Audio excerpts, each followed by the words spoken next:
Hello, everybody. What's up? It's me, guy on camera. Whoa! Hope you're all doing well. What's going on? Hope things are going good. Why am I being pinged in places? What the fuck is happening?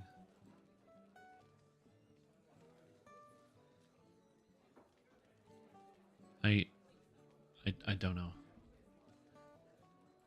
I don't know. Google it. Anyway, what's up, everybody? Hope you're all doing well. Yes, there's going to be a 2 Out to Handle raid happening soonish.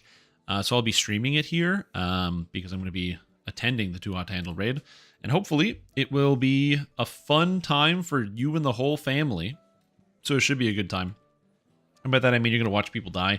Maybe. I don't think I'm going to die. My character's main goal is going to be on crowd control as well as sunburst duty.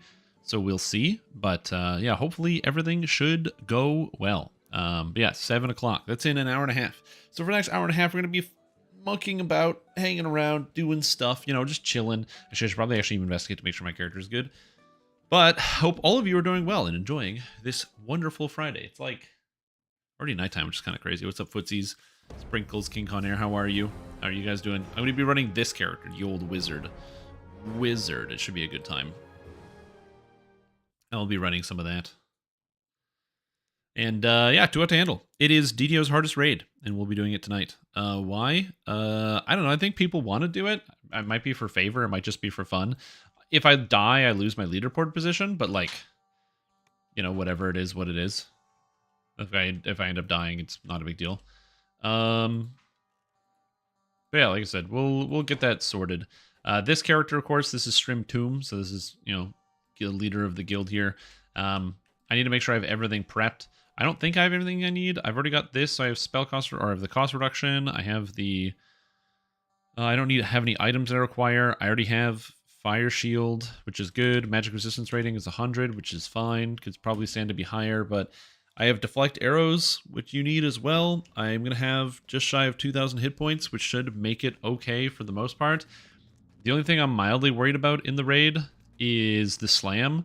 So as long as I don't get slammed, I should be okay. And that's basically the long plan, is just don't get slammed.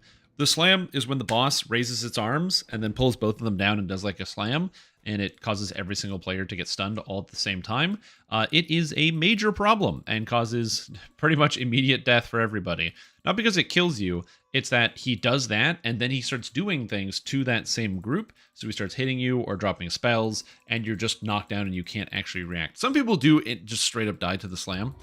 But yeah, hopefully that is not the case. Now, ideally, no one will die. To my knowledge, there's like a crack team of individuals who are very skilled at it. So we'll see how it goes, but yeah. And it is Friday, which is also very cool.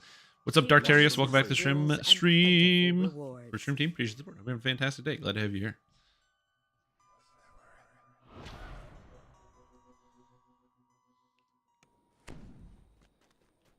But yeah. Okay, everything's ready. Character is ready. I have everything I need. Are there any other consumables I would possibly need for the raid? Just thinking. Consumables for the raid. Not really. Everything I need. I think I'm good. Get these out of my inventory. And yeah, it's alright. It would be kind of funny to die though. I don't think I would, but it would be kind of funny to die. What's up, Need More Chai? How are you doing? 40 months and still a V. 40 months and still a V. I don't know what the V means, but appreciate it, Blue Phoenix. Welcome back. Hope you're having a fantastic day. Glad to have you here. Maybe Death Ward? Nah, you don't need Death Ward. Death Ward doesn't really help you against any of that stuff, so it doesn't really matter that much. But what's up, everybody? Hope you're all doing well. Oh god. Please load. Please load the room. Oh, 40-year-old virgin joke. Oh, gotcha. I haven't seen that movie in such a long time. I remember not seeing it when it came out. And then like 6 years later, when it was no longer relevant, watching it once or twice. And it was like, oh yeah, neat. It's kind of funny. You know, Steve Carell. Other people. So we got Skeeters running R1 Sharn Docks. I don't want to do that. Ravenloft, I don't want to do that. My problem is I need to like level up. I'm still only at 25. Any experience points? Ugh. So how's everybody doing? Everybody doing good? Everyone got plans for the weekend? Fun, exciting plans? Gonna be going out for a run or a walk or, I don't know, doing something fun, hopefully. I got some good stuff going on this weekend. I'm excited. It's gonna be a busy time, but yeah. Finish Baldur's Gate 3 on honor mode? You finished Baldur's Gate 3 on honor mode? Damn. I wonder... Oh, wrong character. I'm supposed to do this way. I wonder how many people are going to, like, give up on honor mode because of the fact that, like, saving is basically just a stop to your progress. You can't really make any major mistakes.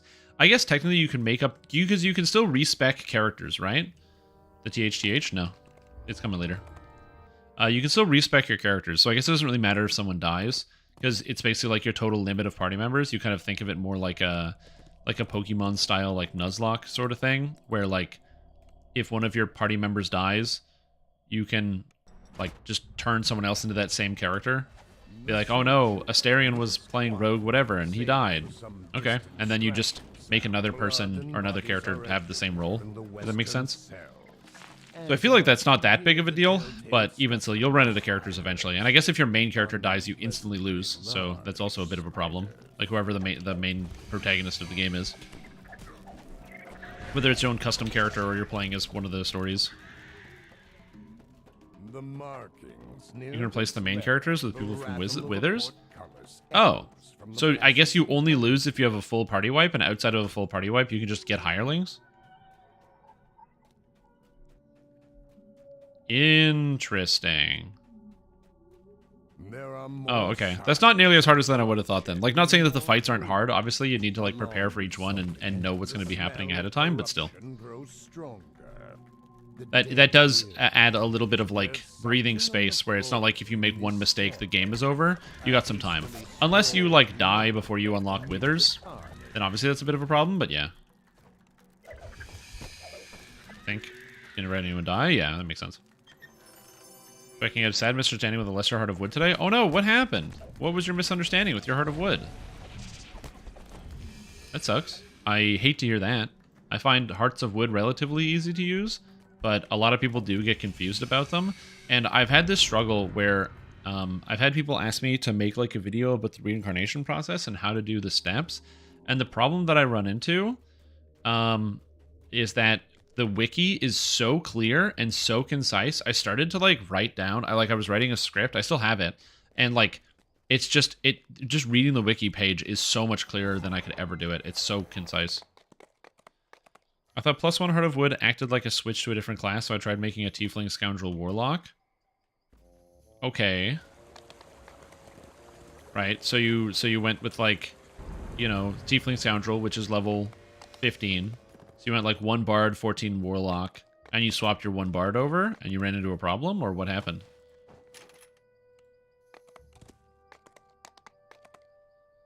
Zero damage, but tanky AF? What makes it tanky? Isn't Moon Druid the caster druid? Or am I thinking of a different one? Yeah. You want to do pure 20 Warlock? Okay.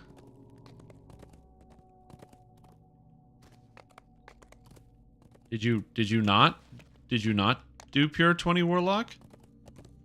What did you end up with? Instead of pure 20 Warlock. Heart of Wood to pull that off? Well, no. What did you end up with? I'm confused. Because I want to help you get to the root cause of the issue, so that's why I'm trying to understand like what when you were done using your thing. I wound up doing another respec for Stormsinger Bard. Okay, so this isn't helping me and it's not helping you. So I'm gonna try my best to draw this to maybe like make it clearer. Because like again, we're not really talking about the same thing. I'm just saying if person is level 20 in another class.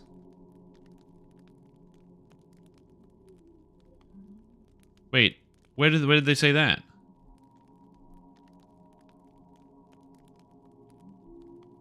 +20 with a +1 heart? No. Look, I might be stupid, but I'm not dumb. I can read. I'm reading it as I thought +1 acted like a switch to a different class, so I tried making a Tiefling Scoundrel Warlock. when you make a character, okay, you make an iconic, and so if I make an iconic character, you start at level 15, right? So if I start at level 15, right? So I make an iconic character. That's my character's level 15. So this is the iconic. Oh my god, writing with my right hand. Oh, it's so hard.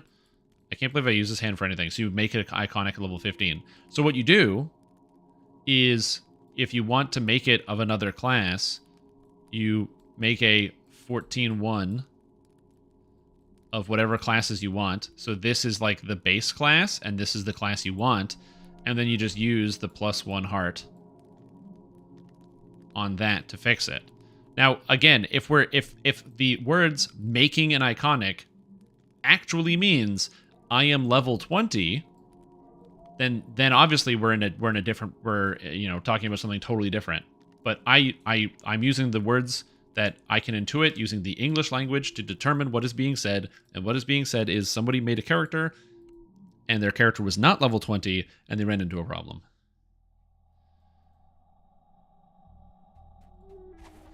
The moans of the It's just I wanted to be able to clarify the situation, that's all.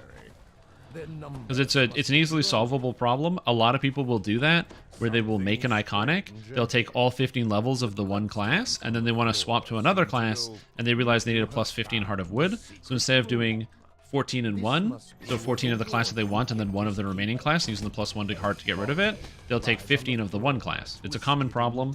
It's a mistake a lot of people make. The undead have a flicker of blue light draws your eyes Keep the casual. Thinking that I could change the whole thing over to Warlock at 15 Warlock levels. I only had 1. Is looking back.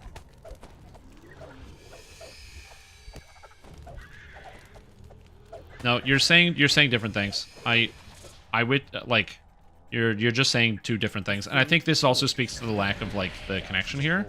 But what you're saying doesn't match up with any circumstance physical in reality.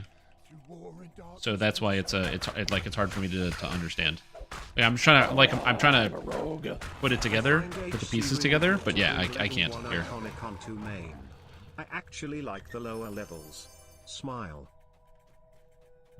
Yeah, I agree. I actually really like the fact that you make hardcore character or iconic characters level 1 on hardcore, because they're really fun to play, and I wish we could just make level 1 characters at hardcore. Sorry, not to come across clear. No, it's all good. It's like I think you're beating yourself up for making a mistake, but I think that you may not, because I guess maybe you're not describing it well to me. From what it sounds like to me, you don't know what the mistake you made was. Because if you said you reincarnated into something, and you didn't have the sufficient Heart of Wood, a +1 Heart of Wood is absolutely, definitely the correct Heart of Wood to make a pure class. Just 100%, that's the correct Heart of Wood. So that's where I'm running into problems, is the +1 Heart of Wood guarantees you the ability to make a pure Warlock as a Tiefling Scoundrel. In all faculties, that's just what it does. And that's why I wanted to kind of like distill down what's happening. Like if you did an epic reincarnation and you wanted a +1 Heart of Wood from your 20 Bard to a 20 Warlock, well that wouldn't work. Because obviously an epic reincarnation is just taking, or like if you're something like that. But I take at face value that when somebody says reincarnate, in general, they're talking about, and they say reincarnate into an iconic, that means they weren't playing an iconic before, and they became an iconic using the standard reincarnation process, the true reincarnation process.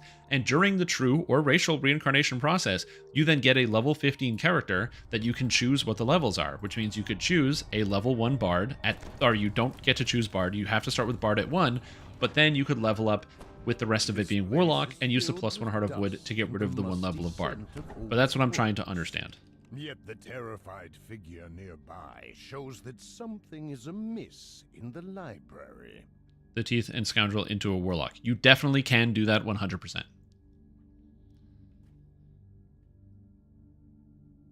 Yeah, it's as Blue Phoenix said. Like, if you stay in the little reincarnation area where the person is like, oh, do you want to level up his Bard? You just say, no, thank you.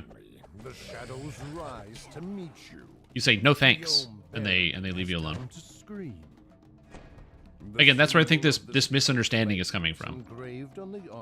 When you do the reincarnation, your character starts at Tiefling Scoundrel at level 1, and then you talk to the NPC that's there, so like the Scoundrel, you're like in the jail, right? And then in there, they're like, yeah, you bum, get out of jail or something. And so you can either accept your training as being a Tiefling Scoundrel, level, go up to level 15, or you can say refuse, no thanks, and leave, and then level up as whatever class you want. So then instead of taking Tiefling Scoundrel, or instead of taking Bard, you just take Warlock.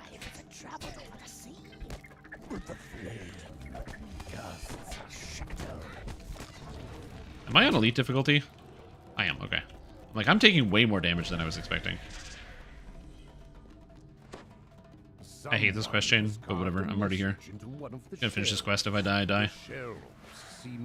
Yeah, exactly. That's why, because I wanted to make sure you understood what happened, so then that way you can, in the future, fix it. Because a +1 Heart of Wood absolutely does do what you want it to do. It 100% does do what you want it to do, but not in the way in which you performed the effect. But that's okay. It's a learning experience. It's not like you can't fix it. Like, Tiefling Scoundrel's great and very powerful and fun to play, and then you can just do it next time. You can just roll it next time. I respect the lesser Heart of Wood, so I just did it incorrectly, and now I know how to do it next time? Yeah, exactly. Exactly. Yeah, you just, like, when you refuse to take the Bard training, you then go to a different... You probably, like, went to the Bard trainer in town or something, and then took levels of Bard instead of taking levels of another class. Which, like I said, you're not the first person to have that problem. I've seen many people, step into my office with the same problem. They say, hey, Dr. Strim, I got an issue going on, my back. It's got levels of Bard, and I don't know how this happened. It happens all the time. Very common problem. Don't beat yourself up over it. It's all good. And, like, worst case scenario, now you just get an extra Bard Pass life. Yeah. The shadows move to block your way. Behind them lies a heavy metal gate. Huh? Where's Brian? Is he not here? I didn't mute it, did I? Did I mute it? What? The text-to-speech is just not working? Okay, let me try again. How arrogant. A master, the great over-sorcerer Elmunster, offers you training, and you say, get out of here, you bum. I can't do the Brian voice. I don't even know how to emulate his speech. It's too hard. I'm so sorry. I don't know why the text-to-speech isn't working. Please bear with me while I attempt to fix it. Do we not have Fridays at 4? I don't know. I didn't watch it. Did I do Epic Elite again? This is gonna kill me. There's something alive down here. You pay him enough? Or at least not as dead as it should be.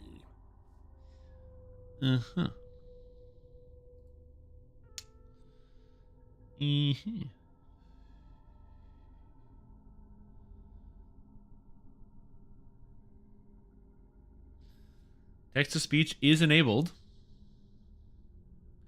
It is using the voice of Brian.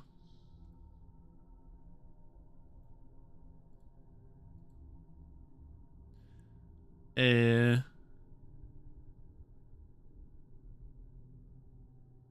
have no idea. It is still working, so I'm not sure. I think Cordo said he'd be on vacation this week. Yeah, that makes sense. He's allowed to have vacations every once in a while. Yeah, the bot's working. It's just not doing what I want. Anyway, I missed a question. I missed 2 questions. What type of Dragon Lord are you going to play when it comes out? Pure or multi-class? I'm not sure. That's a great question. I think I'm going to try the Dragon Lord capstone. And the main reason is because the Dragon Lord capstone looks really, really cool. The Sundering Strike. The problem I have with it is that I think it is cool conceptually, but bad in practice. The main reason is it only works on actually hard sundered targets, which isn't impossible. The main issue is after you sunder something, you then have to use the instant kill. And in the time, if you're playing by yourself, you might be able to use that sometimes. But if you're playing with other people, there's a very good chance that by the time you get the time to use the ability, you sunder, then you use the attack. Most of the sundered monsters will already be dead. So it's unlikely it's going to even go off most of the time. So the capstone is very cool. It's entirely hinges on how quickly can you get the Sunder effect off and actually be able to effectively continue to do stuff, you know, or continue to damage monsters and what have you, and actually get the follow-up attack. So that is complicated problem A. As far as the multi-class go, there's like a million multi-classes. I kind of want to try the Frenzy Berserker Shade Archive Swashbuckler build, but instead of using Frenzy Berserker, using Dragonlord, which could be fun. Dire Charge Sunder does not work. It has to be like a hard Sunder. It's kind of excited to get Ravager Fighter Tree. No, a lot of people are excited for that. I think it's going to be really good. Also, it's going to be like the best tank by a mile. Can you LR from Blightcaster to Druid? We need to take plus heart to change levels. No, you don't need to. You don't need a Heart of Wood. You just or not a Heart of Wood. You don't need a plus. You just use a lesser. Or Epic Reincarnation also works, which is what people do on hardcore, by the way. Or if you want to do yourself, you just level up to the level cap as a Blightcaster, and then once you hit the level cap, you do an Epic TR and turn into a Cold Druid, and Cold Druid is super good for epics, and then you blast your way through on that.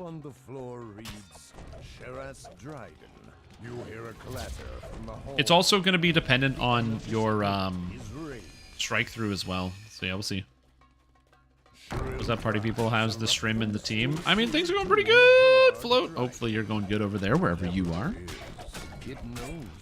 But yeah, so those are my first two big ideas. Outside of that, I don't know, Dragonlord looks sick. I don't really care what I end up doing with it in terms of, like, the most efficient thing. It just looks amazing. I'm super excited for Dragonlord. I kind of want it today, except there's a lot of bugs. So even though I want it today, there's, like, a lot of bugs.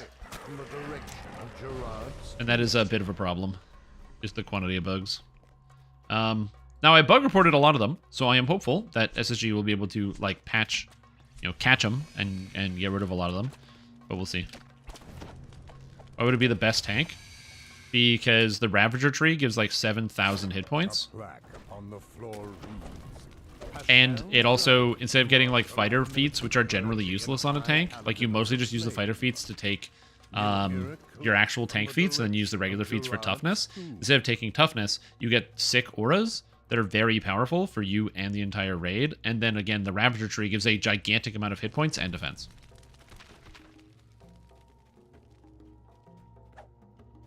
It's a little underwhelming. I mean, it's pretty much par for the course for what we've gotten in other years.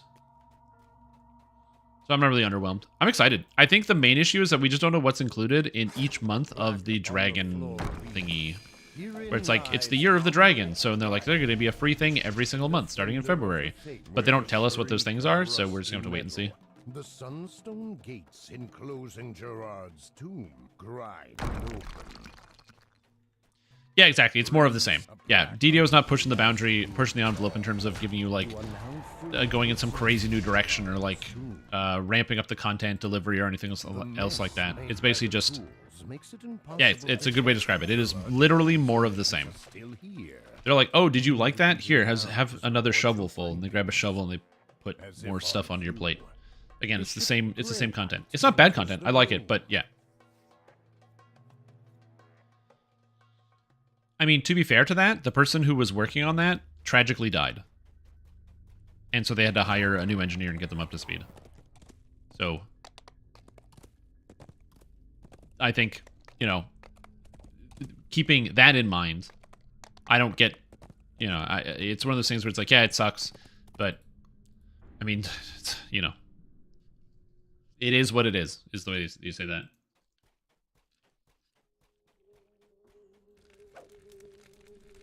Yeah, it was very sad.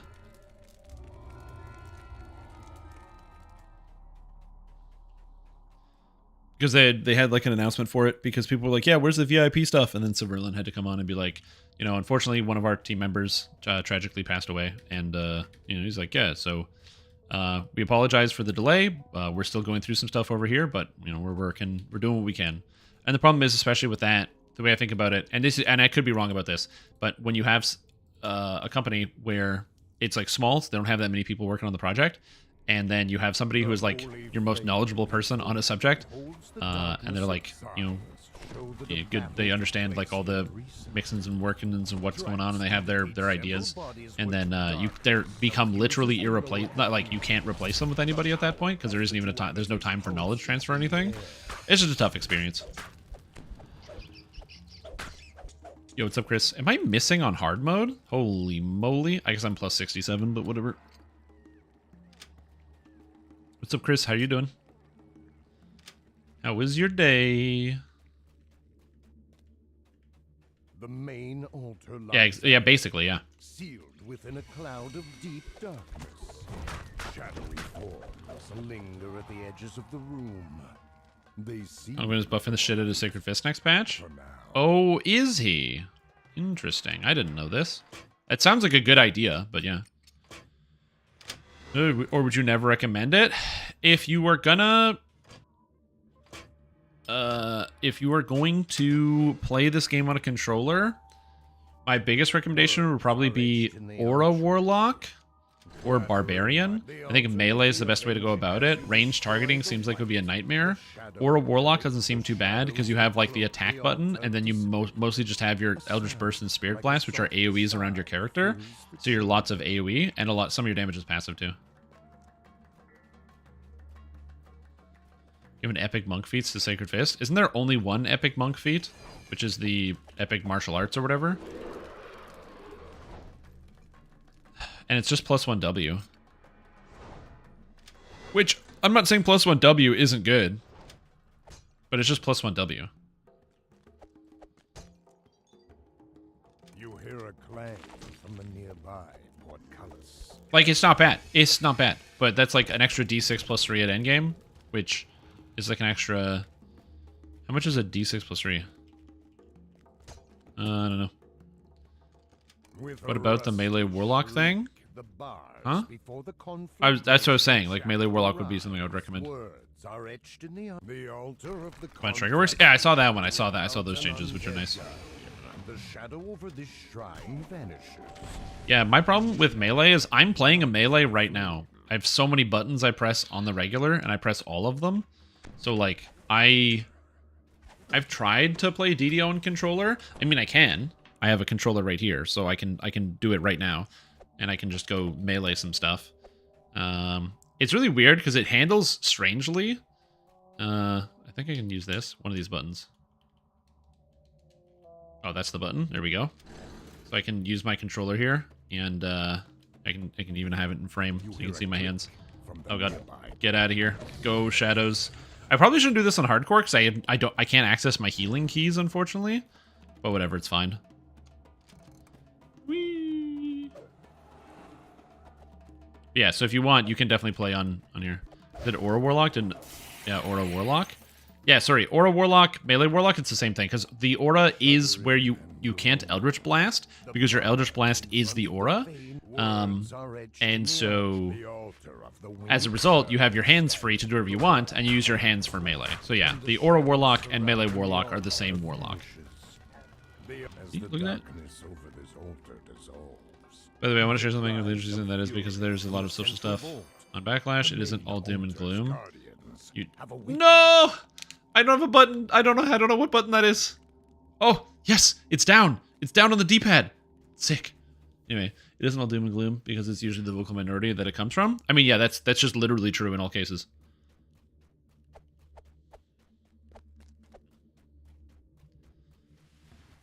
You have to remember that, like, if 1,000 people sound off on the internet, so like 1,000 people lose their mind about something on Twitter, as you ignite so let's say that there's like, you know, I'm gonna use Pal World as an example, where like, you know, there's like 1,000 people or something on Twitter being really mad, being like, fucking Pal World's ripping off Pokemon, man, the game sucks, man, or something.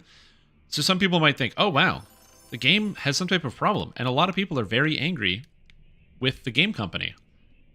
But then you think about it, didn't they sell 10 million copies? So 1,000 people posting about it versus 10 million people who bought it and are playing it. So like, yeah, duh, obviously. The people who are the vocal minority. Doesn't mean it's not important, it just means you can always keep that in mind. Voices whisper around you. So yeah. Yeah, always keep that in mind. That when you're, and also that you're only seeing one part of the story. Also, that's only the part of it that's getting shared to you. If, like, you know, it's anger on the internet is more easily shareable. It spreads quicker. There's a very old CGB Grey video about this, but how anger spreads really easily and much faster than anything else. And so that's also one of the reasons why it can feel on-consuming, just because it spreads easier. Click bait, baby. I just was upcoming Gaping Maws, damage, Orchid Blossom, damage, Grandmaster Casters. No, you won't see that. For a bunch of reasons, Hand of Good. The first one is that it's going to be a d6 plus 10 on Dragon Breath. It's not going to d6 plus 7. The second is that Dragon Breath has a shorter cooldown. The third, Dragon Breath has much better crit.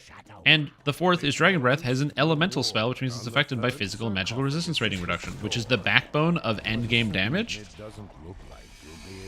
So, all in all, your Dragon Breath is going to be doing like triple the damage, not triple, but about double the damage of Orchid Blossom. And the clank of armor. Yeah. Keep seeing YouTube show me people have videos saying D&D is dying and blah, blah, blah. Yeah, Dungeons & Dragons isn't dying. Dungeons & Dragons is literally more popular than ever. You want to know how I know Dungeons & Dragons isn't dying? Last year, right around this time, was the whole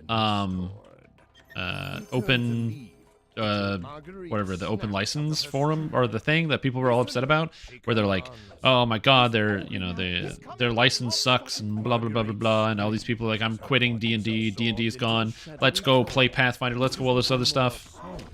Yeah, and you know what happened? Wizards continued to forge ahead with their plan of just continuing to do stuff, and D&D is still selling really well, and they're getting ready for the release of the next D&D update. Faint, unearthly. Yeah, but D&D isn't the only product made by Wizards. The altar lies beyond the gates ahead of you. Succor is at hand. Drop their book publisher? Yeah, because publishing books is really expensive when you can sell the same thing for cheaper. They've dropped the book publisher because they purchased D&D Beyond to do distribution for that. It's way cheaper than actually doing physical books.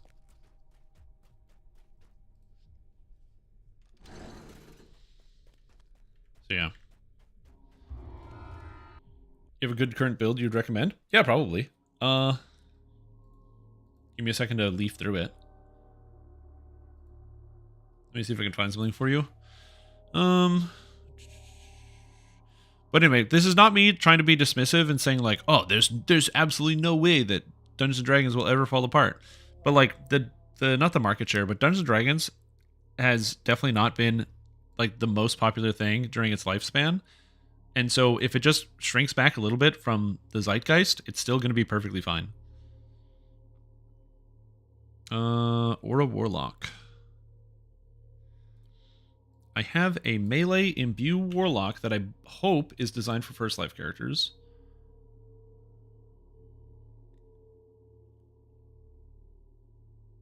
Yes. Oh, thank God. Oh.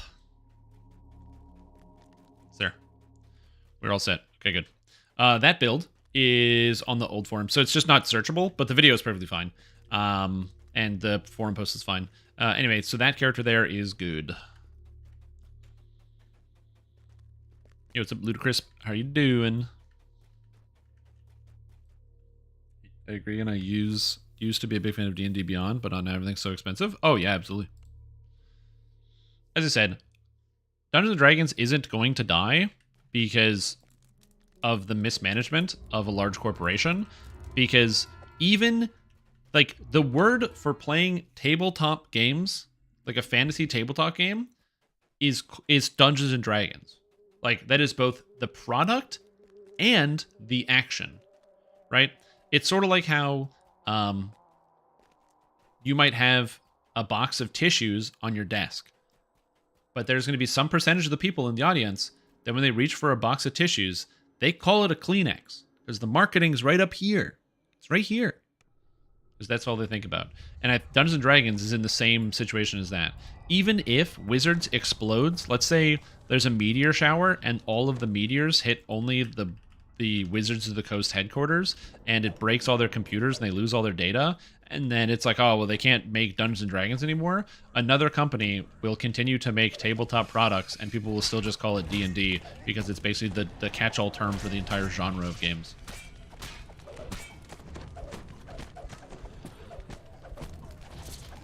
That would be a cool thing to do for Year of the Dragon.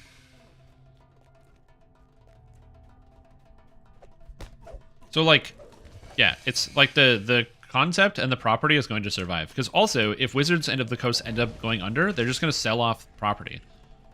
They're just going to sell off Dungeons and Dragons to another major company or publisher, and they're going to keep doing it. Because it's not that it isn't profitable to publish some books. It is profitable to publish some books. Like, it's super duper popular, and it doesn't take an army to write the books. But it's probably like it's either, if they're losing money, it's because of bad business decisions, in terms of like just general use of funds, bad marketing, other things. Like, it's not going to be because the product is inherently bad, just general mismanagement. Yeah, exactly. I'm back. The one thing I don't like in this quest is for some reason the monsters will just randomly decide to run down instead of running up. And now I'm like stuck because there's going to be invisible monsters now somewhere in the quest. There they are. Hello.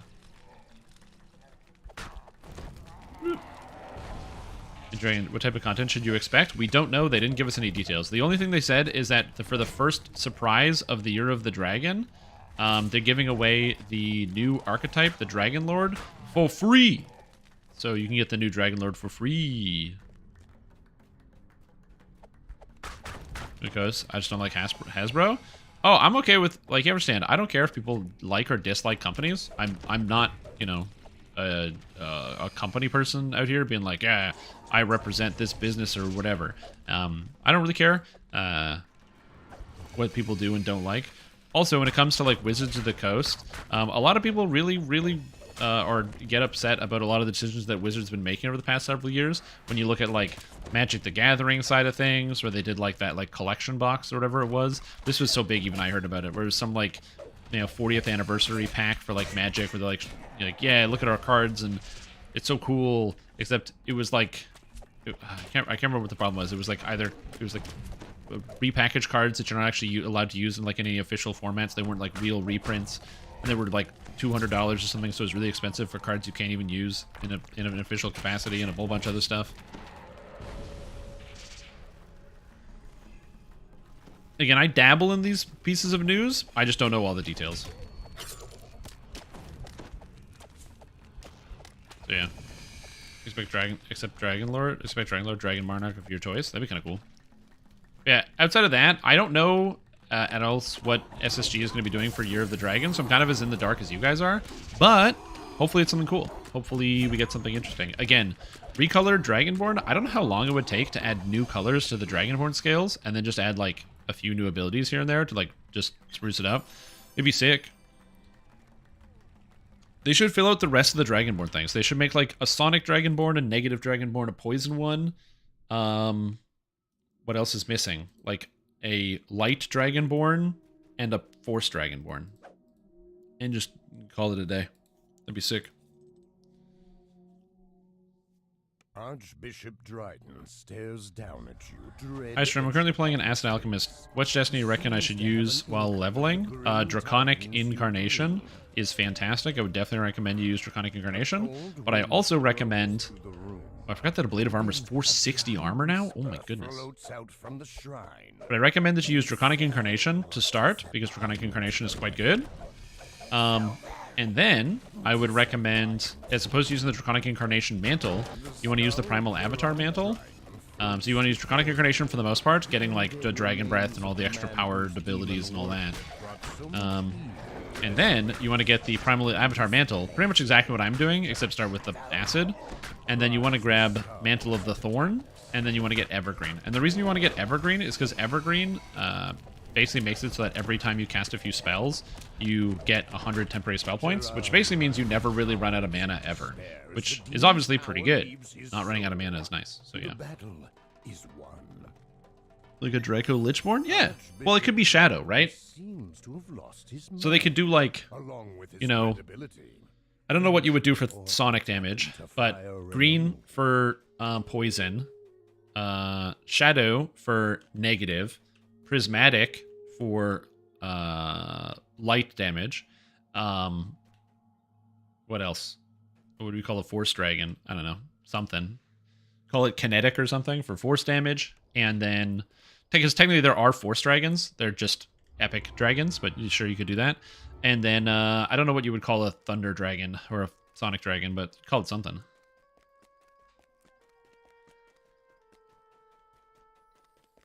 Getting negative resistance is problematic for the type of characters that use negative energy spell power. Well, yeah, but then you don't pick it.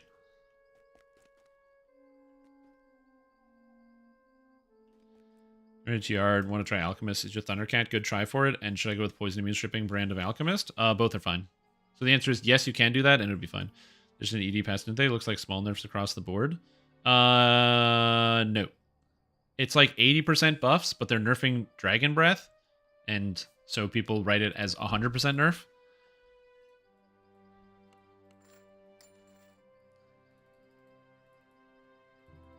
But we're waiting till like next week or the week after when we get another Lamania test so we can kind of go over it, because they got a lot of feedback from people.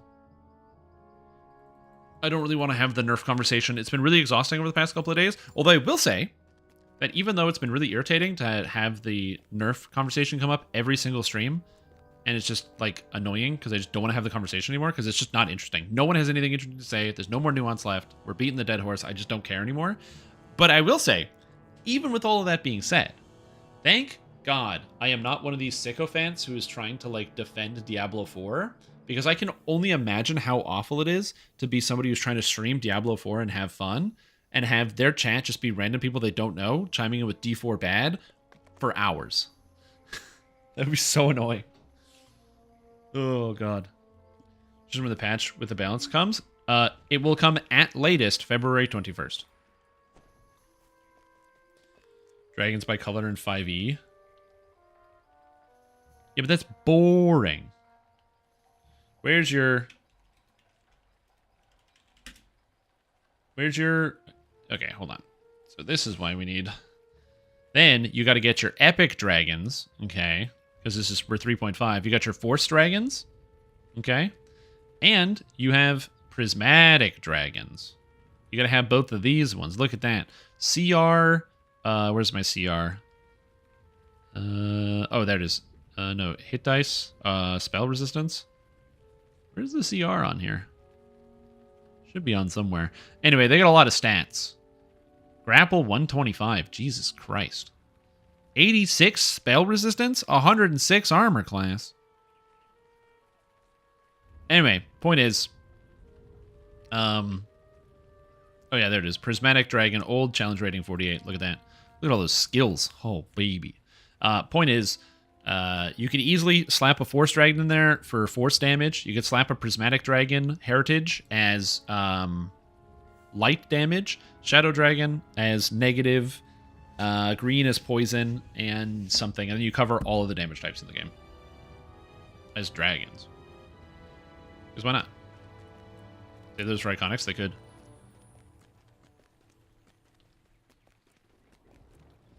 Dungeons & Dragons Online uses a mixture of 3.5 and 5. So just keep that in mind. It's like a combination of both 3.5 and 5. So it's like both things at the same time, which is kind of cool, actually. I like it. It's merging of different ideas. So what I mean by that as well, some of you might be confused. I can actually just showcase it. Like what I mean by 3.5 and 5.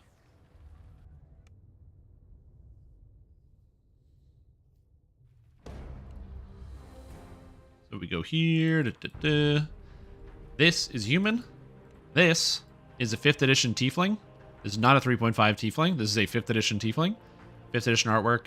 They got like the big bushy tails and all that and what have you. Their features are much more pronounced. The 3.5 tieflings have like very small horns and very thin tails. They're like that like cartoon devil where they have like the really thin tail with the point at the end. Whereas 5 tieflings, they're like more, I don't know, let's describe it. They're a different shape and design. Dragonborn, like, are in one of the last books to come out for 3.5 and are almost not acknowledged anywhere. and really actually gained prominence in 4 and then became a staple by 5. So again, totally based off of 5 and not 3.5. And then no better way to describe it than also gnomes. The gnomes are also completely and entirely based off 5 gnomes and not 3.5 gnomes. And I have no issues with that. That's great. That's really cool. They kind of mix and match and take things whenever they want to and wherever they get inspired by. Belches Skittles out? Yeah, I like that. I like that. That's a good idea. Dragon's Breath is now going to be like throwing trash cans. Oh no, it's just going to be like Meteor Swarm. Azamar? Yes. Azamar as well. Azamar is actually straight up 5. Azamar is 100% just taken out of 5 from the book. The 5th edition book. Volo's Guide to Monsters. Everybody still make content for 3.5. I don't know if it's just me. I don't know. I'm sure there are people that will still produce content for like for 3.5. There's nothing that would prevent you from doing so, so I assume people do. I'm just gonna grab some water real quick. I just gotta refill my glass. I will be right back. Baseline after the Abertoral Mush, they were combined Greyhawk and Forgotten Realms? I'm not sure.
Cat was in here. Yeah, I don't know what's going on with the titling. I know that they were calling it. It was like tentatively 5.5, then it was tentatively 1 D&D, and then it's like, I don't know. It's probably like they're still workshopping the name. 1 D&D is a terrible idea, and here's why. In my opinion, 1 D&D is a bad idea. It's a bad idea because they're gonna want to resell it as something else. But the idea of 1 D&D is that it's it. You get your 1 D&D and then you're done. You don't tell people you're done. That's a terrible marketing plan. You wanna make sure people know that you're gonna keep the ball rolling. You want to keep the ball rolling with, what the new product is, what the new thing coming out is. I just remember there was an article talking about how Wizards isn't like 1D&D is like a temporary or a test name, and they're still working on like some other stuff. That may not be the case, but I remember that being the case. Comes to consoles, yeah, which is stupid. I bet half you don't even know what the most recent Xbox is called. But everybody knows what the latest PlayStation's called. Good old PS5. Xbox One X? No, it's not called One X. It's close. You got the number of X's right. Yeah, they call it 2D&D. I haven't checked the leaderboard in a while. Jesus Christ. Are they going to get wings? It's the Series X, yeah.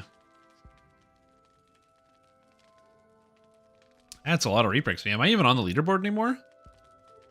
Damn, Shrimp Tomb 44. The bottom leaderboard is 416. That's crazy. Oh, Fairy's almost off the leaderboard. Oh no. He'll have to log in to do some more hardcore. Damn, man.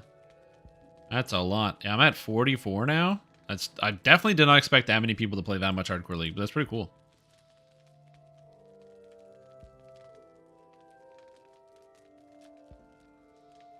Honestly, that's a good idea. 7840. My God. XP gold this year? Yeah, but like that's a lot of XP. But yeah, we're gonna be so this is the crew, by the way, that is going to be running the Too Hot to Handle. So I was invited to join. So I'm not organizing the Too Hot to Handle. I was invited to join with them to do the Too Hot to Handle. So I'm excited. Do some fun raids. Should be a good time. But yeah, as I said, I'm not the lead on this assignment on this project. But yeah, that's a lot. 7840 is a crazy number, especially when you look at season 8, favored 7413 and 77,000, like 73. The highest 7413 was last season, was them, and they're 400 points higher. And there's been some stuff that's come out in between the two hardcore seasons, but not that much. 7840. Like, that shit's just crazy. Prediction on death? Oh, yeah, sure. I can throw a prediction on when I'm going to die. Sure. Upgrade chat panel. Now you can track chat and events in one portable window. Sort filter view with a single click focus on what's most important. Unfiltered chat will always be available. Speaking of chat, I have to get YouTube chat open, which I didn't do.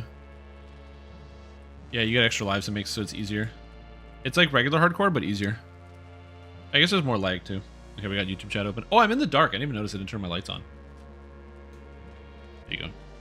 Now you guys can see my beautiful beautiful skin. You like my skin? You see it? Look at it. Look at it. Anyway. Yeah, it should be a good time. I don't even actually know how much favor they get for that.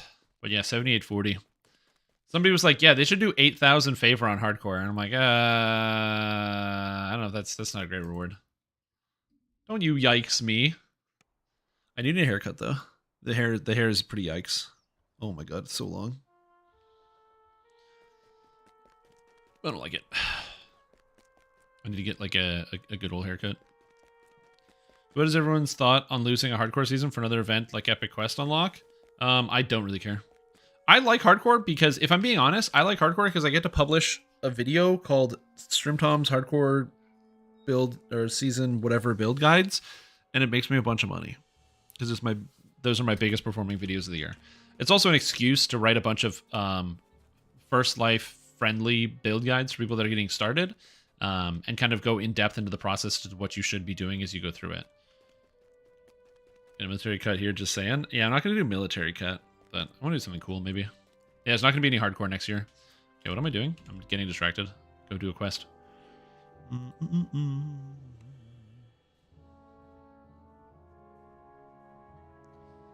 Yeah, we're not doing Too Hot to Handle on elite difficulty. We're doing it on hard mode. I think too hot to handle on elite difficulty would be a little too hot to handle, as the kids say. Oh, I still have memory lapse to go do. And... oh, it's just memory lapse. Yeah, I can go do that. Not R1 cowards? Yeah, not R1 cowards. Correct. Crystal Cove build. Sad Trumpet. Yeah. Shrimp Toms! Crystal Cove build. Season 1. Oh, my button didn't work. Damn it. Oh, it has to load it from the hard drive. That's the problem. It's literally enabling the hard drive. That's really funny. I gotta get those files off the hard drive. I should make sure all of those are on the flash drive, because the hard drive doesn't always get used, and so when it's not being used, it like doesn't do anything. And yeah. In a redo season, they said they might do a Redux season. However, season 10 they want to make really special and do something big for it, and that might get in the way doing a Redux season versus season 10. But I don't know. Hey Shrim, got into 20 for the first time, farming tokens 12, was doing loads of dust, but it stopped dropping after 7 tokens. Is this normal? Yes.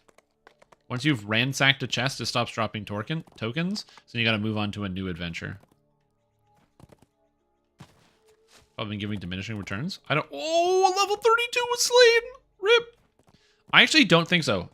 Especially given that Hardcore Season 8 was the second most popular Hardcore Season after Hardcore Season 6. I don't think that Hardcore is giving diminishing returns. I think it's just the case of they wanted to do something different. Which, like, fair enough. Any company that wants to try to change up the formula of what they've been doing makes sense. I have to imagine they started doing Hardcore, they probably didn't imagine they would get to 10 seasons of it, so yeah. Did I fucking sell my goggles?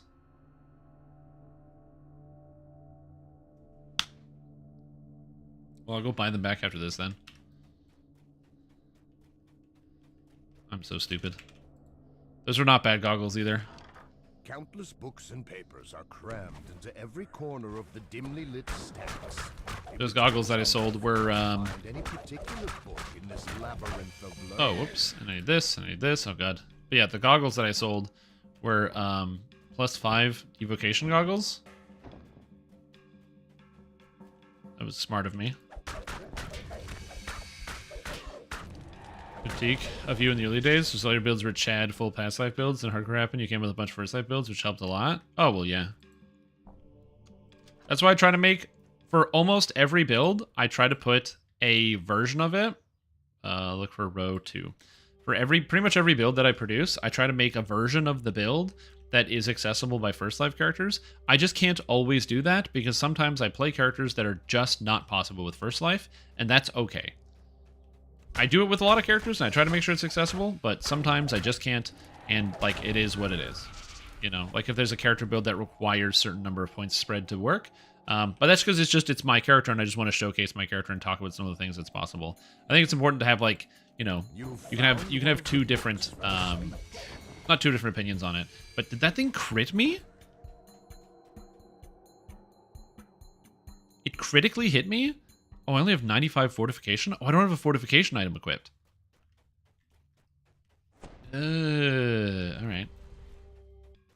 That's a problem. I'll cross that bridge later, I guess. Anyway. How many times can one player get bit in the ass by Shrimp to unlock his gear on the next stream? Yeah, you'll find out.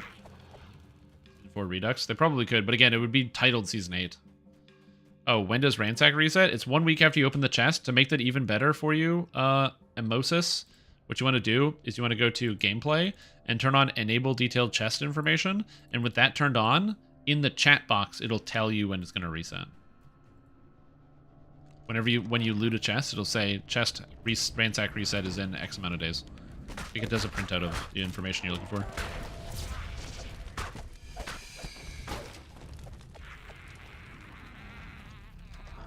Yeah. What was once the library's core collection is now complete chaos.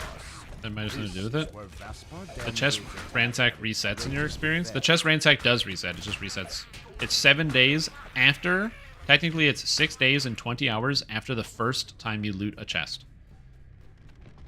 So you loot a chest, and then the ransack will reset 6 days and 20 hours after. That's how they do all of it.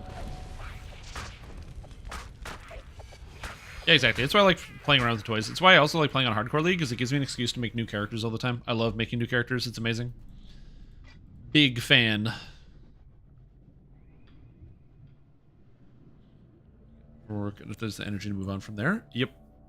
Yeah, a lot of people will do Lords of Dust once a day, or they'll do what's the other one? Not Lords of Dust. Bargain of Blood as well as an option. A lot of people do that one. I just play a lot because I spend a lot of time playing this video game instead of doing other stuff, and so the end result is I just don't really ever worry about farming it out because I end up just having so much from doing it every time I level up. Every time I do an epic past life, I go to 30, and along the way I earn 20 or more tokens, so I just have an infinite amount of them. Plus, also, I don't reincarnate on Hardcore League, so I take all my tokens from Hardcore League back to the regular server as well, which even if I was running behind, I'm going to be pulling home, like, probably 50-ish, maybe 60 tokens from here, so it's an extra, like, 3 reincarnations without having to worry about doing any farming whatsoever. Shader-Kai. Shader-Kai is amazing. It's super satisfying to play. That's why I kind of want to try Dragon Lord with Shader-Kai. Don't think it's a spellcaster, even melee is 5 solution to magic. Being OP is to give everyone magic. Yes, that is correct. Now, to be fair, like, that is literally the solution. Magic is better than melee. Right? Like, that, which makes sense. Like, just think about, if you think about it from, like, a conventional arm sense, you know, in, like, modern technology, the reason they don't train people on how to fight with, like, swords anymore is because guns are like swords, but they're faster and stronger, and you can use them at 100 meters away. And so it's kind of the same thing with magic, where it's like, yeah, man, swords are pretty good, but, like, fireball? You know, fireball? It's pretty good. You guys ever use fireball? It's a good one. So, yeah, it's kind of like the same issue there. Doesn't mean you can't get creative or, like, have a reason for why there might be characters with different powers and abilities in the same world. In any capacity. I think that, obviously, it's up to the designers and people who are making video games fun to put comparable things into the game. But it's just, like, always baffling how in Final Fantasy XIV, you know, you can play as, like, the Machinist or the Gunbreaker, 2 gun-using classes, next to all of the non-gun-using classes, and they're comparable. And it's like, I don't know, but one of those classes has guns. Guns are good. Make the swords magic? So yeah, it makes sense why they had magic and everything. I will say, I'm actually pretty happy with Sandstone Games, where they didn't just make it magic with the fighter archetype. They probably could have just gone the route, which is what they did with a lot of the other archetypes. So, like, it's this, but magic. Like, Sacred Fist has, like, oh, it's got, like, monk magic. And, do they do any of the melees, or are they pretty much all casters? Yeah, they're pretty much all casters. But, like, they're, you know, they're probably going to be like, oh, it's like rogue, but magic and other stuff for different archetypes. But with Dragon Lord, I mean, it has an imbue, but that's because of, like, dragon heritage. But most of the stuff that you get out of Dragon Lord is, like, very martial oriented. It's all focused on tactics, physical combat, hand to hand, and all that, which I think is great.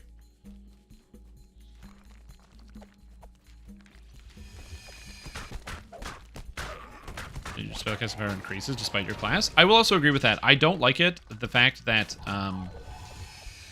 the way that they did multi-classing in 5, I find is kind of just silly. Because in 3.5, you had trade-offs for multi-classing that were a lot more like a lot harder to deal with than in 5. I find 5 multi-classing is super duper easy. But in 3.5, it's not the same. Like, if you take a couple levels of a spellcasting class in 3.5, your spells are borderline useless. You can't use most of them, so it's not very good. But if you're playing as, like, in 5, you can take, like, a bunch of levels of Druid and then take, like, 1 level of Wizard, and now you can cast wizard spells at, like, 7th or 8th level. You don't know the 7th or 8th level spells, but you can cast the 1st level spells at a higher level. You can just increase the power level. And it's kind of counterintuitive. Like, I get why they did it. But again, it's like counterintuitive, and I'm not a big fan of the design philosophy, if I'm being honest. Several figures bustle around this Blight Wolf melee, I guess. Blight Wolf has a melee element, but yeah. Dark Hunter. Oh, true. Dark Hunter doesn't really have a magic element to it. Dark Hunter is also, like, the tree itself is also kind of bad. So it's like you gotta pick your battles. Am I gaming? Oh, I'm gaming.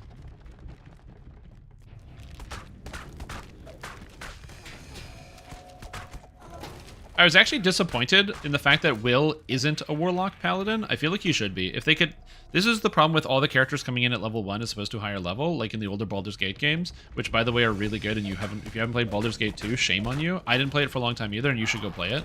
But it would be nice if you recruited him at level 3 and he was a Paladin Warlock, which actually makes a lot of sense given the fact that, he begrudgingly made a deal with a demon, which was against his better judgment, and he was following in his father's footsteps, who was a Paladin. So it's like, if he was a Paladin Warlock where he has to have both the internal struggle of the deal with the demon that he made and everything else, makes more sense. Should have been a Hexblade? No, I disagree. I think he should have been a Paladin Warlock. My name's Shroom did it? I did, yeah. Blink Arrow Bombarding Clones? No, he's not playing Blink Arrow Bombarding Clones. You need to help Terrence Hawksworth give his He is playing Onigoroshi. books in his memory library that will help him deliver his address. At least I think he's playing Onigoroshi. Prompted by your actions, Gigantic hit because of player and style. I completely agree. I'm actually working on a video. I've just been doing it in pieces of like my top games of 2023, and that's pretty much my thesis statement of like the reason why Baldur's Gate 3 is like in the bottom half of the list, and Baldur's Gate 2 is, spoiler alert, my #1 of last year, of the best game I played last year. The guest of honor leans forward eagerly, caught up in Terrence's tale of his old school friend and their favorite subject. Oh yeah, Baldur's Gate 1 is a foundation, right? It's like, it's a foundation for the whole formula. So Baldur's Gate 1 is the worst of the 3, easily. But that's because it's like one of the first of its kind ever. So yeah, it makes sense that Baldur's Gate 1 is not as good as the other ones. It came out in a year starting with a 9. Or 19. Like, that's 1990s, of course it's not going to be quite as good. The wizard's mind, no longer affected by Vaspar Danvil's spell, Terrence is able to bring his speech to a rousing conclusion. I didn't play it, so yeah. You played, I don't know, you played Trombone Champ last year? Trombone Champ was kind of fun for a few hours. Just an anime dating sim in a D&D universe. Yeah, the character writing on Baldur's Gate 3, for especially the interpersonal relationships, is so much worse than Baldur's Gate 2. It's like kind of mind-boggling. Can I get Dread Isle's Curse on crafted items? You can only get Dread Isle's Curse on items that have Dread Isle's Curse onto it, or on the raid gear from the raid. So like, you cannot use Dread Isle's Curse on like a Caneth crafted item, because that's not how it works. But if you go to the Isle of Dread and you do the quest, and when you finish, you pick up a piece of name loot that has it on it, you can do that. Or if you do the raid and get either any of the armor pieces, the helmet, the cloak, or the rune arm, or the orb, or the shields, you can craft Dread Isle's Curse on those. NPCs or their additions. I didn't use Nira that much, and the main reason I didn't use Nira is not because I didn't like Nira, but because by level 4 she had 9 hit points. And at level 5 she had 10 hit points, and she had to go.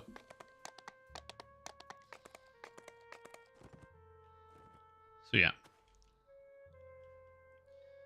Alright.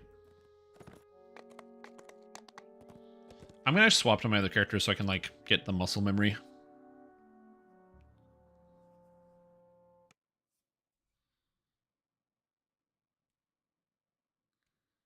Use rune arms and hand wraps? No.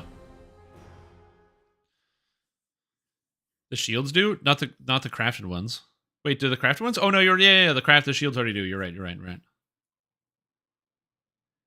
Matchmark tinctures, so bleed plop ignites and I have ignite proliferation. Is that with the Onigoroshi?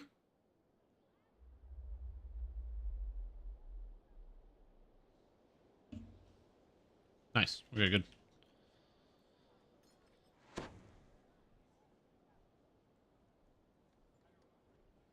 Okay, good.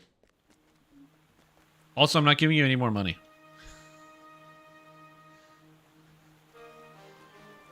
You have completed all of your withdrawals from the Bank of Shrimtom. Buy back the piece? No, when I swap characters, it's gone. Well, it's fine. I don't need it. 2 and then Diablo 2 and the X-Back for that. Diablo 2 is pretty good. Yep. Like I said, Baldur's Gate 2 is also good. I still haven't played the original Fallouts.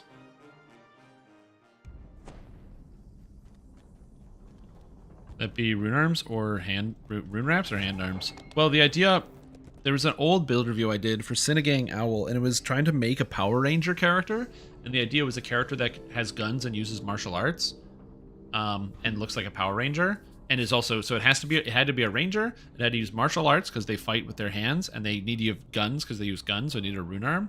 So it had this whole swapping mechanic where you'd weapon swap to do all your stuff. It wasn't good, but it was kind of fun to look at. Okay, how do I play this character? How do I play this character? This button needs to go somewhere. So we're gonna put this here so I can constantly use it. Because that button needs to be used all the time. Oh, my posture needs to go up and get better. Yep, yeah, I know that they're like the same RPG style, the Fallout games. I just never played them.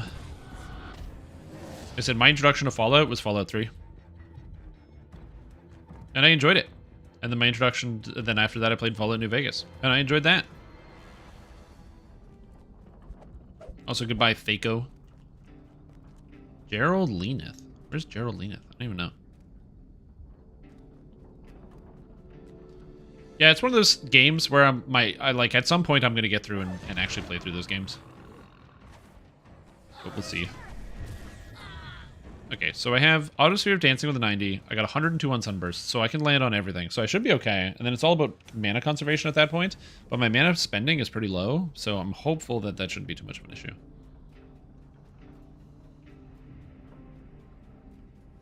Gameplay was interesting? Interesting. This streamer only gave me 12 divines worth of stuff. I gave you more than that, but yeah. Wait, no, 12 divine sounds about right. No, that sounds right, yeah.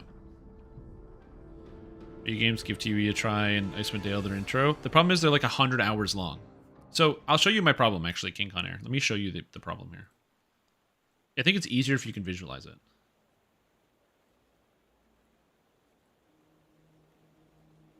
The problem is the list of games that I still have to play is 55 games long.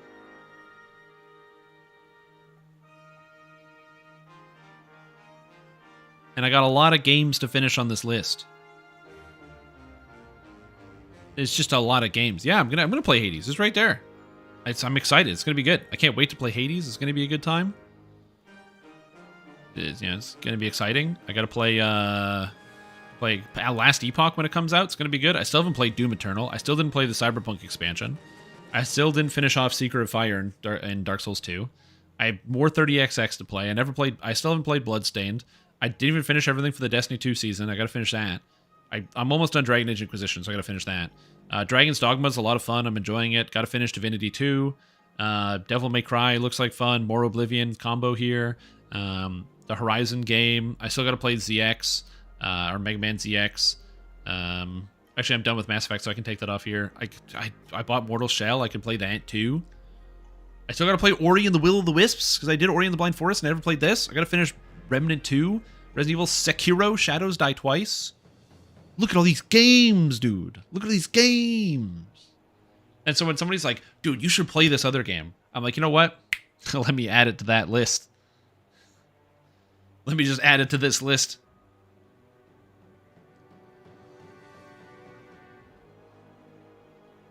So yeah, that's the hard part. XCOM? Gotta play XCOM. Everyone tells me that I'm gonna get frustrated and start malding. Maybe I will. I don't know. Are there any games that I missed? Hold on, there might be games that I missed. Recent games. Oh, gotta play more Helldivers. Gotta play more Helldivers. That's a good game. Still gotta finish Pathfinder Wrath of the Righteous. Is Helldivers on here? Where's Helldivers? I should put this in a category on its own. I finished Baldur's Gate 3? Yeah, I did on stream. No, I'm still gonna enjoy it. Yeah, Helldivers is a video game that I didn't expect to be as fun as it was. And then I started playing it, and it's so fun. it's a great party game. I'm not a serious Helldivers player. I'm just a regular person. I'm just like a regular sort of guy. And so Helldivers, my introduction, I've only played for 3.6 hours, but all of those hours have been very fun. So I do want to play more of them. This is gonna be a good time. Just bring back 2 days. Bring back 2 days a week of variety. Yeah, I could do that, but the problem is I lose subscribers that way. I am currently on the fence about doing something else. Next week, there's a Path of Exile competition going on. It's the Zizaran Solo Self-Found Hardcore Race, and hosted by Twitch streamer Zizaran, with like tons of prizes and money on the line and stuff. And I'm tempted to enter it, which would be me streaming the event.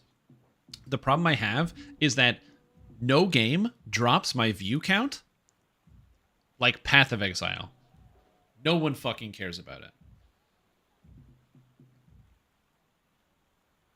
That's the problem. It's like no one cares, right? And so, like, I really appreciate it when people tell me, they're like, oh, dude, no, like, you got to play what you want to play. You know, people come here, they come to watch the stream for you, man. They come to watch the stream to see you. And what I can tell you is that's so not true. Some of you do that. Some of you do watch me for me. But like 60% of you don't. 60% of you watch for a combination of stream plus DDO. And I'm aware of that. That's fine. That's how the world works. And I'm not also saying like that's a bad thing. There are live streamers that I like, and then when they play another video game, I go, well, I'll check back later. And I... It's funny. Tattoo of it next to Asheron's Call tattoo? No. So Asheron's Call is not my favorite game. The reason why I have the Asheron's Call tattoo on the arm, so you can see here, Asheron's Call tattoo. The reason I have the Asheron's Call tattoo in the first place, and I have it on my arm, is because I wanted to never forget where the root of my joy for MMORPGs comes from. Okay? That's why I got the tattoo. It's not because it's my favorite game. It's because I wanted to make sure that as I went forward into the future, I didn't forget where a lot of that joy spawned from, and those memories and those things stayed here.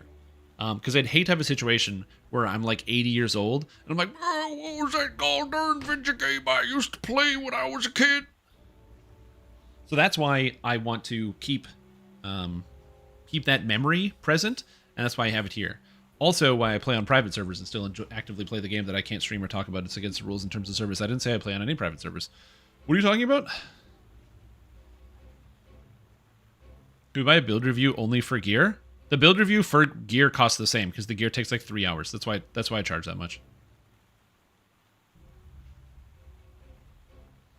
That's the problem. I have a major server in WoW that probably has 20 players on it. Mm-hmm. Classic. I was gonna learn to start playing MMOs like ARPGs. Yeah. So like I said, that league is also going to be super rough. And also to answer your question, Wonderlust, yes, I am excited. I am very excited. It's going to be a good time.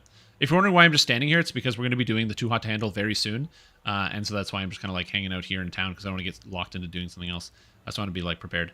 But yeah, I have a lot of, I still have, like many of you guys probably have, just games that you've bought because the Steam sale comes up and you're like, well, it's only like $2, and then you get it and it's there.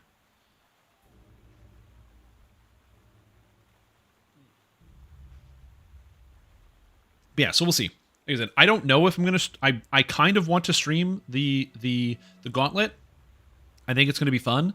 But also I'm aware that Path of Exile's like talking about it. Most people will just tune it out. And they don't care.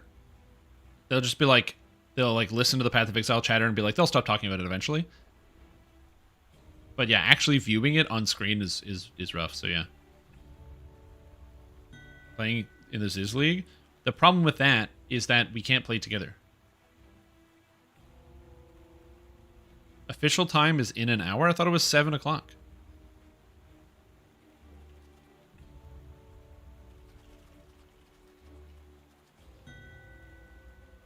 Double checking. IKEA dreams of divine lands. It's because of the comma. You just get rid of the comma. It's fine. Oh no, the comma works. Amazing. I've never heard of this. Genre, fantasy mud. Oh, it's a mud. Classic. Text-based MUD released in 97. IKEA is operated by collecting revenue through a microtransaction system that allows player payment for the acquisition of in-game benefits. IKEA is one of the first known examples of a game with microtransactions. It had initially launched the internet service plans were time limited, effectively gaining access to MUDs so that their cost of operations were low. However, when America Online offered flat rate plans, this removed that gate, and many MUDs like Archaea became unprofitable since players could spend much more time on them. Archaea creator Matt Mahaley came up with the idea of a dual currency system to generate revenue to cover the higher operating costs. While one in-game currency remained free, the other premium currency can only be purchased with real-world funds. Many special items can only be purchased with premium currency. Are you fucking telling me that this random MUD is the reason why we have astral shards? These guys invented it? They directly... Wow. Oh my god. That's so stupid. Oh. So dumb.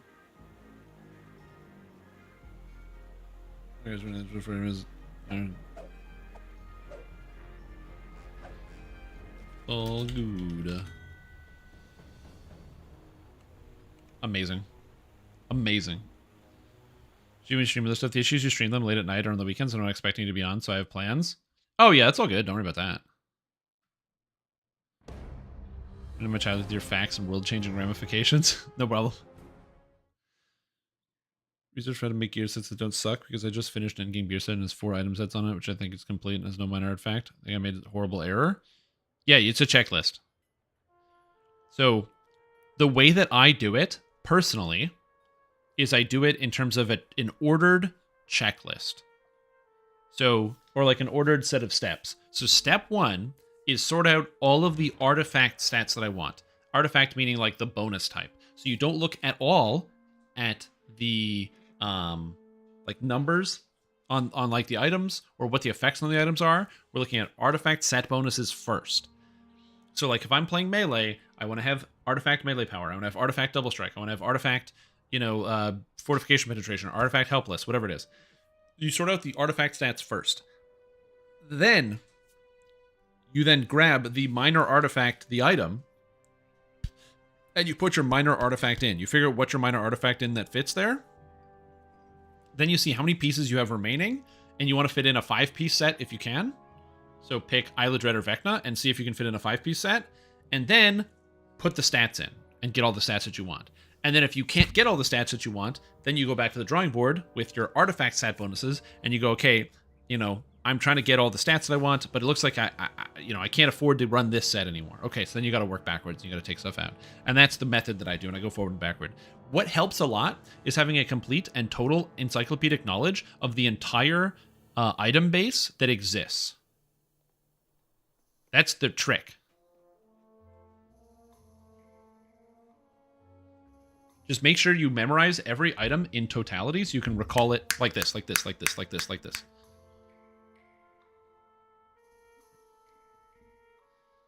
Yeah, exactly as Ludacris said. The main problem is once you're a certain power level, it's hard to progress without the microtransaction currency. Yeah.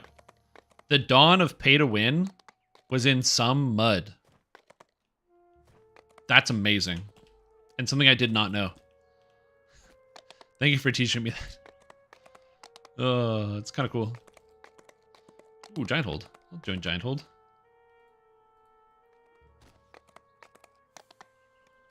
There's missing enhancement stats. Yeah, that's the last step.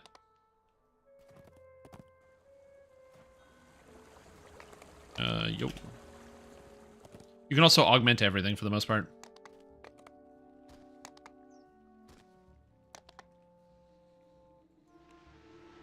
Also remember that my Twitch chat is one place you can ask for assistance with stuff. There's also lots of other places. Like, for example, people talk about gear sets in my Discord all the time. So just like somebody will like post their gear set and be like, hey guys, is there anything I should do? And the thing you have to remember about something like, oh, which quest are we on? I wasn't looking. He is in Madstone. Something you have to remember about people on the computer is that people on the computer love being right about stuff. Okay? So if you need help with something, you can say, be like, is this the best way to do it? And then somebody will tell you if it's the best way to do it because they want to be right about it.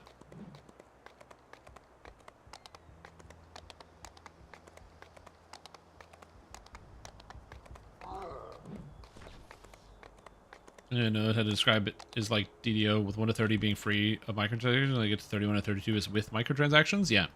Again, that's kind of the way that I find the pay to win conversations complicated because like MMORPGs will sell expansions with a level cap increase. So you buy the level cap and then you get to go play more levels and do more things.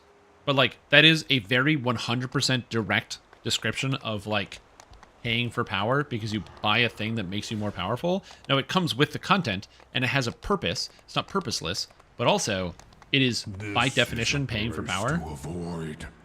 And so it's hard to reconcile that fact sometimes where like, you know, I like playing Dungeons and Dragons online. Or like, you know, you might say, oh, I like playing World of Warcraft, but the new expansion is you directly paying for power. And so passage beneath the crater, versus somebody that doesn't buy it, if that makes sense. Up from the floor.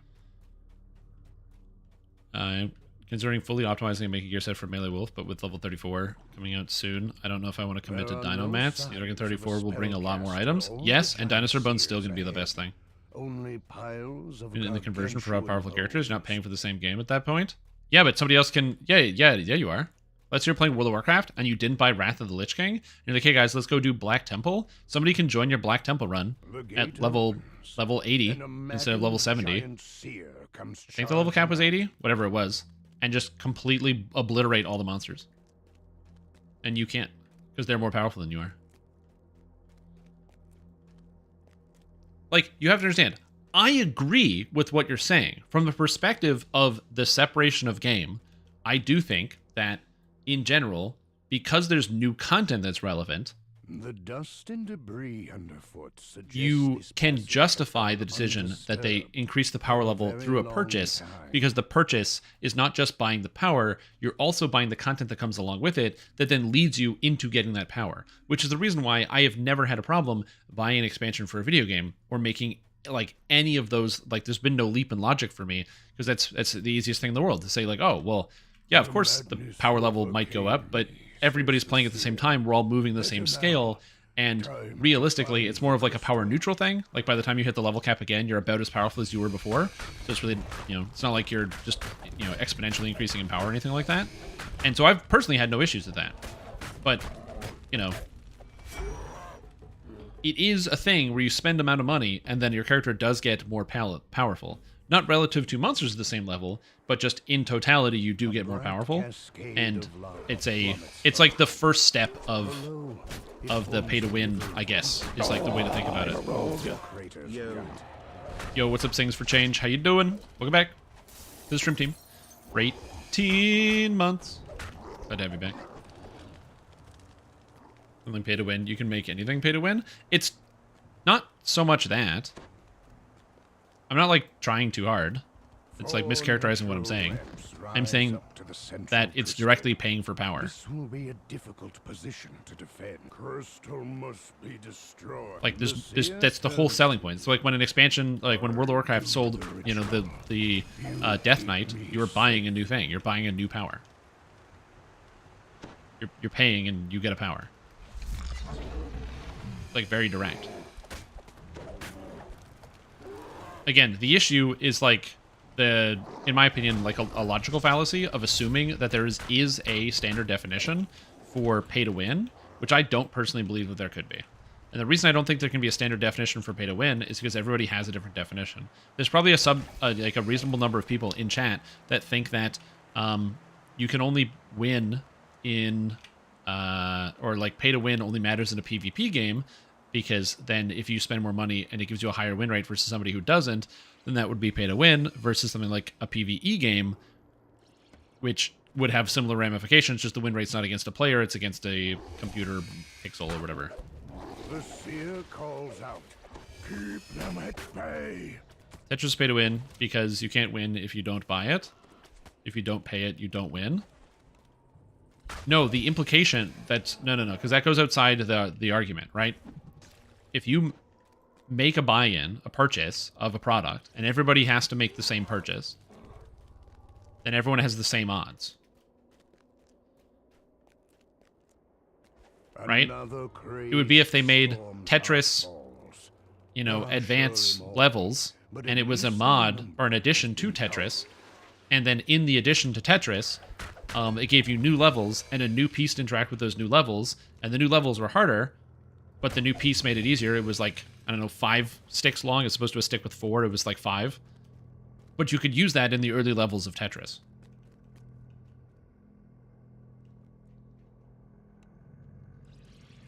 So yeah. Almost done. The seer Get advantage of the players against for PvE2, yeah. Expansion is pay to play. Again, this is where we kind of start getting into like the semantics of what it means to the individual. The reason why I'm bringing up the argument of like expansions being pay to win is not because this is a new idea. This is an old idea. It's one of the reasons why a lot of people revolted against expansions in the first place. Not because they didn't just like the content, but the idea is that they're being sold more powerful things. Even though it's new content, they're still being sold more powerful things in the form of having to buy the new content to feel competitive or to keep up.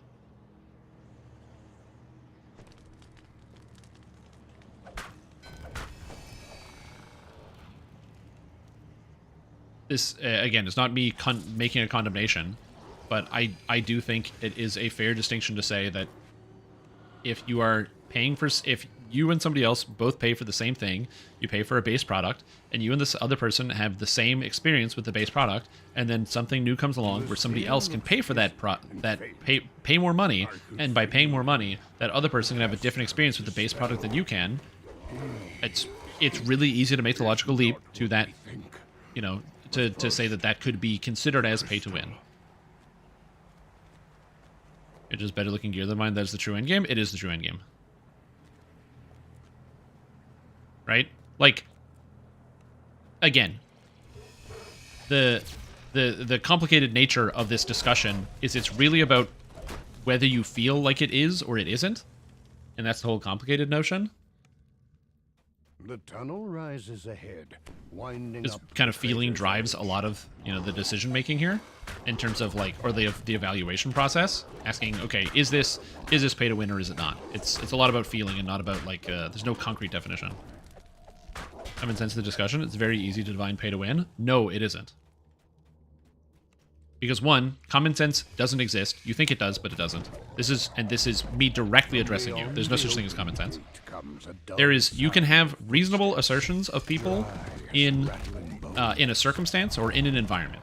So if you define a class of people, then you can define a common sense among that class of people. The one thing I've learned after spending a lot of time talking to video gamers is that it's really hard to put video gamers into one category, because there's a lot of different types of video gamers out there, a lot of different understandings and definitions and desires about what it is they want and want to experience.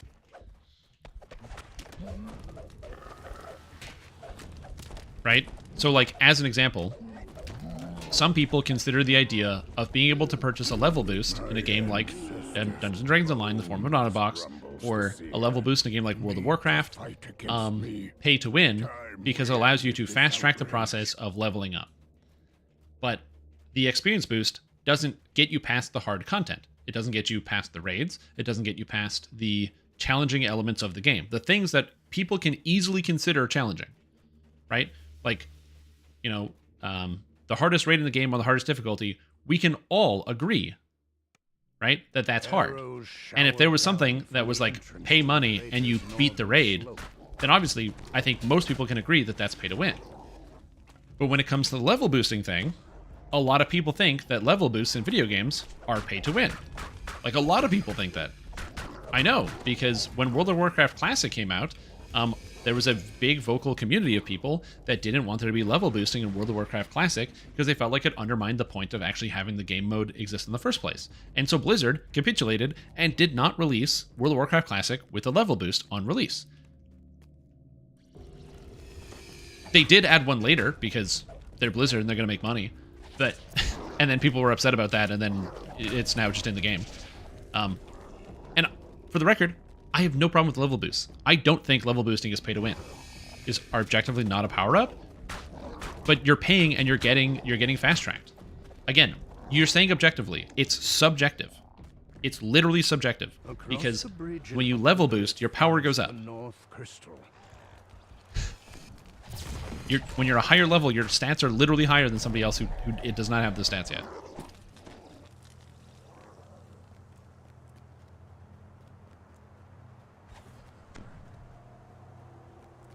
The seer What I'm trying, I'm not trying to say that level boosts are pay to win. I'm trying to say that it's not an easy claim to say that it is or it isn't, because people's subjective opinions will be different based on the subject matter. Because to someone, the idea that, or to like some subset of people, the idea that another human being can play for a similar amount to them, however, they can spend money to then have an accelerated experience, means that that person is effectively doing more than what they can in the same amount of time, but one person has more money. Which some people deem having that quickness, that speed, being winning. Now, in certain circumstances, this can actually have a tangible impact. For example, if you can buy a level boost, then you can get to level cap faster. If you get to level cap faster, you can have, if you have an economy-based video game, you can have access to a certain resource pool, which you can then sell and make more money, and then use that money to grow your economy and your build. Or your whatever it is. So again, in the terms of like World of Warcraft, if you have access to endgame materials, you can then sell off to other people, and you can get there before somebody else because you purchased a level boost. Then you could see the argument of it being like paying to win. I'm not trying to like sit here and like ride the fence or something, or not have a substantive argument. It's a conversation topic I find deeply exhausting, because people will come in a chat and they'll be like, is Dungeons & Dragons Online pay to win? And it's like, it really depends on what you think is pay to win. You can literally buy power-ups in the store to increase your character stats. You can buy tomes. You can get them in the game, but you can literally buy them. You can buy enhancement points. You can buy XP potions. You can buy autos boxes to automatically level. But then what is the winning? What are you winning? What is the thing that you win? And it's like, well, because it's not going to complete the dungeon for you. I know people that have bought plus A tomes that have never completed the raid Too Hot to Handle. And so it's like, it's the complicated question of like, what each person defines it as. Oh, Fences many times he's have back. barbed wire or are electrified. You're riding one of those? Sounds dangerous. Yeah, it is pretty dangerous actually. But yeah, it's just like a complicated subject. Because I agree with you. It should be an easier statement. So, for example, when I used to play The Last of Us on console, there was the PvP mode, which I really enjoyed. It was actually a really fun PvP mode. And the idea was it was like two teams of like, I think it was like 2 teams of 3 basically, going head to head. Either 2 teams of 2 or 2 teams of 3. And you're going head to head in these like really small maps and engagements. And the game Last of Us is about like lack of resources. So you basically get to start with like a couple guns, but you only have like 1 or 2 shots in your gun. So you'll have like a handgun with 2 bullets. And so you have to find the ammo in the match. And you'd also find crafting materials. So, if you know where to go, you might go to the right areas, and then, you're scrounging around through buildings, you pick up some duct tape and a piece of glass, and you make a shiv, and you're doing whatever. And so there was like some nuance and some counterplay trying to figure out what the best method was to get the right resources to go through the match and to play what it is you were doing. Shortly afterwards, they added guns into the store. These new guns that they added into the store had some new properties. Like, one of the first guns they added was a handgun. The first handgun they had in the game was a revolver-style handgun with 3 rounds that you started with. It was like 3 or 4 rounds. So it wasn't even a full magazine. It only carried 6 shots in total. The first gun that they added into their cash shop was a semi-automatic handgun, like a modern handgun, that carried 15 shots and started with 10 in the chamber. So instead of starting with 3 in a gun that's slow firing and inaccurate, you got a modern handgun with 10 shots, and all you had to do was buy it. And to me, that's very clearly pay to win. You buy the better gun, you have something that is just strictly better. Did it mean those people always won? No, they didn't always win. But it was a very direct, easily identifiable. I think almost every single person can identify that circumstance is definitely pay to win, 100%, because you had, you know, you have somebody who is spending money and they have access to a resource that wouldn't otherwise be accessible. But then you get the more muddy stuff like PvE paying to win, where you're not playing against another player and it's like, oh, what is it? I don't know. The crater's large central weird. spire lies beyond a gate of bone. Does Episode the having caster discussions through of the text lacks so much madness nuance and almost magic never way to gets top what that one wants peak? to A say. narrow ramp Yeah, winds and up it's always the complicated part. spire. Optional? The true caster of the we could. Magstone spell awaits. Those guys are scary. If I get laid off, should I just become a big-time DDO streamer with the ulterior motive of recruiting people into my community of Ocelot mega fans? Well,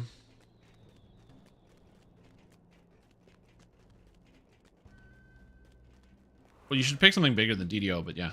A skeletal warlock. This must be the source of the Magstone I think what people don't spell. consider for the auto stuff is stuff like past lives and Reaper points are usually better at creating gaps in power. The discussion would be more wild if it gave Reaper XP. I don't even know if that's true. The skeleton warlock. I think the short answer is that it's complicated. No more. But why is it here in the first place? Perhaps Horl and his Pay to win. I secrets bought have Baldur's Gate 3 as answers. pay to win because I can't win without having the game. Again, it's you need boundary to the discussion. So the way I think about it is what's the minimum accessible piece of content, or like how do you access the content with the minimum amount of input, and is that different from the maximum amount of input?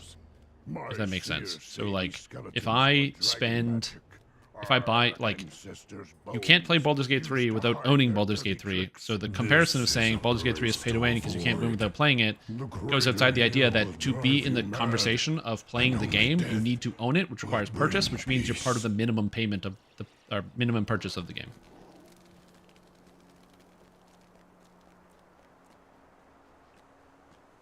I know you're being facetious, but still.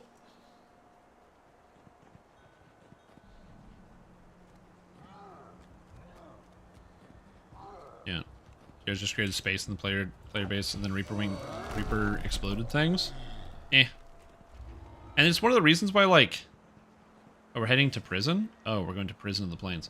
It's one of the reasons why, for me, I just don't really think about it too much, because I kind of think about it in terms of just, like, total general experience, and why a lot of times people will come, or, like, you know, a video game will come out, or people will talk about a video game, and they'll be like, oh, this video game is so, like, you know, so-and-so, it's like pay to win. Like, every time the topic of Neverwinter comes up in conversation, I haven't seriously played Neverwinter. It's probably been, like, 10 years since I've logged into Neverwinter.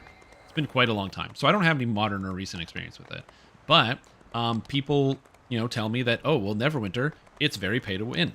And so the problem with interpreting that statement is I don't know exactly what that means. And it also reminds me of, like, Lost Ark, where people were describing Lost Ark as being very, very pay to win. And I was playing Lost Ark at the time. And it was a situation where you could progress faster, for sure, if you were playing Lost Ark. And also, at the rate they were releasing content, you kind of did need to invest some money to be able to keep up with the rate of releasing content. But, like, the development staff were literally like, we released the content too fast, and they scaled back their efforts. And so, unless you're, like, somebody who's always pining for the pinnacle, you can definitely play that game without ever encountering the pay-to-win portion of it and still have a fantastic time. So does that make it pay-to-win? I don't know. I think it depends on your experience with the actual product, and that's why there's a lot of subjectivity there in terms of, like, how the actual experience makes you feel on a whole, which are the reasons why I don't really care about it. And I also don't care too much for the conversation, because, again, the whole subject of pay-to-win is a difficult question to answer when it's kind of like a loaded declaration that there is, you know, if you say certain thing is pay to win or certain experience is pay to win, you're assuming that I, as the listener, understands the outcome of what we're talking about, where, like, I would imagine pay to win is I pay and I win at all things, and that's not necessarily true in a lot of video games. And it also depends on what the context is.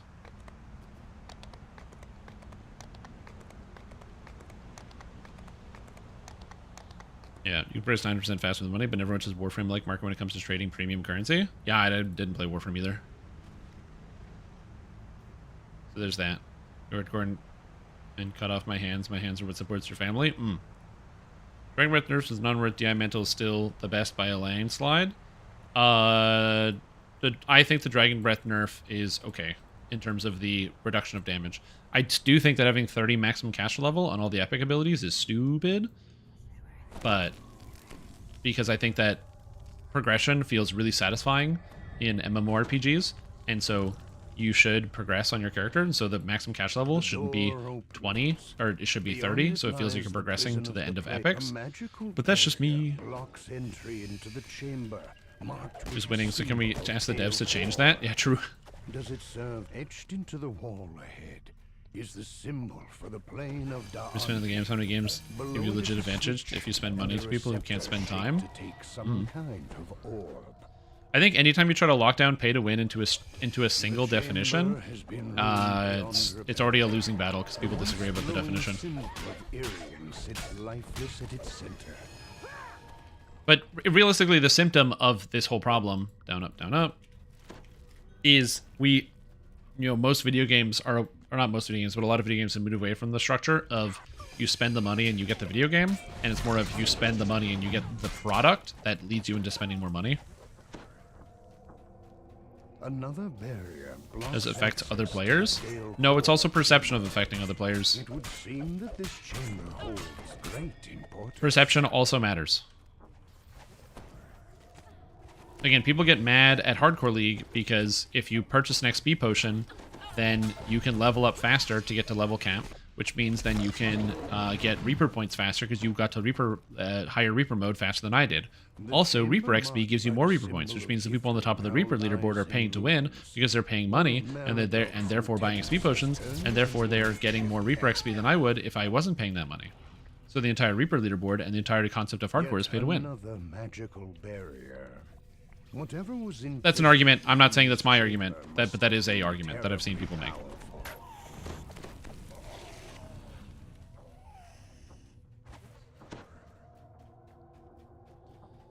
Selling power is kind of old tech. Battle passes are how people make the money. That's how they make the money, is the battle pass. I agree.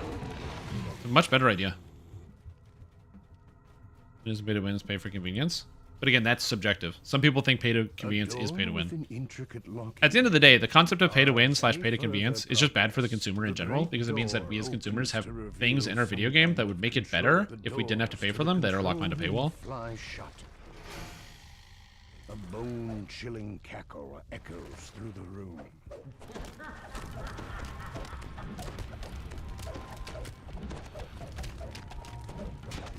Gotta say, I appreciate that we went from, instead of having the Lamania nerf conversation, or instead of having the DDO pay to win conversation, very fun. Not DDO pay to win, but the concept of pay to win conversation. It's a good deviation. 8 cover the walls of the large central chamber.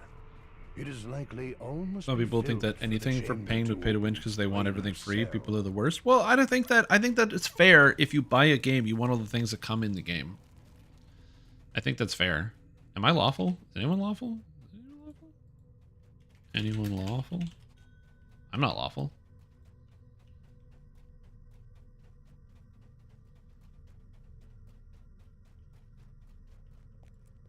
This chamber is marked. And if I'm Reaper Wings type power, I farm them to have Reaper Wings? Oh yeah, for sure. And the smell of decaying flesh. Again, it's just a because people, especially when it comes to it, can set their own goalpost for what what these things mean in these circumstances. It's just a complicating and tiresome conversation. Again, I think the best example I have for the whole pay-to-win conversation in general is World of Warcraft. So, Blizzard first introduced the idea of a level boost with the release of the Mists of Pandaria expansion. And in Mist of Pandaria, when they added the level boost, the content that existed at that time was an area called the Timeless Isle. You can still go to the Timeless Isle today. Now, the Timeless Isle has a special mechanic where it has a third PvP faction. By joining the third PvP faction and completing the PvP objectives, you can get yourself a very, very special mount, which is pretty cool. However, to do so required you to do the PvP objectives. Now, the reason why I bring this up is because if you were very bad at the PvP, you would lose a lot. And if you were bad at the PvP, you get farmed by the people who were actually trying to do the PvP objectives. When you got the level boost that boosted your character from level 90, or up to level 90, it automatically brought you to the PvP area. So you'd have a whole bunch of characters who, or a whole bunch of people who would boost to the Timeless Isle and have no idea how to play their character and get completely bodied by everyone on the island. So they were paying, and they certainly were not winning. Some people did. You'd have people who knew what they were doing and they were boosting new characters. And that was, of course, going to happen to people that were already familiar transferring a server with a level boost or whatever it was. But you also had people who were literally buying the level boost into a wood chipper, where the game boosted you and then put you on an island where you constantly got killed by other players. It was hilarious. And is covered in long dead vines. It's, for me, the example, or like the example case as to why there's nuance in the concept of like pay to win from the very foundation of it. Because even outside of like general definitions, circumstantially, you might have other things that happen.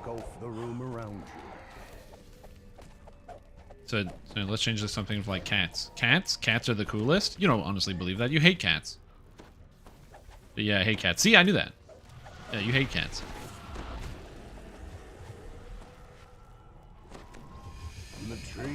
Dude, I'm allergic. I don't care.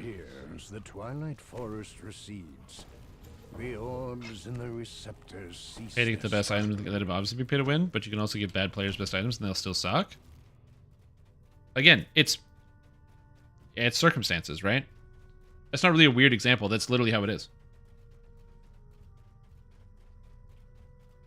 Boost is pay to play. I functionally agree with that as well. Leveling in WoW is boring, and it isn't very fun. Has a dark, foreboding air. The plane of Maybar. I said, to me, I don't think buying a level boost is pay to win in any capacity, like at all. I have no issues with level boost. I think it's perfectly fine. If somebody wants a level boost in a video game, it doesn't impact my experience with the game, so I don't really care. There's just a lot of people that really, really care. The plane of Maybar opens, and like, there's just a lot of people that really, really care. It's like, if I'm being honest, so I played the video game The Lord of the Rings Online for a long time. I'm still actively playing it. I'm excited for the new raid to come out. I'm prepping. I've been doing dungeons every night with my guild. I've been getting everything ready. I've got my Mariner going. I got my Runekeeper going. I'm excited. It's going to be awesome when it comes out. I've never fully leveled a character through that game, because I played it religiously all the way through. The level cap was 75. But then when they decided to announce the Riders of Rohan expansion, they also said they're not making group content anymore. They were only making solo content. And so then, for a period of like 5 years, they had no dungeons come out. So when they announced that, my entire guild of raiders just quit. And so I quit playing the game. I came back right before the release of the Mordor expansion because they started releasing group content again. The Silent Streets, the Keys of Harlond, Throne of the Dread Terror, a bunch of really, really good dungeons. And they were really fun. And so I came back to the game. But when I came back to the game, I didn't really want to play Rohan, or Western Rohan, or Gondor, or any of this content that had like no group content. It was just like a bunch of walking around talking to people. Instead, I bought the level boost to 105. I've never leveled from 75 to 105. Oh, we're done. We got it.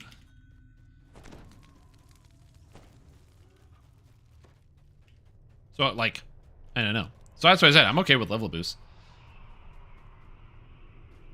Because in a lot of cases, if I like join an MMORPG to play with a friend of mine, it's usually like they're already at the maximum level, and then they're like, "Oh, do you want?" They're like, "Oh, you got to catch up, you got to do whatever," and I'm like, "Yeah, I'd rather just buy the level boost than get there."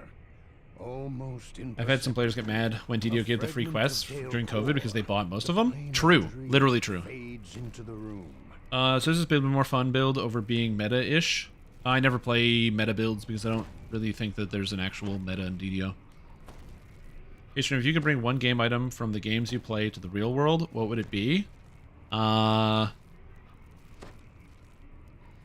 item from the game world to the real world? What would it be?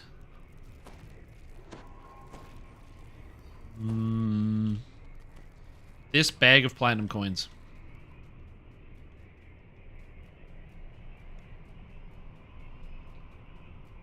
Optimal order to take enhancements. I don't know what I should be picking up at the starting points I get at level 7. Oh, that's what the video is for.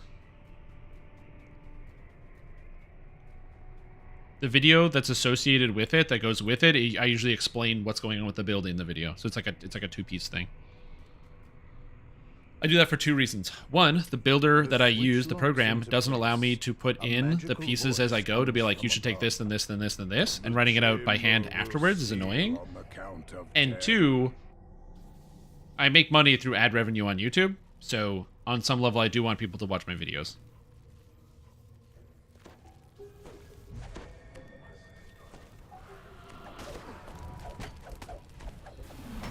The dragons, they band it together, you know. The quarry said. No, it's all good. Screeches and the chill of Rizier fills the chamber. Yeah, don't worry about it. It's Matrim, who is the person who writes the DDO builder, is currently working on a new version of the DDO builder, and one of the features he is going to be releasing with the builder is the ability to, or one of the features he's going to be releasing with the builder is a new feature where you'll be able to put in the process, or like the level up process of the actual enhancements and stuff, which is going to be cool. But, you know, he's one guy, and he's working on it, and he's working real hard, and I don't know anything about programming, so I just got to be like, nice job, great work, and let him keep going, because I don't know. But TLDR, if you wanted the basic premise behind where the points go, it's basically Vistani Knife Fighter with Rapid Slash and Action Boost Haste is really good, and then you spend the rest of the points in Enlightened Spirit, and then you fill out Vistani, and then you fill out everything else. Oh, and you need Fate Arc Illusionist. Your first, like, 15 points should be getting... Yeah, 7 points in Fate Arc Illusionist for Charisma and damage, and then 8 points in Vistani for Action Boost Haste and Rapid Slash. So that's 8 plus 7 is 15. That's your first 15 points, which is like level 4. And then fill out everything in Enlightened Spirit. Is an easier way to do that. The repository for free and not behind a subwall? Well, yeah.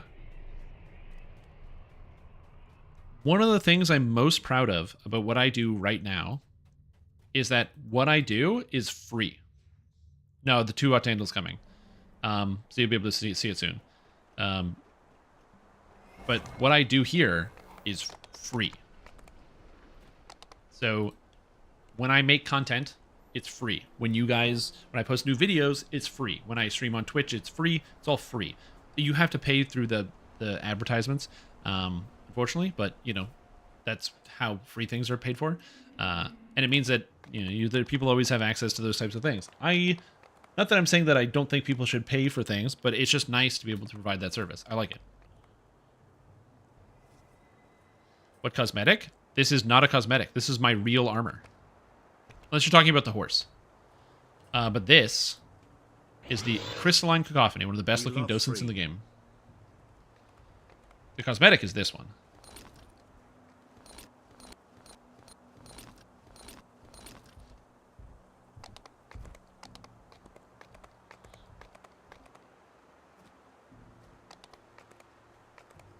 Where the armor from? The Price of Freedom.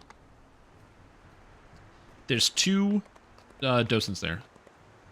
Why doesn't Twitch tell you how many bits you have? I don't know.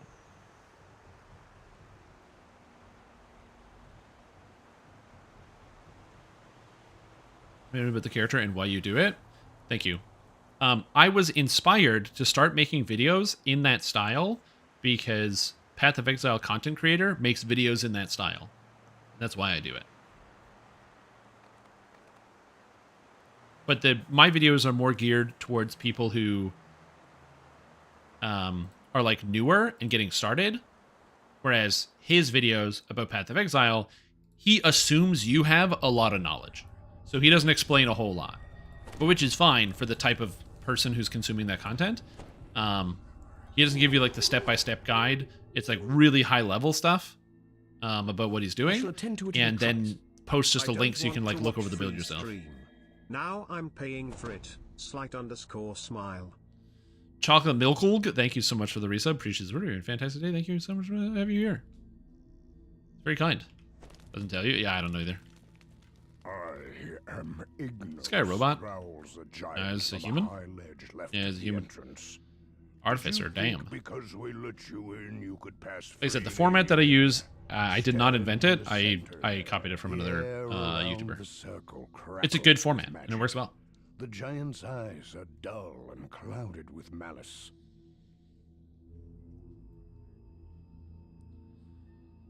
Fair to the other tons of streamers if I sub to one of y'all only. I'm trying to be a productive YouTube viewer by watching the full videos like support streamer because I want to support as much as possible. You have profaned the sacred ground of this tour. Like I said, it's up to you. Now you must die. The way I think about it, some people watch my stream, or like watch most, if not all, of every stream that I do. And I'm like, well, if I give somebody 180 to 200 hours of entertainment a month, they can give me $5. That works for me. Oh, I thought someone would warn me. Coming. Gotta go. Sorry, folks. Whoopsie. Oh, apparently we're going right now. I did not realize that we were going right now. I'm coming. I'm coming. I'm going as fast as I can. Please. Uh-oh. Shit.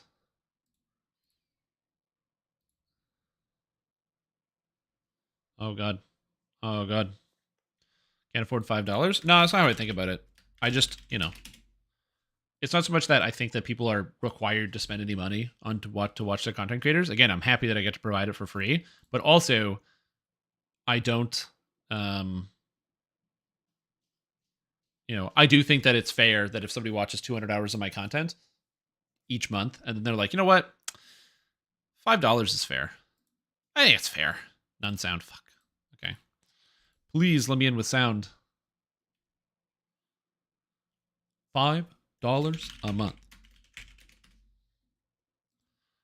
Yeah, that's why I don't hound people for subscriptions and be like, but guys, make sure you subscribe. Hit me that Prime. Or anything like that. Like, subscribe if you want to. If you don't want to, that's also fine. Do whatever you want.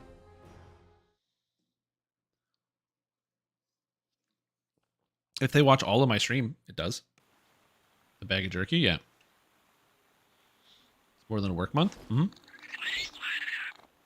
I have a problem.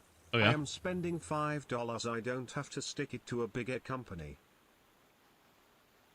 That's right. Take that, Twitch. It's very kind. Whoever you are, I gotta put this up. Is that the money or something? That is a thing that exists.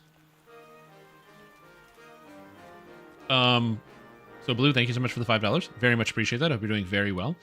We are doing Too Hot to Handle. So this is gonna be the Too Hot to Handle raid. If you've never seen Too Hot to Handle, it's the hardest raid in Dungeons & Dragons Online. We are doing it on hardcore. It's scary as hell. But yeah, there is that. It's called Twitch Turbo Positor.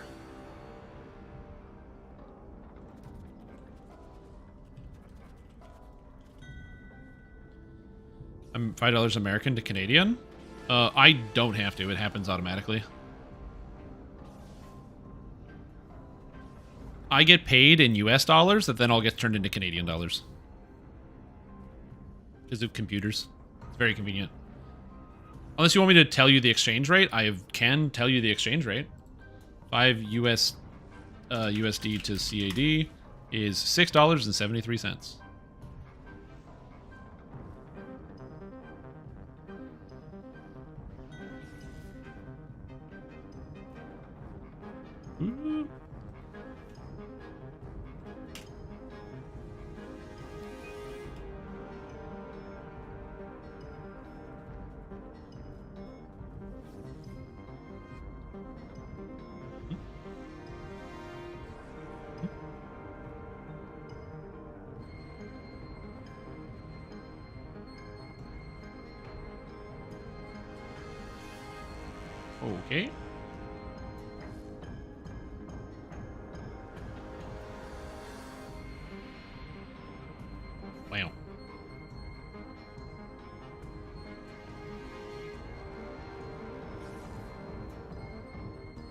Oh my god.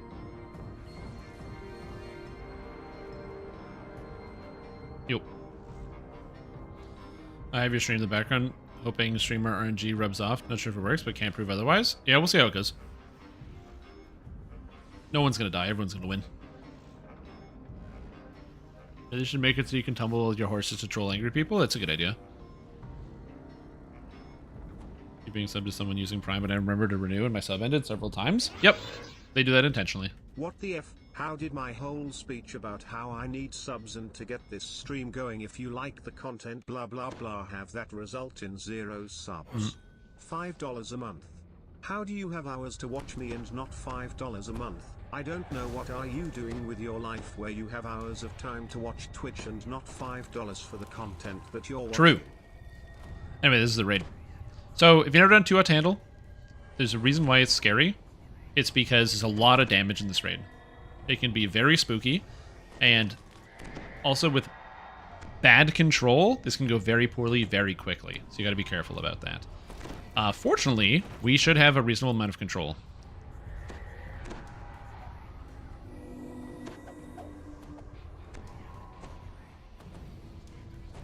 Get some Gamba up? Oh, Death Gamba. Yeah.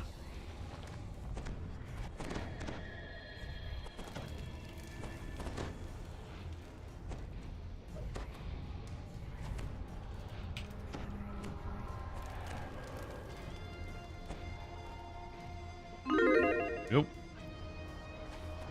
2 minutes. Get in. Get in while the getting's good.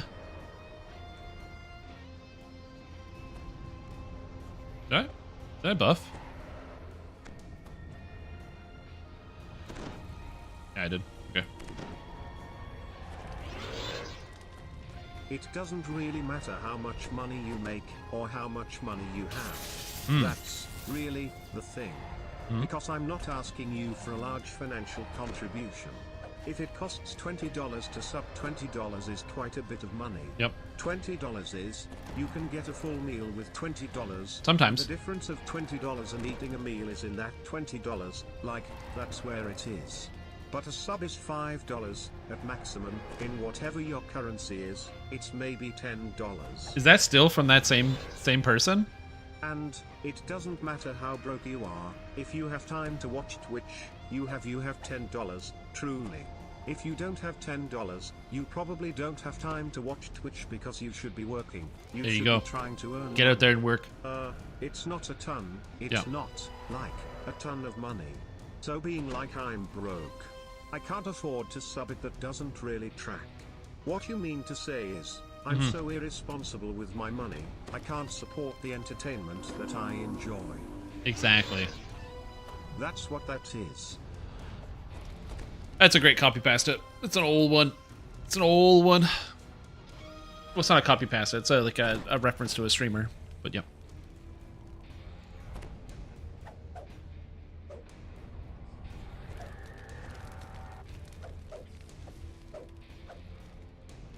And I can do puzzle 4.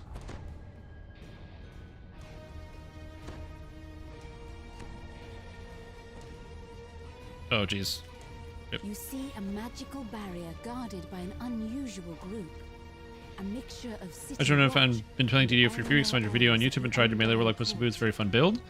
Good. Sorry, I'm gonna try to answer your question. We're doing the hardest raid in the game on the hardcore season, on the hardcore thing, so my focus is gonna be split. I have 4 characters, a little time. Is it useless to play several characters just because of past lives? No, because it's video games are fun, and do whatever you find fun. That's my biggest piece of advice to you, is if you find it fun, you're doing it right, and you're having a good time. As long as you're enjoying yourself, that's the most important thing. Some people like the treadmill. Some people prefer to have the shorter goals. May the ancestors guide you on a path to victory.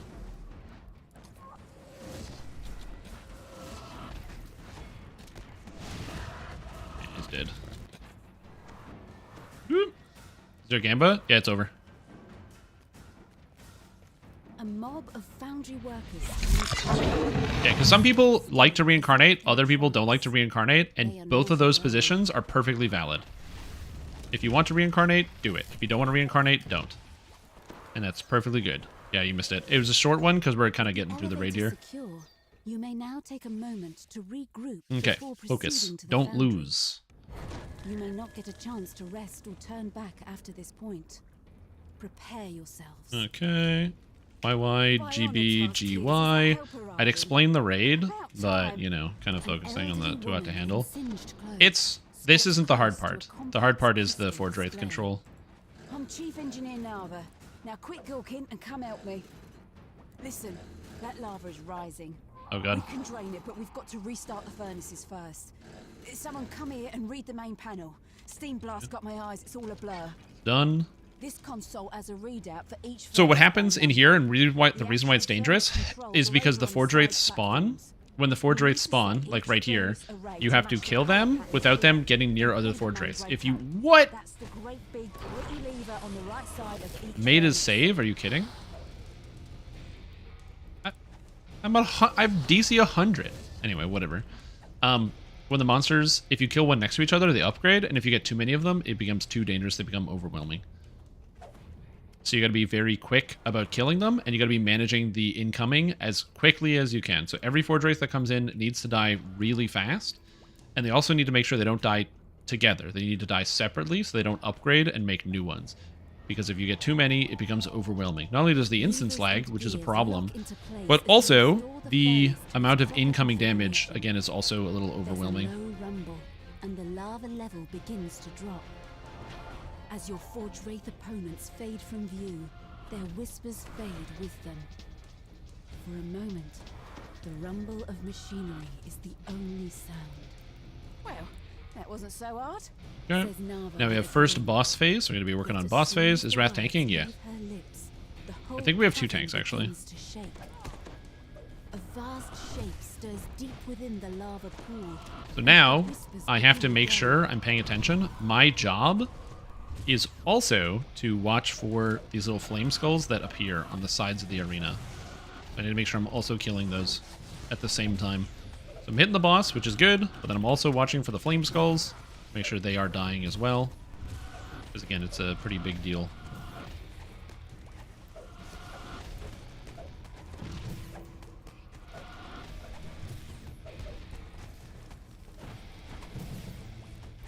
Also, these big flame skulls, these skulls that are coming down, deal a lot of damage. They are very, very dangerous if you're not prepared for them. I am fortunately prepared because my character... Oh. I am fortunately very prepared for this because I have deflect arrows. Deflect arrows actually makes it so you don't take any damage from these, which is very convenient. I'm just going to drop this here to make sure there's another ball here. There's also ads that come in, and the ads, when they enter the arena, they're going to make a run for the wall, or they're going to make a run for the lava. If they make it to the lava, they upgrade immediately into tier 2 Forge Wraiths, so you got to be careful about that as well.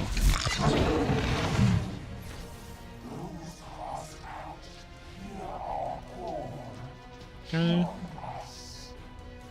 You can hear distant chanting through the din of battle.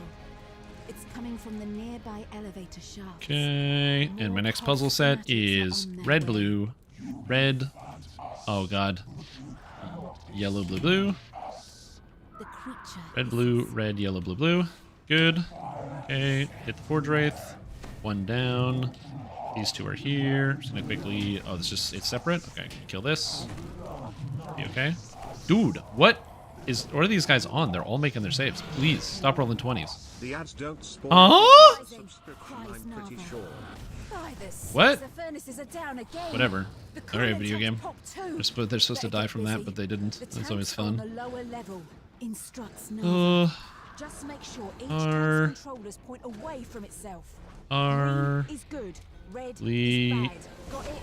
Now hurry. Another wave of Cogs fanatics pours from the elevator shafts. Alright, 4 is done. Okay, you have a Forge Wraith here. Get this guy dead. He's gone. They're supposed to instantly die against the Sunburst. Woo! Yeah, the skulls do the most damage. It's the reason why in this raid you want deflect arrows. The way you get deflect arrows in this raid... Another wave of yeah, the way you get deflect arrows is through... Oh, good. Did that upgrade? No, it's good. Is through Vistani Knife Fighter in a lot of cases. That's why a lot of people will take Vistani Knife Fighter to the first core, because it gives you deflect arrows. I get it from Eldritch Knight, so I don't have to worry about it as much. The good news is the lava is draining, says Nava. The bad news is I think that thing's coming back. Also, you have to watch out for the Forge Wraiths because they have improved evasion.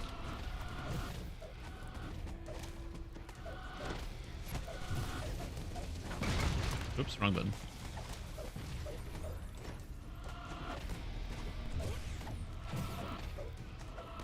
If you're wondering why I'm staying at the edge here, my spells target the monster's center of gravity, which is actually down here, so I have to stand on the edge to be able to hit him.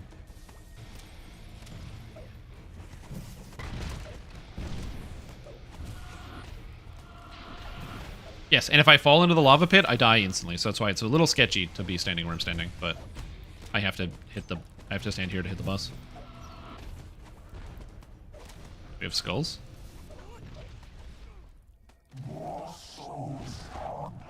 Okay, go over here. I have a Forge Wraith on me. He's dying. Goodbye. The thing about the Forge Wraiths as well, these are the upgraded Forge Wraiths. I think they made it through because there's no dancing ball. There's a ball here, but I don't think there's no dancing ball here. Let's put this up. That's okay. We can kill them on this difficulty because we're playing on the lower difficulty. If we're playing on the higher difficulty, it would be a different story. As on hard mode, if the Forge Wraith, or if the monsters make the tier 2 Forge Wraiths, they are not killable with instant kills. That is, though. So you have to be just really careful when I'm inching my way over here. A little nerve-wracking, but it's fine. And I got Arcane Supremacy, so I just want to use it. I don't have my Rune Arm charging this entire time because I'm an idiot. I was like wondering why my damage was a lot lower. Okay, next phase. Kill the Forge Wraiths. They're all dead. 2 of them upgraded. Even better. Okay, good. I killed those 2, which is good. That monster is heating up things. And, oh, damnation. All systems down again. Nava shit. Okay, we got that. I'm just making sure we cover off all the areas, killing the enraged Forge Wraiths that spawn. Again, there's a lot of Forge Wraiths in here, so you gotta be careful. Mana conservation is really important as a caster, because even though the fight is relatively short, if we don't control the Forge Wraiths, it's a problem. And now we have final boss. Now it's basically boss rush time. We just want to kill it as fast as possible.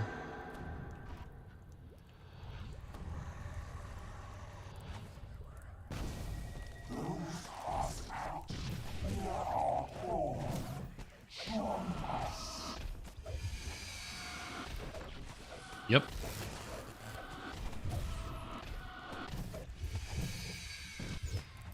And now we're using everything. We got the time stop. We got everybody blasting it with everything they've got.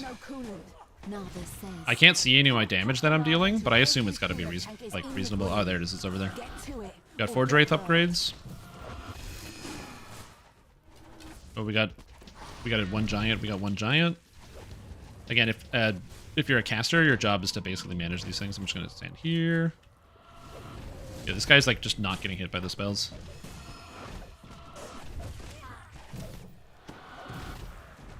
And again, you have to be careful about this, because my character is pretty tanky. I can take a few hits from these guys. Everybody in the raid can't. Also, when you're coming over here to get the skulls, you have to watch out. You don't want to get slammed by the boss. Okay, we got 2 giants. It's now heating up, because we're kind of going over the time limit. And... he's dead. Oh, got the kill. Let's go. 25,000 XP. Nice. Woo!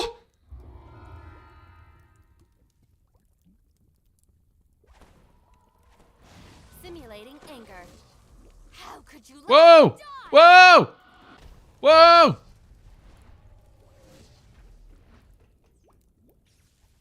Oh, he died during end of raid lag.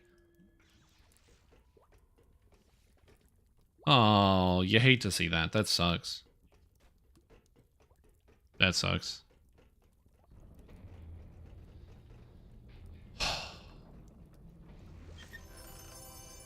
Damn. Oh, shoot! I got an item! And this is a good shield, too. It's not the best shield, but it's not bad. Shoot.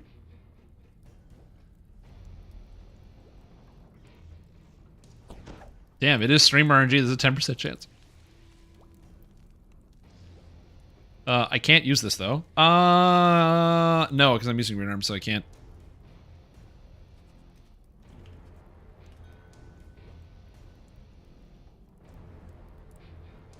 Could you? Easily.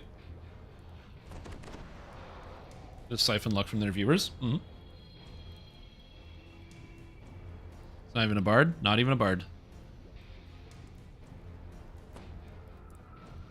Yep.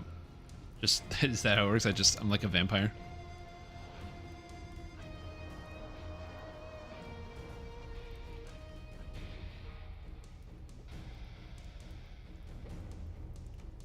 Look at that. 2 out to handle. I should probably turn this off so I'm not charging, but I like that I'm emoting and charging. It's great. Whew.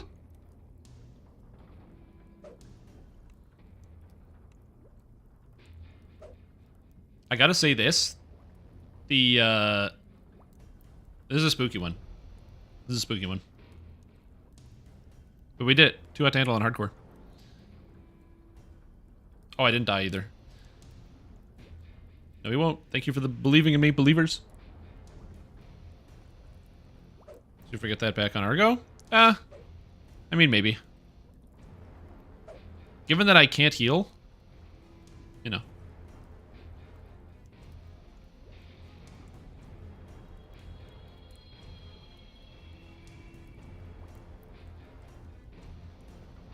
So yeah, now do Strahd Raid. I don't know, Vecna stuff looks cool with the Azure Shields. They're very cool. All the Vecna outfits, they're just recolors. I really like the Sharn sets, and so the Sharn sets as recolors, I have no issues with. I think all the Sharn equipment looks really good, and changing it with that more blue aesthetic to match the university is really cool. It makes me wish we had like an actual dye system in the game so we could dye our equipment and change the color of it on our own, but yeah.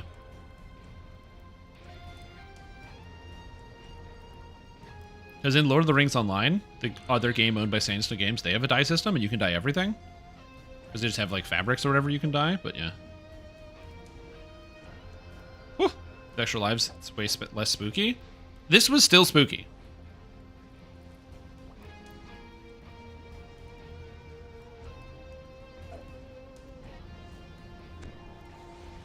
Oh yeah. I discovered dies in BG3. Fuck, I ignored my first playthrough. Yeah, man, you gotta make sure you do that.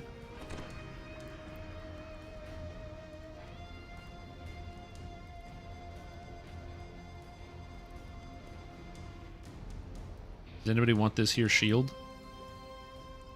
It's my shield. You guys can have it. I put it up for roll.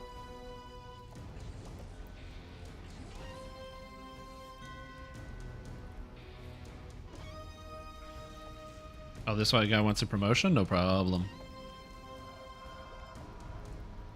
It does look fairly cool.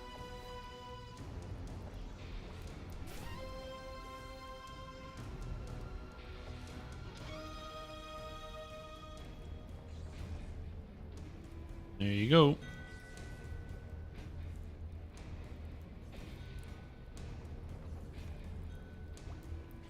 You die and only have 1 life left, you can just not res. True. The Sudai system where you have to unlock certain colors by playing the game. Yeah, in Lord of the Rings Online, it's a crafting system, so you need to, like, scholars make the dyes. So if you want a certain dye color, you need to, like, have the crafting or know somebody who does and trade with them. So people oftentimes sell their dyes. They'll just post them on the auction house and sell them in bulk. Apparently we're doing Killing Time next, so I'm down. My character shouldn't die in Killing Time. The only thing that's mildly scary is the Devil Room. And I'm not scared of it at all.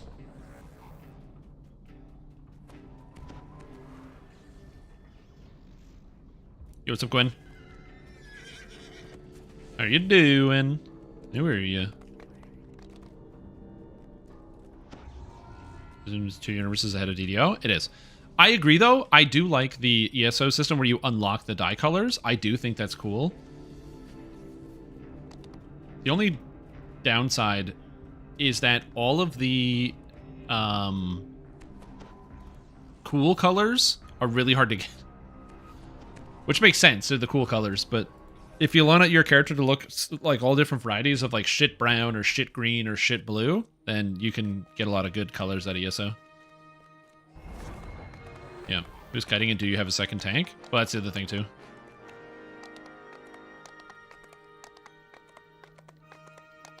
Is it updated for new players? I have 10 Warlock builds. Which one are you referring to? Imagine they'll be fine, though. We're doing hard. And then have a dwarf stand over the NPC. That's funny. Yeah. And force absorb if you can afford it. For the wisps. And chaos absorb.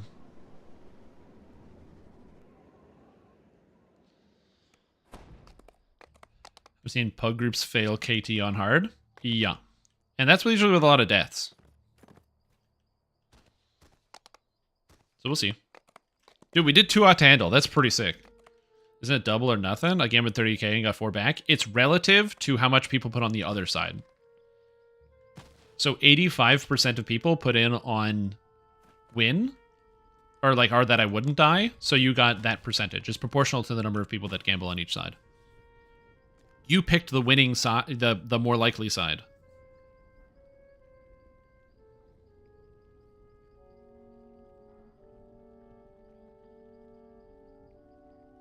Nope.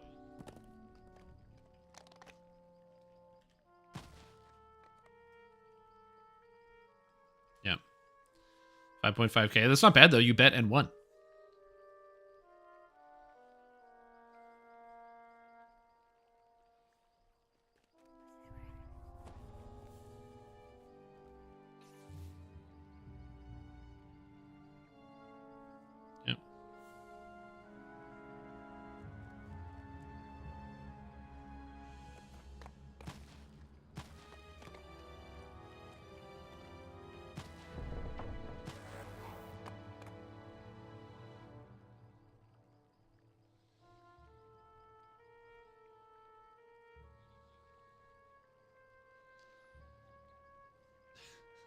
You can bet without losing risk because I can bet all of 0 flash. True.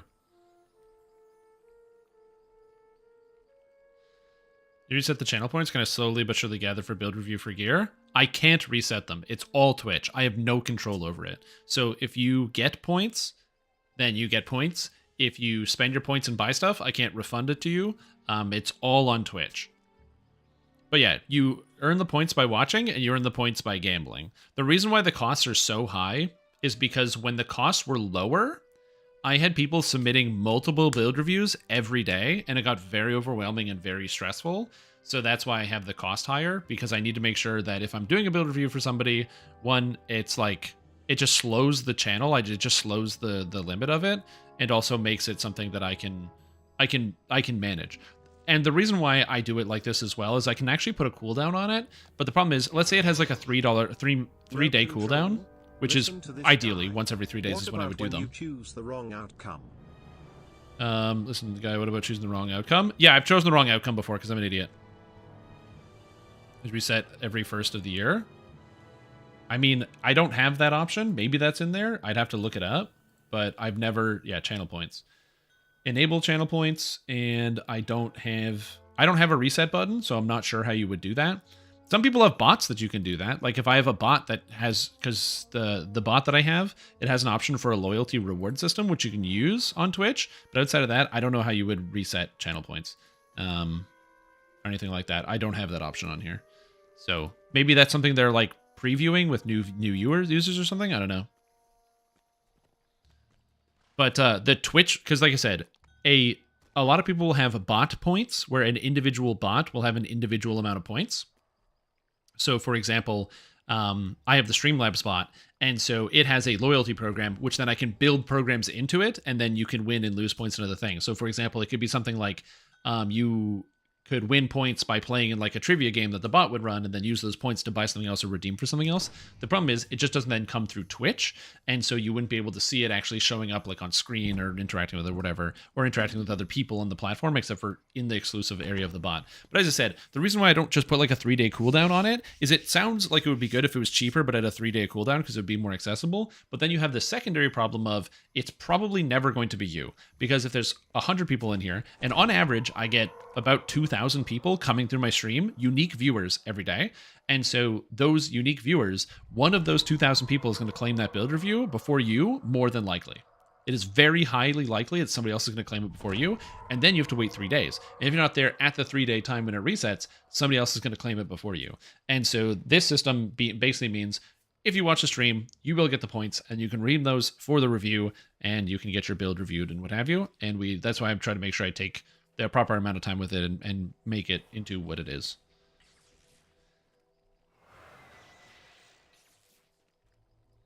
Yeah, I have no intention of wiping the points out. I could, if I could. I have had situations where I've accidentally clicked the wrong answer on the prediction and made some people very mad. That's probably overwhelming. It is. It's really overwhelming. It's a lot. It's a lot of extra stuff.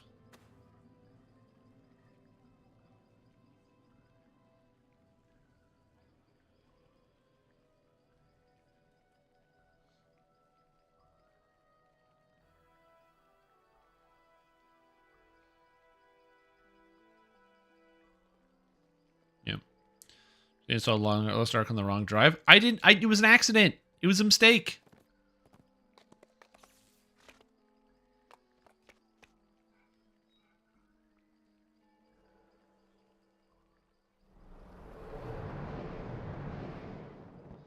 I mean, the hit point values in this raid are low enough. You can probably sack some damage for Energy Sheath.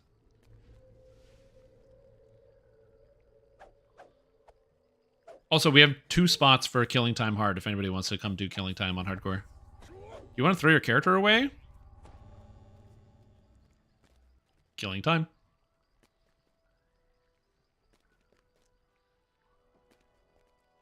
Yep. Build review lottery, redeem monthly. No, bad idea. But yes.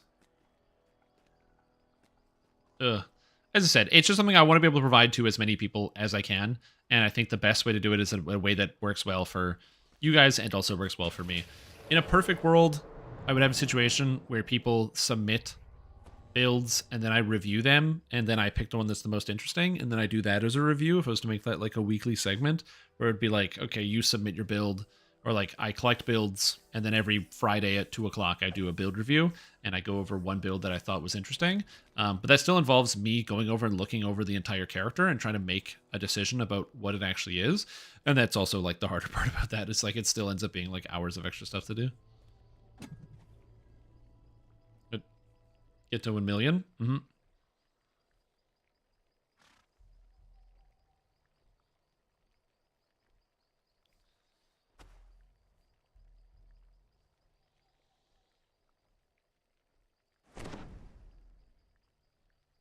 Yep.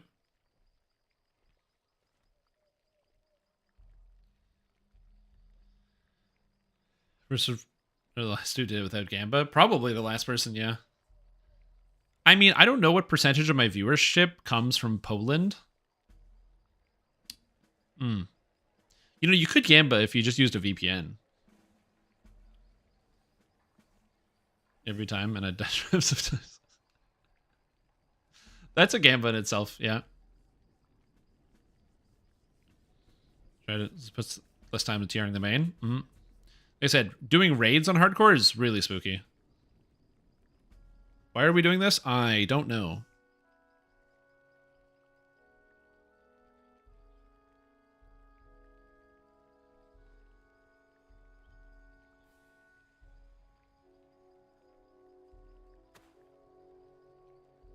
Yep. Again, we're just waiting for some people to come on in. I don't know if there's anyone else that wants to join. Do we have the LFM up? Yeah, Killing Time Hard. That's so funny.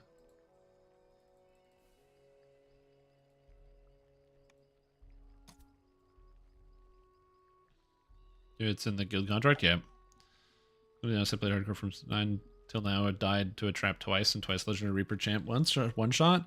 Yeah, I mean, like I said, for me, I find that the passive lag in DDO, like connection issue lag, I have to imagine is really more of an issue in platforming. Like, it's the big game freezes that kill people more than anything else. I was the only one who bad for it. Yeah.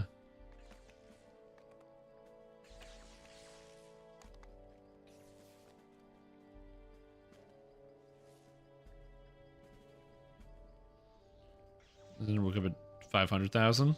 Mm-hmm. You were ran into lava and lost a life this season. Oh, you were one of the embarrassing lava deaths where you die in town to lava? Ooh, rip.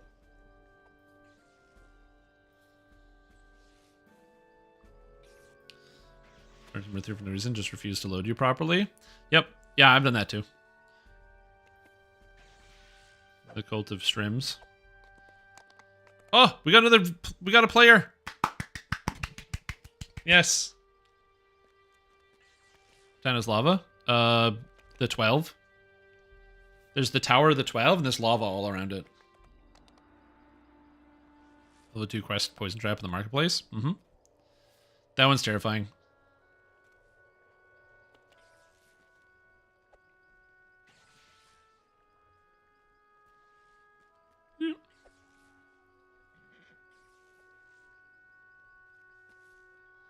I hate parkour lag in DDO. That's more annoying than game freeze to me. If I move where I want my character to be moved. True. The desync is really strong with the movement. So like, it's the way that the game can't, if it's not moving platforms, I find it's not too bad, right? It's the reason why, like, oftentimes on here, I'll like run along the edges of like surfaces, because I find that DDO's like platforming control, when one object is not moving, is fine. So this stuff is good. But when there's moving platforms, for example, in Sharn Cogs or in friggin' Newcomers right here, it's a nightmare. Air jets, anything where the game is moving and you're moving, nightmare.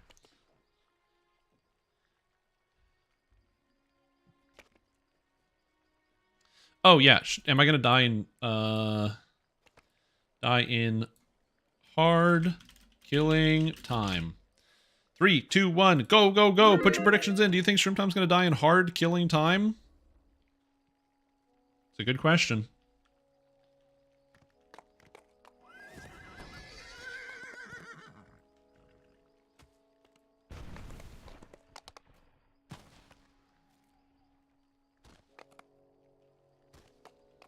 You get something too. It's 2 a.m. Yeah, you got to get some food. Don't let yourself go hungry. Don't let yourself waste away to nothing.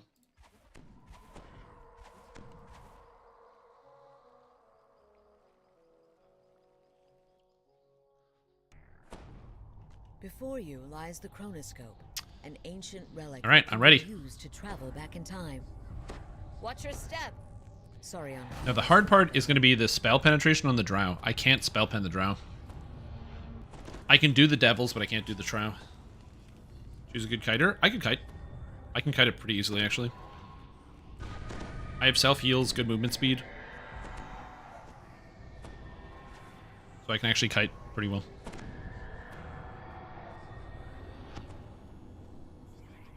You have spell pen on your dino weapon? Yes, I do. My spell pen is only 12, though. Yeah, I got spell pen 9 on the weapon, but that's it. I don't have spell pen literally anywhere else. Because I didn't take any spell pen, like, out of the tree. I didn't take this spell pen, and I didn't take... There's no spell pen in here. Weapon stacks to the augment? It doesn't. It's the same.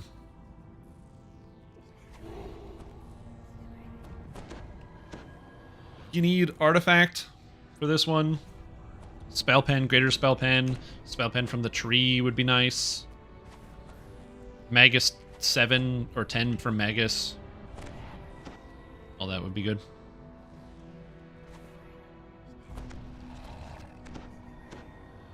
Yeah. Also insightful spell pen would be good. There's a lot of spell pen that would be good here. Wait, Ipsum, did you not bet on whether it was going to live or die? Again, did you miss out? Oh my god.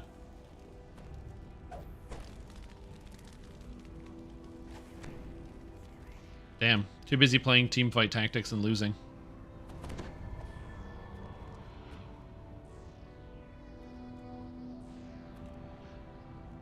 I can't believe you're like, I'm going to play a Riot Games video game in current year. Even though teamfight tactics is apparently extremely fun. I've watched people play it, I've never played it myself. Terrified of what that will do to me. The last auto battler style game I played was Hearthstone Battlegrounds, which is very fun, and I'm glad I don't play that anymore because I need to it's too time consuming. Because it's really easy to just queue up the next game because there's so little input. You just like click a thing and then you wait. And so you don't have to do anything with it anymore. TFT died? There's no way TFT died. Sarion addresses the group. This place has changed quite a bit since my last visit. He begins. These islands around us are a new development. They seem to be held up by a network of It's safe up here. skyboats. That jet of air over there is an example. Perhaps with a Featherfall enchantment, you could use the jets to explore. Once Yeah. we've secured the chronoscope. TFT or ARAMs? Speaking of Yeah. which, the I used to play League of chronoscope Legends a ton appears back to in the be day. heavily warded. I was a major League of Whoever did Legends it must player. be a powerful spellcaster. And I stopped playing League of Legends for 8 now, years, and it stay was a good close to me. decision. Very happy with that. I have Featherfall, right? In case I don't, I'm just gonna cast it, just in case. On dark and tattered wings, the architect of this situation flies down to greet you. Alright. Time for The killing bad- time hard mode. But she was slain. Gasps Sarah. I'm like kind of nervous about this, so we'll see. Pal World? Nah, I don't have any interest in Pal World. She responds. It's a survival game. I'm not a big survival person. Sorry on the predictable, I presume? Your good friend Horse? I Yes, wouldn't that is want to correct. forget our proper titles after all. Yes, I was slain. Again, it's I'm glad people are enjoying it and having a lot of fun. Advantage. Bet he dies if I could. Know how. Hey, I'm not gonna die, you're gonna die. Tinkering with the I'm chronoscope. full health. I'm perfectly fine. Meddling with time itself? The Oh yeah, rich she's immune to never lightning, knew right? what would Oh happen. shoot. I have a lot of lightning. You are Is it half insane? right It is as insane. usual, Oh yeah, absolutely. everyone. Like, Pal World is a fad game. It's gonna disappear, but it's pretty cool in the short By term. the dragons above. Like, and I'm glad people are enjoying it. It looks like it's a lot of fun. To his original form. The chronoscope is activating, cycling backwards. She means to change history. Find her and stop her. I shall attend to I'll it in a work on getting trot. the wards down. Home from the Okaza hospital, lands to food the north poisoning and begins turned in into low Rokas. Oh. calcium, magnesium and vitamin D deficiency Reacts didn't to help. enchant, But home now faster resting. and faster. Damn, I'm sorry to hear that, Kolari. I didn't even know you were in the hospital. Well, I'm sorry to hear that you had to go through that. I hope you're doing okay and, you know, back home resting. And happy to hear that you're able to slowly but surely recover from that situation. That still sucks. But welcome back. I appreciate the support for almost 3 years. That's a really crazy number, so I appreciate that. You are nonetheless adept at battle. Enough I games. truly respect Yep. you Oh and yeah, the dude, I've bought respect so you many. represent. I like non-PvP survival Catch games. me if you Yeah, like I said, can. I just don't like survival games at all. The So when I remember Dracolich somebody was saying that they got Pal World and they spent like their entire time playing it, basically just building bases and doing nothing else. And I'm like, oh no, that's not for me. Okaza, cries Sarion. I order you on the authority of the chamber. Lower your wards and end this. I still serve our king. I still serve our Ganesha. Oh good, Retorts the dragon. good like spike. You fear what you do not understand, young one. I must do this for all our sakes.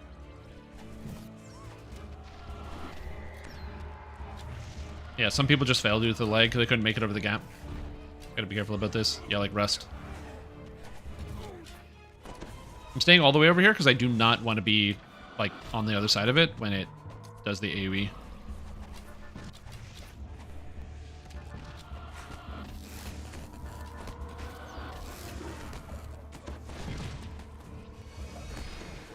Okay. I don't care too much about this. Get this guy dead. Nice. Okay, trash is done. Back to hitting the boss. The classic hit the boss. What a move. Is she immune to cold? Yeah, she is. Okay, she's immune to lightning and cold, so I don't have a whole lot I can do against this. I have fire at the very least. And I have a lot of temporary hit points, because every time I hit Korkaza with magic, I get temporary hit points. Even in the thick of And we have a Aura Warlock giving out temp HPs. I anticipated this. the Dracolich rattles off an unusual spell. You feel Okay. a brief but intense pain in your Yeah. skull. With the chronoscope, Ooh, I you can build your own alter server with time friends? itself. Oh yeah, I can believe that. And So with if you're time dying, if on you don't my stay near side, Korkaza, don't worry, this I is am not the hard part of the raid. unbeatable. The damage Hey, you PoE dealt fun to the times. Dracolich suddenly vanishes with a shake. That's funny. It was easy enough to The bonus from master Vecna gives reworking everything the Cursed last Dread week. gives, but gives one extra profane. Okay, But that's of course, interesting. you know I won't stop Yes. there. But also, Next bear in steps mind will that it's require not a one-to-one test comparison subjects. because there's more items available with Isla Dread, which makes it easier, that are more customizable than Vecna. And there's Or stats that you call want on them Isla Dread you don't get on side bets, Vecna. if you will. Let's begin. With a burst of arcane General magic, rule of thumb, if you're a reality caster, itself it's begins easier to fit the twist Vecna and set, turn. and if you're a melee, it's easier to a melee or range, it's easier to fit the Isla Dread set. Sarion's voice cries over the gulf. You find yourself in a familiar cave, feeling quite strange. The air seems dank and still. Yet somehow, you still feel the sharp winds of the floating island you just left. It's the sensation of being in two places at once. All my gamer Korkaza friends know life simulator PoE, greets and I you. hate PoE. It's hard to Welcome play. to the path Well, the of thing is, ones. if you like Path of Exile, there's a new challenge thing coming out called the Gauntlet, and I think I'm gonna play it this time to see how it goes. I'm gonna give it one solid try to see if I can do well on it, Might consider it on and its way because I'm just curious. I think it could be fun. I've selected this moment from There's no guarantee I'm gonna do well. the but, day you know, when I'd like to certain try. Undead thief named Vale was saved from a true and total destruction. Dude, Arcane Supremacy is such a drug. Holy moly! I just hit that thing for like 120,000 as a wizard. Perhaps my dear friend Vela would still be with us. Because it was 50,000 from the rune arm and 50,000 from the. I actually don't need a rest. I'm good. Yes. It's 50,000 from the rune arm and 50,000 from the Cannot be changed. Thunderstroke. The Marut intones in its metal voice. Does anyone not have Featherfall? How ironic. Chuckles Korkaza. Still, that single-minded Okay. brute has a point. History appears to be repeating. It was the combo. So I cast the 54,000 plus the rune arm shots. The Marut topples to the crash. You glance up to It was both of them. It wasn't one individual hit, but remember that the rune arms, the damage from the rune arm goes out at the exact same time because there's no like casting time on the rune arm. It just goes out when it goes out. And so like there's look at that rune arm shot. 5,000, 5,000, 2,000, 2,000, 2,000. 16,000 for just pressing the button. Boop. I mean, I'll take it. That one was even higher. That was almost 20,000. They got to be able to probably get through for getting sick when I get back to playing that soon. Got my Panther mount and DDO. Yeah! I know some people that are riding the Panther mounts. People got the Robo mounts. I like it. It'd be rough to get through campaign. Pick your tankiest character you can play. Hello all. I just want Maybe. to take time out of your busy day to Well, I'm gonna remind see you how I of do with the two actual landmark with the gauntlet because events. On the I also kind of 29th want to see if I can win something. 2023, our I'm not that friend bad at Path of Horse Exile, so almost we'll see died, how it goes. And then died. He was the life of the party, and then he R.I.P. died, Horse. and became the death of the party. This event will live in infamy. Hashtag never forget Horse, the 29th of Never forget. October 2023. Okay, hold this guy. Nope, not even close. I absolutely cannot hold them.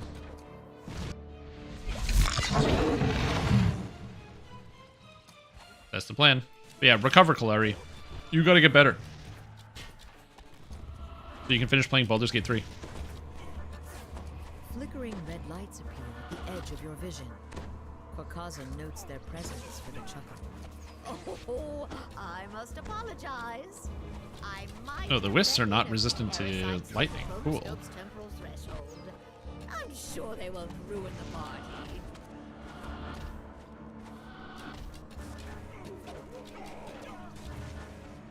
He is dead. Yeah, the rune arm is like such a big carrier of damage here. Ugh. Through the chronoscope, I can see you all. Each one of your What was I friends saying? Oh yeah, bring the gauntlet. I think that the gauntlet is going to be pretty fun for me as trying something that is like an extra layer of challenge. I don't play hardcore at all on Path of Exile, and I don't play solo self-found at all. So I don't know how I'm going to be able to handle it. I need to make a build that requires no name or unique items and get through the whole game. So I'm going to be doing a practice run on just regular solo self-found to make sure I can actually get through the game. And also I need to have a build. And also I was looking at the solo self-found hardcore leaderboard, and I want to pick a class that's not the top. So I'm thinking I might go with Trickster. Because Trickster seems to be really, really good. Just really defensive, energy shield, recovery. The downside to Trickster is plus 20 fizz as chaos on everything.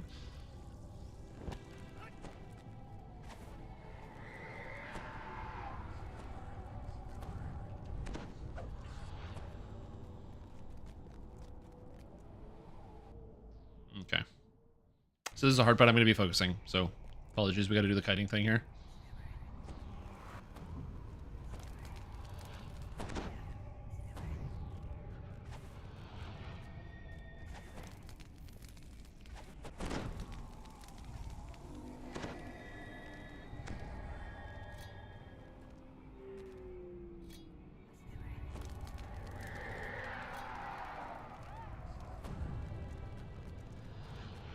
The Dracolich's simulacrum greets you. Recognize our new playground. I'm not keen on General Horat seizing control. Too prideful. His underlings, however, are always looking for new opportunities and new allies. They're kiting the other monsters around, so I can just focus on dealing damage to the boss here. And getting hit by the circles, I hate that. I can tank this thing, fortunately. I have a good enough amount of physical resistance rating. History again, Snarls the Dracolich. not entirely unexpected, but not productive. Time to make a change. Korkazan muses from above. Our damage is really high for the single target that we've got. Willing to aid his feet. Nice. Okay, that was the hardest part of the raid. Yet you can actually bargain with the deeds of Shavara. Again, it can be a little stressful right there. It can be a little The shaky. real threat lies elsewhere. So I have foreseen. In the desperate times to Where's come, the boss? I don't enemy remember. of my enemy may become my friend. I still have bard buffs, Strikes hard right? and Netherios Nah, I've got loses 15 more focus. minutes of bard buffs. I'm good. Shadows wail and depart. Again, the rune arm on this character really goes to selling why it's so powerful. So I'm a big fan of the rune arm here. It just really gets the job done. Oh. We're good. We have our tank. Just tanking the dragon all by himself.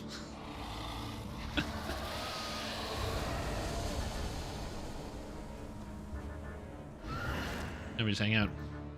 Alright. Laughing if she breathes away from the tank the whole party at once is on hard, basically death for low HP characters even with absorb. Hey, hey, hey, hey. Go away.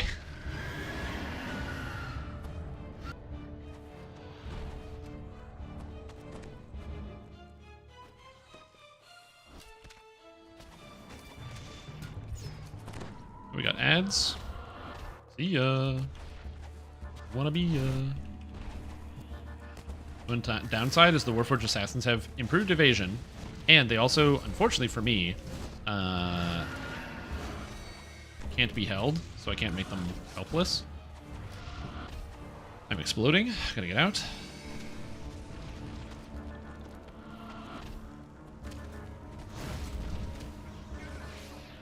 So those are the bombs, where basically the game drops those on top of you, and you have to get out of the group when that happens. It's not that hard to deal with, but just a thing to do. Hey, Arcane Supremacy. Yay! I can hit this thing with any of my spells.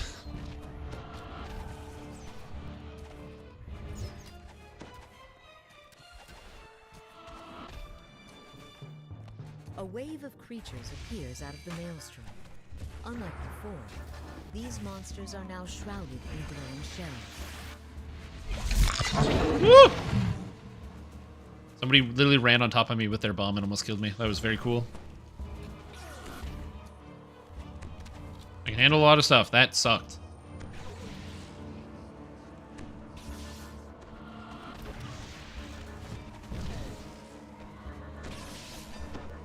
We still have the shielded wisps left.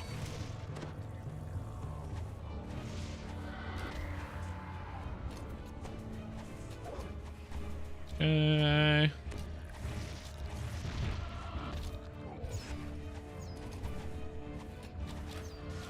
And it's done. We have one more phase left. Oh my god, Dragon Lord party next hardcore could be so awesome. Yeah, I'd like that. What a valiant spirit Ellis from you Dragon Lord all works on are bosses? when No. bound together. And yes, if I was a Dragon Lord, I could do something different. If I had Dire Charge, I could also do Doubts something that different. Eberron's jumbled amalgam of races will shatter in the face of the That was really spooky. Almost. When the Cleric literally ran right on top of me with the bomb, that was bad. I almost died there. I was down to 500. That's the closest I've ever come to death on this character. Let's see where that It's fine.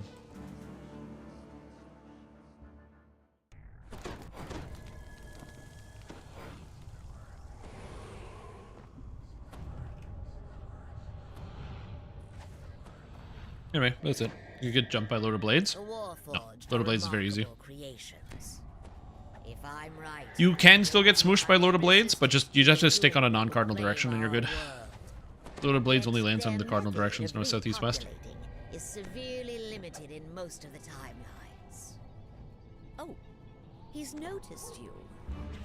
Let's hear his words one more time. The Lord of Blades turns his hateful gaze to you.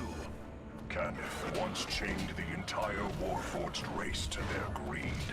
And now we have found this, the very source of our creation. No, I used my big epic moment. Please, let me kill you. And gained power beyond what we once The one downside is because the Rune Arm charge thing is so faint with all the explosions, I literally can't see the charger and I can't tell if it's full charge. My will is my own.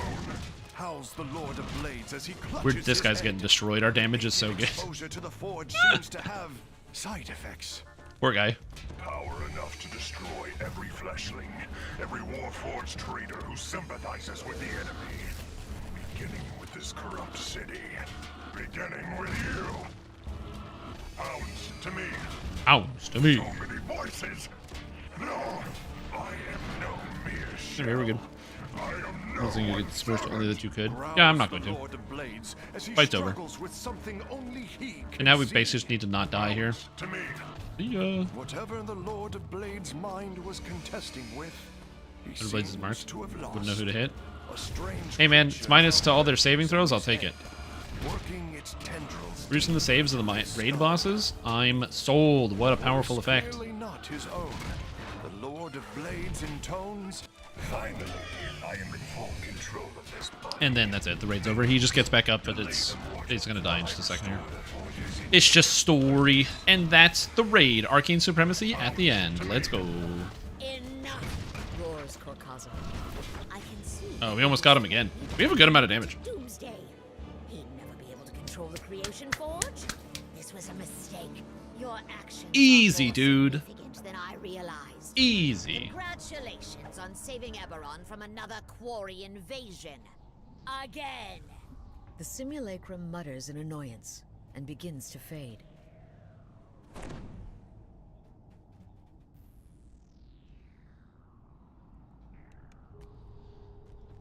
That was pretty easy. Way easier than I would have thought. Our invasion, again, is redundant. As the last time rift stabilizes, the wards around the chronoscope flicker. I mean, it could be just, you know, Because it takes when people are care. speaking, Positioning people say yourself redundant over things the all the chronoscope. time. I guess you could argue that this is Sarion written by a rises to writer, meet so her. in theory the writer should write better. But yeah, when people, The you know, chamber is sometimes open for people your will sister. misspeak or say Any things moment incorrectly. now, I think they'll that's realize fair. her wards are down. You're Surrender expecting will death? return Not with from the Strim Argonauts. Tom, dude. Even in your We got more raids on the way, by the way. Also, Pizza Nugs, thank you so much for giving a sub to Sans Context. That's very kind of you. I appreciate that. I'd be so Thanks, dude. blind. Huh. I had it all wrong, changing the past to change the now. It's the future I need to see. At my age, and still a fool. What is your answer? This is your last chance, cries Sarion. A chorus of wing beats announces the arrival of more dragons. The Dracolich's jaws part in what might be considered a grin. I'm going to find a way to save you, young one. To save Argonessin. Both dragons begin to cast spells. The chronoscope One reacts second. immediately. Effect. As the glare Yep. fades, Any life loss this season? Yeah, I actually had my first character die in totality. suspended above the My first chromosphere, character was frozen a in time. 6 Constitution Archer, and because it's the easiest hardcore season ever created by SSG, we decided to do 6 Constitution on every character, and it was pretty fun. It was pretty fun. My character actually got all the way to 32. I lost all of my lives at 32. Once was to lag, once was getting obliterated by something I couldn't even see, and the final time was I had my gear set completed. I had full gear. I was ready to go, and I forgot Death Block. So while helping somebody farm something else, I rolled a 1 against a Finger of Death. If I rolled a 2, I would have lived. If I had my proper spell resistance cloak instead of the one that I actually got, I would have lived. If I put in Death Block, I would have lived. If I had cast Death Ward from the clicky that I had on myself, I would have lived. But I didn't do any of those things, and as a result, I rolled the 1 and I died.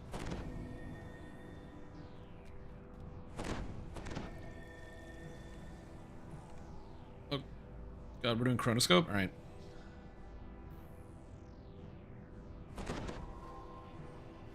Yeah. Have you ever done an explanation of how to get high DCs? I mean, like your YouTube videos? I've been playing once a year and I'm at 99. I suck. I mean, 99's pretty good.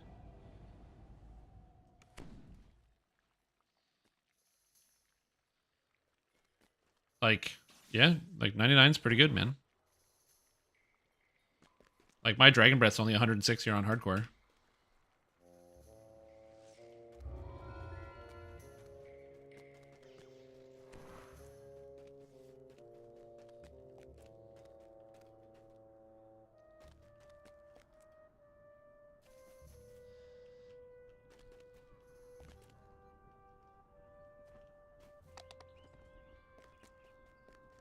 Yeah. Yeah, I'm at 102, I think. Yeah, 99, 102. Arcane Tempest has actually the wrong saving throw on it. But yeah, getting DCs is legitimately hard. You have to scrape every single option off of the floor. You need to get literally everything you can physically get and put it all together. You need to get everything. You need to sacrifice everything. You need to get everything. So what I mean by that is, like, this character, if I look at the filigree that I'm actually using on here, so if I take this off and look at the filigree, look at this. Intelligence, intelligence, intelligence, intelligence, intelligence. What do you think's on this one? I'll give you a hint. It's intelligence, intelligence, intelligence, intelligence. I don't have a lot of exciting pieces of gear, okay?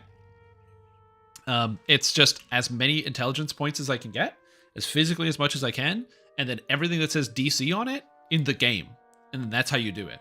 Like, the thing about Dungeons & Dragons Online is that you have to get everything if you want to have the high stats. So every time you're like, do I take this or this? The second you sacrifice that 1 point of intelligence, you're missing out. So I have 15 intelligence, the highest in the game because I have it on an artifact. I have Insightful Intelligence 6 here. I crafted Quality Intelligence 3. I have a artifact set bonus for 3 intelligence on top of that. We got the intelligence or the artifact spell DCs. I have evocation focus, insightful evocation focus, quality evocation focus. And I've got profane spell DCs. I've got everything all added together. Literally everything. My highest spell power right now is electric at 808. And that's just here. Someone just died to Korkaza. Yeah, there are people doing a normal killing time, I think.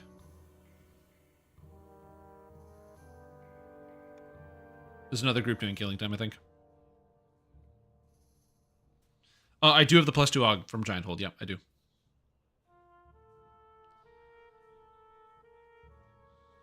But yeah, so 808 is here, and then that's not including my meta magics. So I got Maximize and Power, and then on top of which I always have turned on, and then on top of that, I've also got 90 extra spell power when I get from my Arcane Blast and Arcane Bolt passives, and then I also have the extra Wellspring of Power.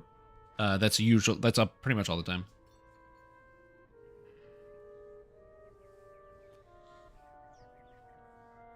So yeah, again, I really do want to do a video of like, how do you get your numbers so big, as like a future project.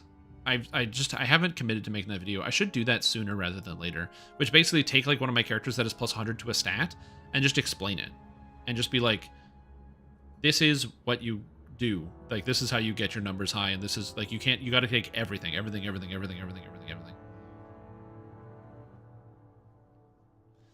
DC's majority, but got your electric spell power up to 1070, which feels pretty good when ruining. Oh yeah, absolutely.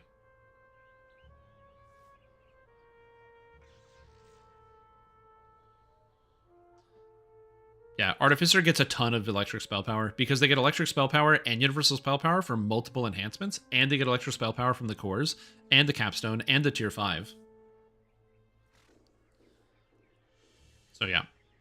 Like this character, I have multiple spell powers, so I use electric and fire and force and light and acid and cold, and my acid spell power is my lowest. It's also the spell I cast the least, so that's why it's not there. But the rest of those I use all the time, so that's why I'm not like funneling into one. I have my spell power spread around because I need force for Arcane Blast, Arcane Tempest, and Arcane Bolt. I need electric for Thunderstroke, Tonkwinds, and Dragon Breath. I need cold for Iceberg. I need fire for Meteor Swarm and Delayed Blast Fireball, and I need Radiance for the Rune Arm because this Rune Arm kicks ass.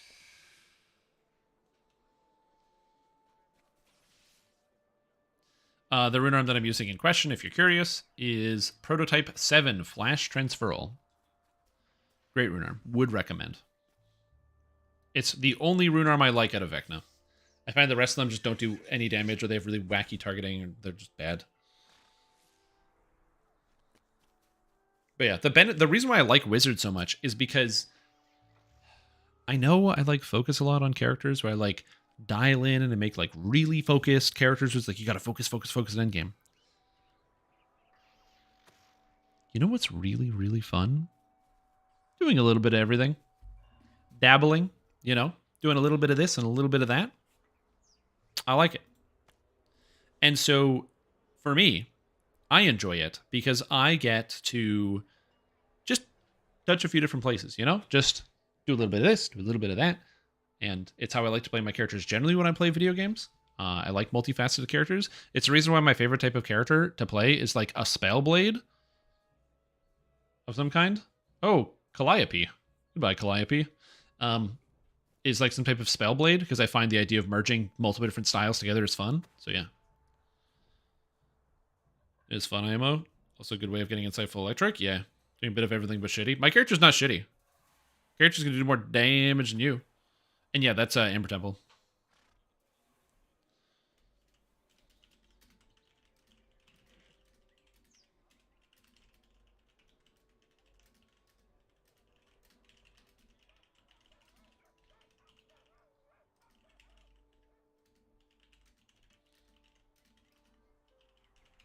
It was a joke.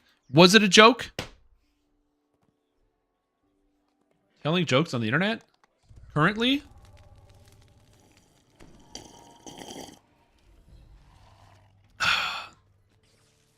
I don't believe it. Come any sooner? Yes, there actually is a way to make it come sooner. Basically, just like, I don't know, start drinking a lot, and the days will start to blend together, and eventually a month will happen, without you realizing how fast it is.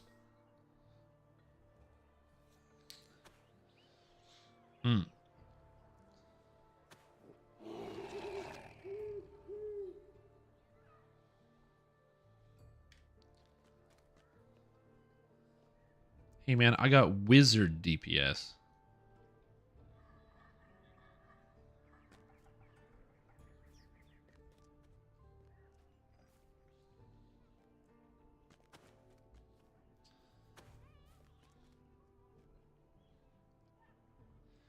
It's just, I was going to say, it falls into the category of it isn't sorcerer, and it isn't alchemist, and it isn't druid, so people didn't try it. That's the thing about Archmage. It's just literally, it's not wizard, it's not sorcerer, it's not sorcerer, it's not alchemist, it's not druid, so then people just like don't try it and don't care. To be fair, it is literally less damage than like other casters, but like, dude, this shit's crazy. Again, this rune arm's fantastic. Barren City, remember it being less than that? Yeah. You can get higher spell power, especially if you go like all into one. Ironhide officer, please. Oh, sure, yeah. Sure, dude.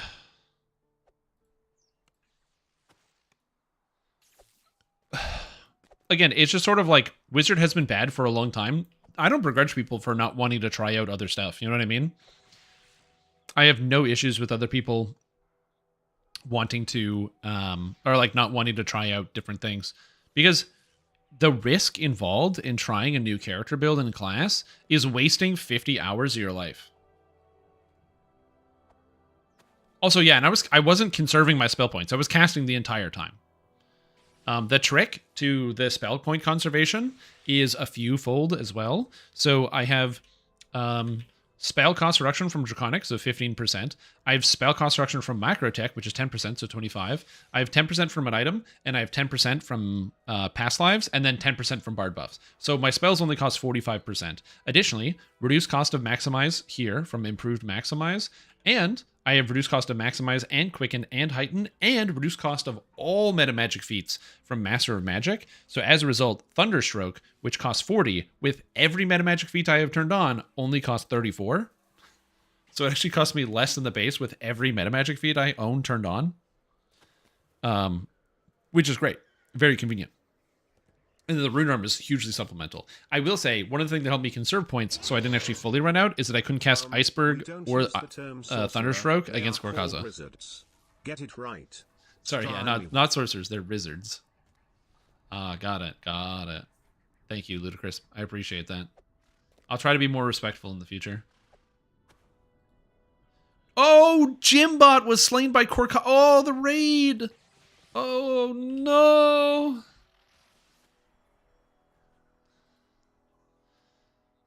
How many people are in this raid? That's another character, but that's a tramp. Oh, Temple of the Storm. Oh, they're in Riding the Storm Out. Oh, Riding the Storm Out. Oh, geez, they're doing Riding the Storm Out. Yeah, Temple of the Storm. Shoot. Dude, Baby Girls is level 31?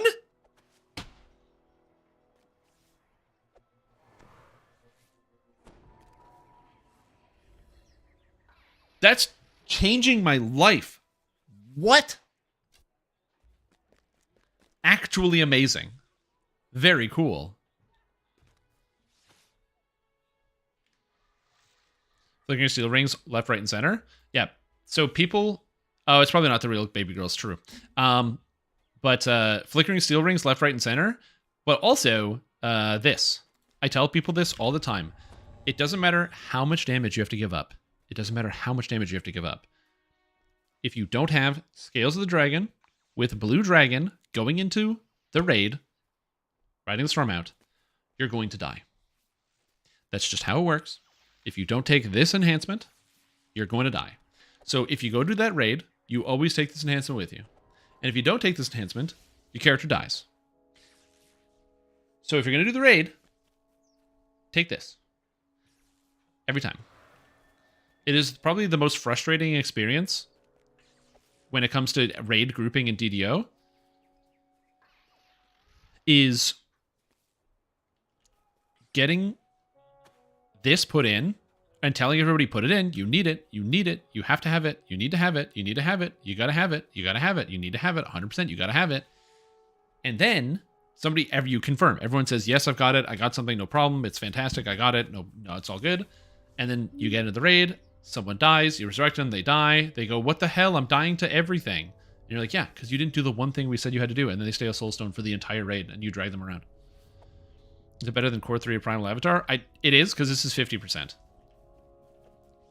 Also, you want to stack them both. They stack. So you get 50% and 15%. It's multiplicative, but it's still good.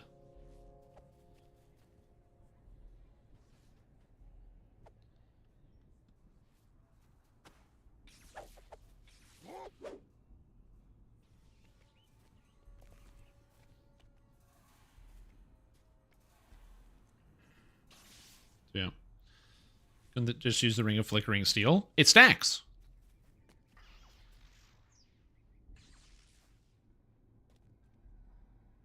It stacks multiple times. So, like, you can get Scales of the Dragon and 30% from the ring and 15% from Primal Avatar. And you can go Unyielding Sentinel and get 15% from that. I don't even know what that is.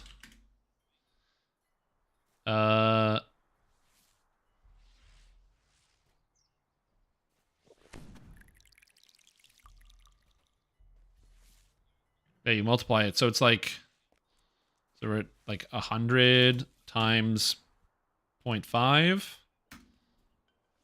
And then we take, yeah, 50. So that's 50% damage taken. And then times, it's 30% from the ring. So 0.7.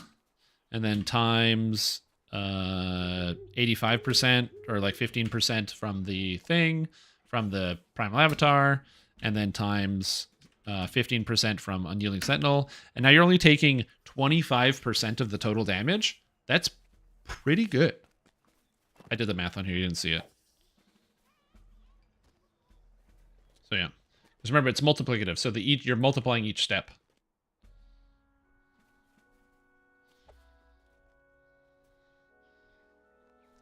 Buying a timer on hardcore. What a time to be alive. Yo, what's up, Kano? How are you doing? There's Fire Shield Lightning. Oh, yeah. Fire Shield Lightning. Also, this that doesn't mathematically stack Scales the Dragon, but you use them both at the same time. So the way that I run this character is I use Scales of the Dragon. Okay. So Scales the Dragon gives me the 58 here, and then I can use either cold or fire and get 50% fire or 50% cold from the fire shield and get 2 of the resistances covered off. Additionally, my character also gets, I'm using the Macrotech Mantle, so I get 15% absorbed to force piercing, bludgeoning, slashing, electric, sonic, and rust. And that's powerful because that's physical damage taken. So I take 15% less physical damage, basically. On top of 210 PRR.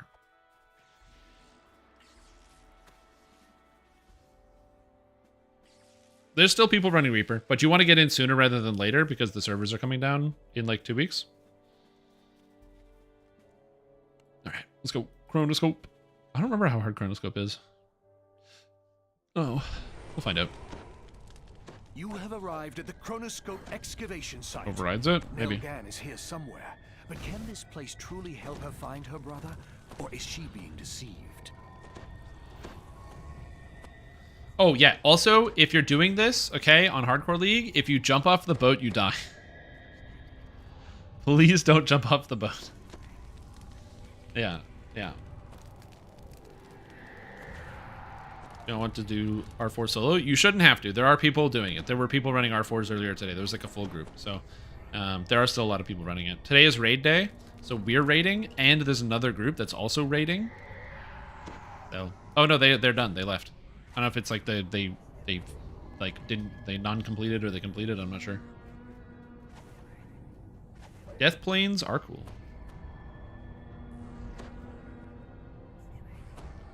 R7 and boy, oh boy, did I almost die laughing. Well, he died painfully, so. Do not have confidence in pugs. Well, you don't have a choice, so I would learn to develop that confidence. Level 27 almost. I want the Lantern Archon. Well, you gotta hurry up. There are people still running. Again, like these guys. Lightning Sheath, and then I cast Fire or Cold Shield as needed. Yeah, because Evocation gets it as an SLA, so it costs like 5 mana. So I just had it the whole leveling process.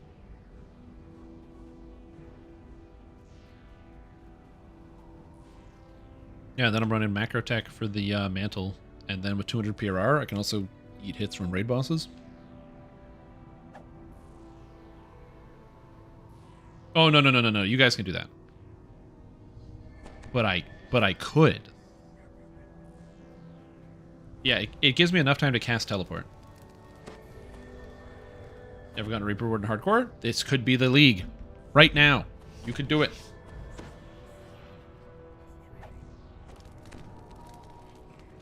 So I have a bit to go. Kentos, pedal to the metal, man. You know what you just said? It's like 2:30 in the morning. I guess it's now 2:47. That's basically the morning. Chug-a-lug on that rogue energy, and you're good to go. Go all the way till the morning time. Or the afternoon. Then the next day. It's Saturday tomorrow. You don't have anything to do tomorrow. Unless you have things to do tomorrow, like groceries or laundry or, you know, general tasks around the house, visiting friends, family, taking care of responsibilities. You know, probably a lot of things.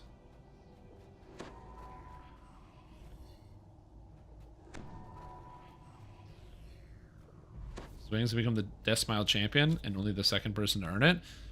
It'd be very cool. Well, I don't know. I don't know what people do on the weekend. I assume, like most people, we all just play video games and shirk our responsibilities as best we can.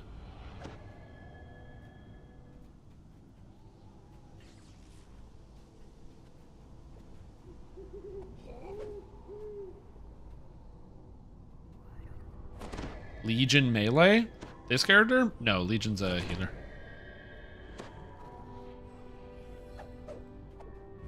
I'm pretty sure. Are they a melee? No, that's a healer. I think. Yeah, he's just using Divine Intervention for the Tier 5. Or using War Priest for the Tier 5. War Soul. Are some people's names yellow? It's a bug. It's a visual bug. I don't know what causes it. This is a great question.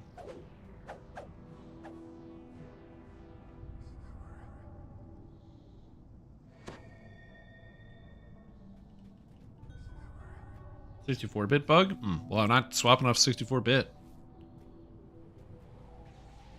Was given and choosing human, went for 5k favor, took Dex Tome, and got improved precise shot. Nice, that's great.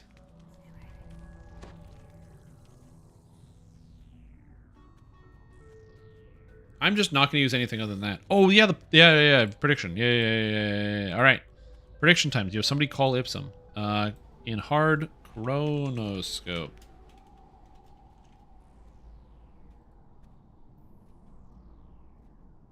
Two minutes. Go. Put your predictions in. Do you think someone's going to die?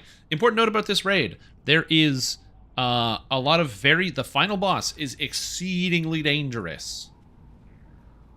So keep that in mind. It is very dangerous.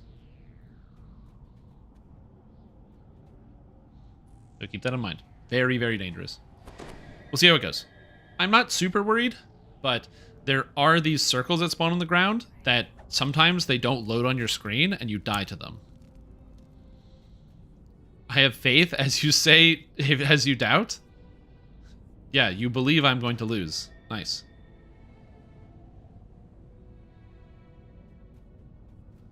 We're waiting for our last player to get in. If you're wondering why we're just standing here.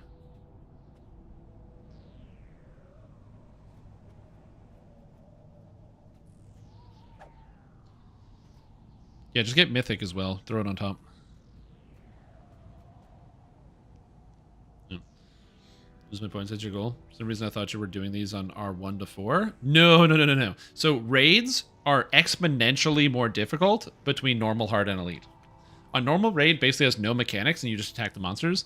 Hard mode raid has like a couple things you have to manage, but for the most part, it's still just it's mostly just like a DPS check for the most part. And elite, everything hits really hard.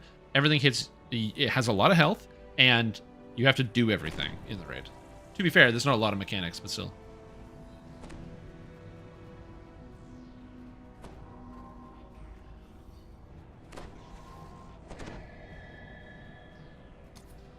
I might have to give Horse another build, maybe. 60k invested. You can win. Does the boss have on Legendary? In here, I think the Abishai Devastator has... Blood Plate, I think, has 20 million. I'm pretty sure it's 2020 30, but I'm not sure. I think it's 2020 30.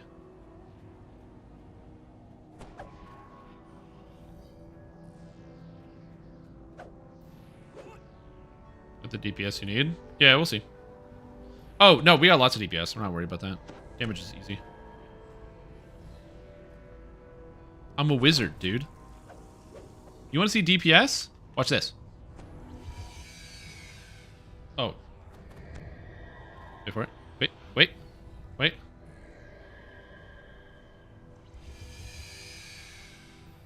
Okay, there's a wall there. Give me a second. Let me try one more time. There we go. Get rid of the screen. Look at that. Rune arm.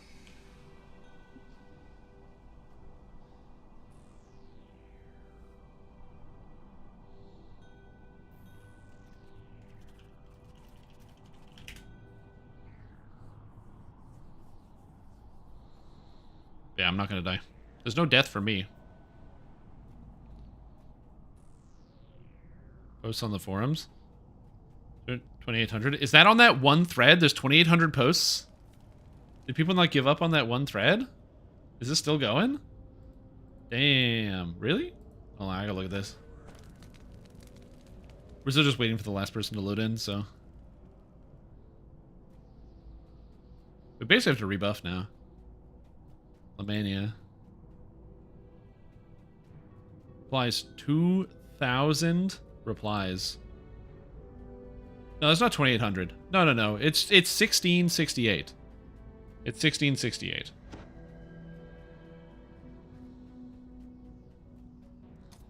That's the Epic Destiny refresh thread.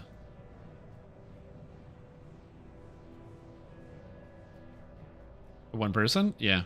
Some people spend or just like live on forums. When I was like I said, when I was a kid, I did that. Like when I was like 15, 16, I spent time on internet forums. I used to post on like every single thread on that came up because I was like, I gotta be involved. I want to be involved in everything. And then as I got older, I just like stopped caring a lot. So yeah.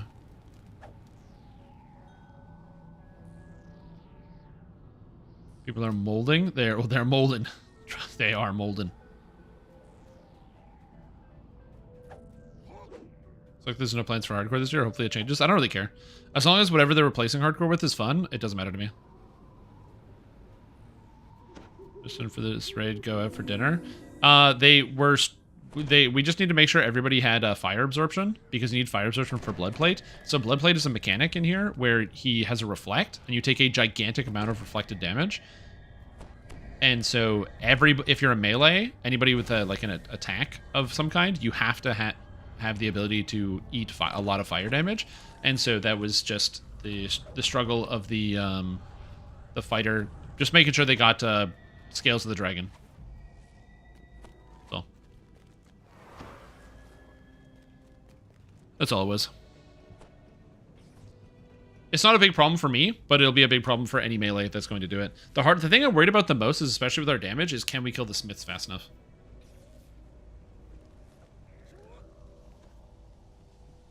Stop with the reboot of the DDO forums, occasional toss something out there. Like, I just don't really post on the forums that much. The main reason I don't post on the forums is because it's a complete cesspool, and almost everybody that posts on that website is a complete fucking idiot. Professor Tremus gleefully turns to the nightmarish mind flayer. If you're watching the stream right now, you can assume when I said almost everybody, I don't mean you guys.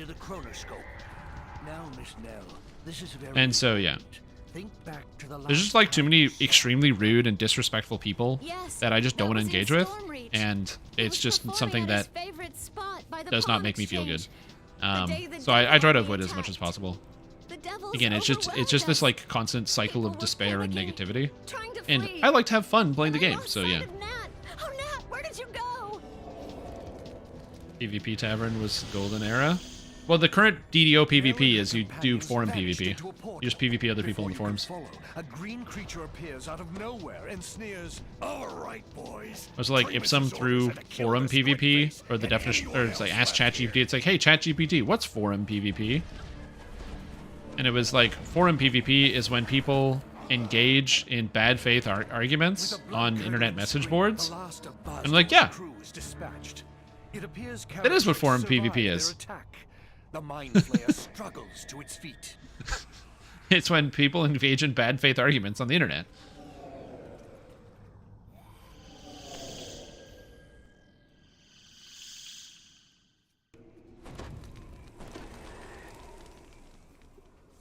Is this the Stormreach marketplace? You hear the sounds of pillage and slaughter. A mystical doorway floats against the east wall of the tavern.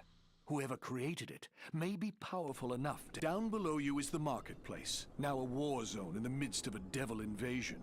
At the center is a huge red tent. Farms but Anywhere it is not are the tent original you social remember. media. Something strange is happening there. I think exposure matters. It's a form of social media for sure, but it's not like broad scale social media because it doesn't have mass appeal.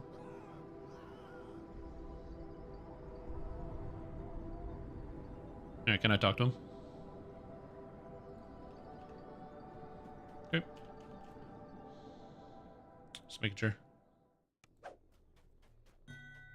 Let's go.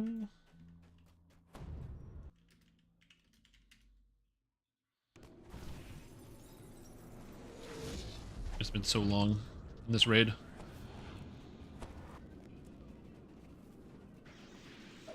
Then where are we going? Here?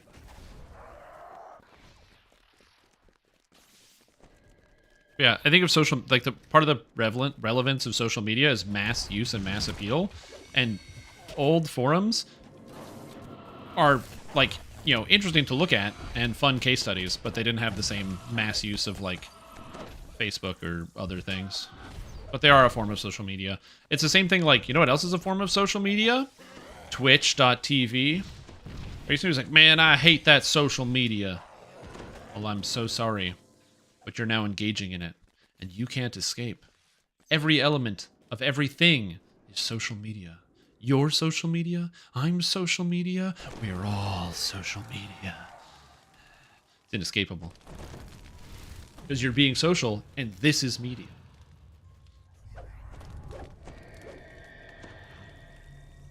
Anyway, yeah. High atop a platform in the bank lobby, tiefling armorers nail metal plates directly onto a huge devil. It sees you and bellows, This bank is closed! Leave or your lives will be withdrawn! Will the real social media please stand up?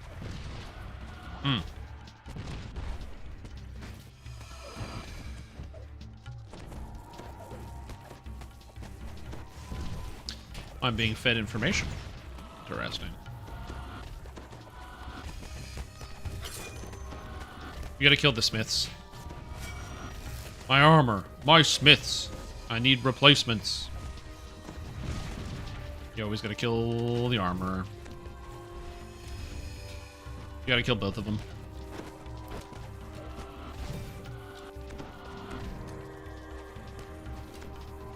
I should get myself some temp mana.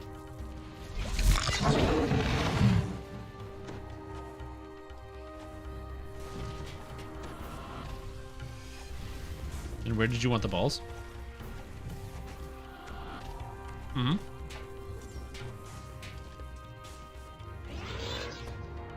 Armor Smith was my nickname in high school. My armor! My smiths! I'll need replacements! Okay. There's a 99% chance it's not going to work, specifically because... Well, no, my spell pen is 0.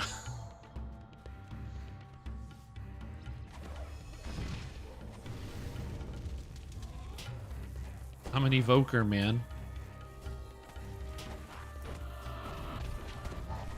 Apparently that's where you drop the dancing balls. It's good to know. And now we just smash people. Armorsmith was my nickname in high school. It's not the same, but it's still funny.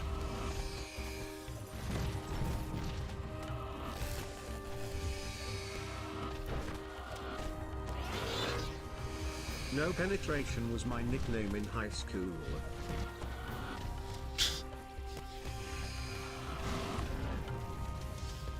That one's funny.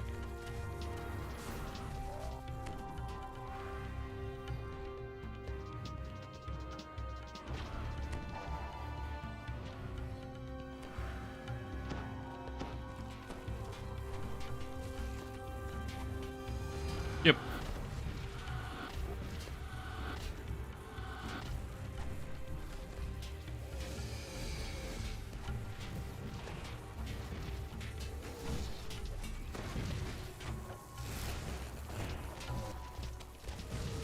Oh, we have fire immunity strip? Amazing.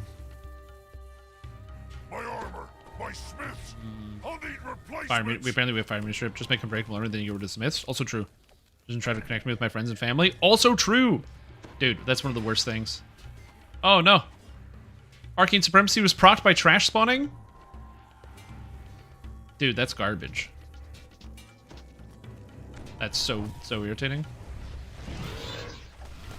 Horse got that nickname in shop class. He couldn't weld the steels together.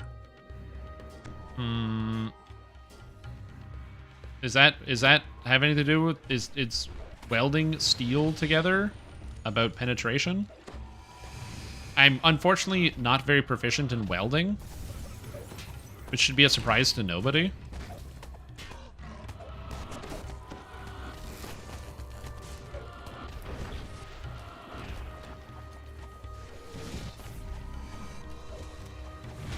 Also, I'm gonna pull aggro on these things, but I shouldn't, because I have a lot of threat reduction. But I also do a fair amount of damage. Not like a ton of damage, but you know, it's enough. It's decent. Can I hit this guy? Nice, I can hit him. Sick.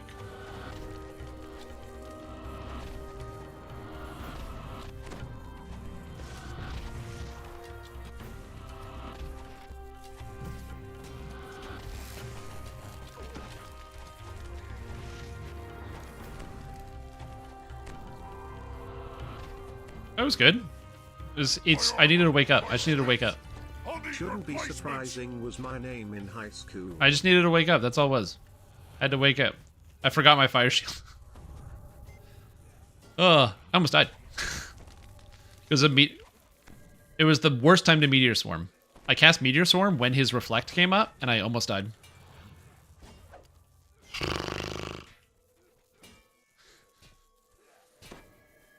Oh, that was stressful. Name again was my nickname in high school. Yeah, a lot of people had that name.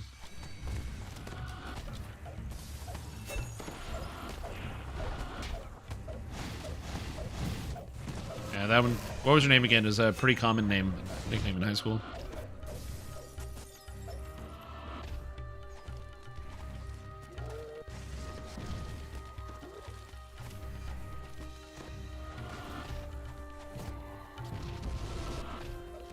Ooh, Hamsplosion!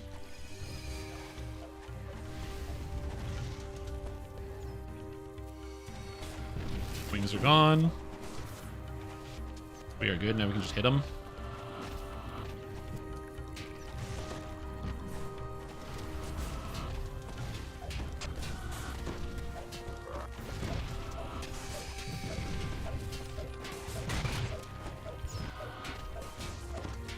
I'm telling you, dude, the rune arms, it's not constant, the DPS, because I don't have as much charge rate, but it's not bad.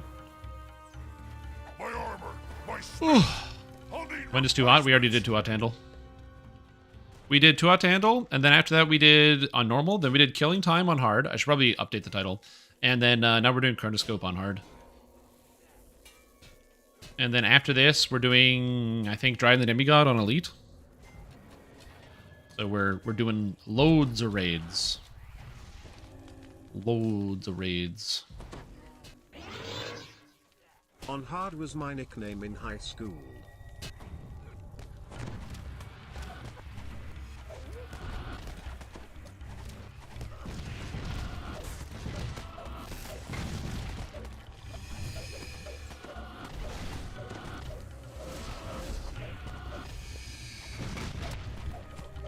Oh, I'm good. Oh, God. Wings. Okay, we're good. And everybody gets Bloodblade. Again, Bloodblade has a lot of hit points. All the bosses in this raid have a lot of hit points. That's one of the things you gotta learn about it, is that everything in this raid has, like, a lot of hit points. Bleeding ichor and maggots, the we're good. mighty blood plate slides to the floor. Before its death, the fiend chokes out one final curse. Do I need a shrine? Stormreach will fall Oh, I'm this good. day. You attempt to take the sign, but are spotted by the attentive satyrs before you can pry it loose. What are you up to, then? What are Surely you up to, aren't then? letting your light fingers make off with our host's fine furnishings. Was my nickname in high school. Everybody's got to have their different nickname, you know, and sometimes they're more specific. It's really funny. The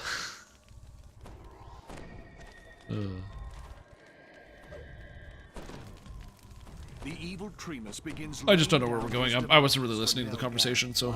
You will go to the Bank of Kundaric, to their Lord's March branch just next door. There you must acquire the key to the Gans deposit box. I don't care what you have to do to get it. Bring the key back to me. Bring the key back to me. Might, just might, live. Yeah, my character's fairly powerful, so I'm not really worried about most of the stuff. Except when I almost died by attacking that boss like an idiot. You might run into a muscle. You have the deposit box key. I got the key.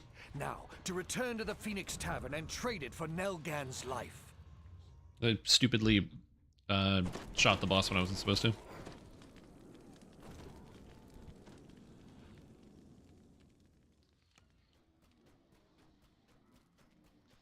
And now we walk over.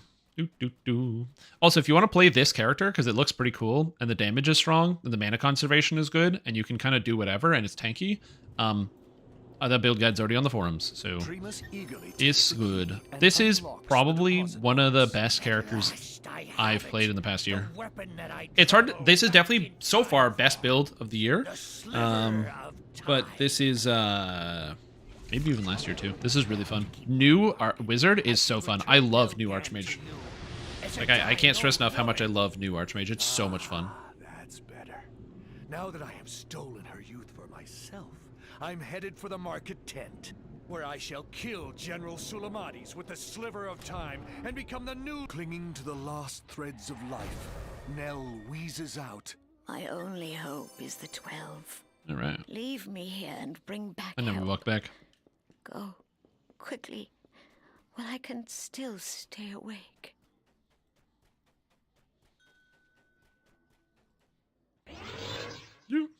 You attempt to take the sign, but are spotted I'm by watching the for attentive ads. satyrs before you can pry it loose. Yo, what's your hustle, fam? Don't tell me you got a cheap arms for the landlord's fat loot. Was my nickname in high school. Damn, you guys got specific names. No one ever gave me names that were that specific. This sewer entrance is sealed by powerful wards. You cannot enter without help. I guess we go into the tavern and hang out.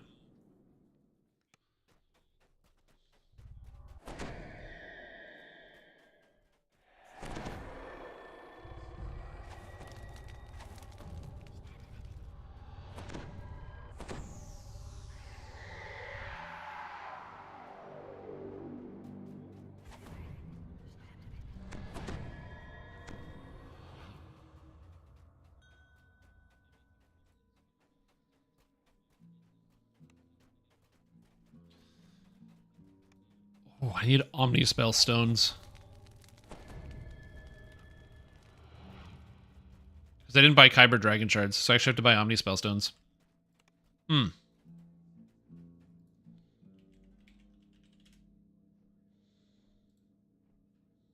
I've never bought Omnispell stones before. Until today. Or just me, or all went black on screen. My screen is visible here, so I don't know.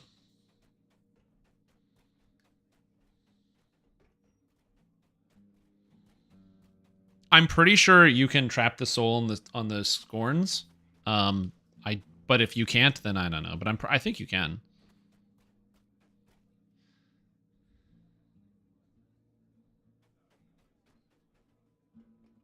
Yeah, I know that works. I think it's the physical ones. I think Trap the Soul also works. But I'm going to try not. But all the physical instant kills work. Let's click the video and fixed. There you go. Just click it a lot. Yeah, this is a stressful day. For those of you that are just tuning in and don't know what's going on, this is the hardcore server, which is where you get one life to lead and then you die. And we are currently doing raids on harder difficulties. So if anyone dies, that's it. So we gotta go.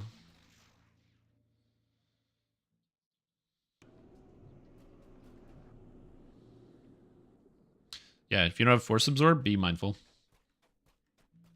I'm going to talk to him. Except for the 3 lives. Yeah. Yeah. But it's still general rule. Save Nell, but it's somewhere in the market tent. Vahir has opened up a secret. I have 1 extra life. There through the steam tunnels. This is the easiest hardcore season ever, but still. You don't want to die, regardless.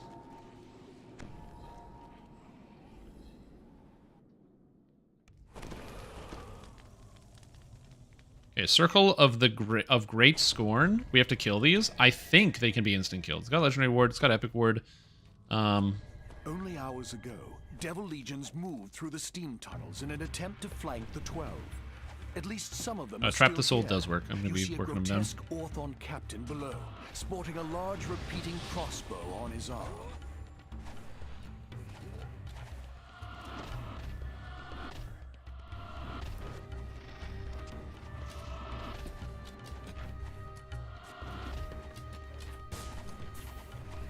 I'm just going to kill these. Okay, they should all be dead. Hello, friend. Oh, 60,000 damage? I love Arcane Supremacy.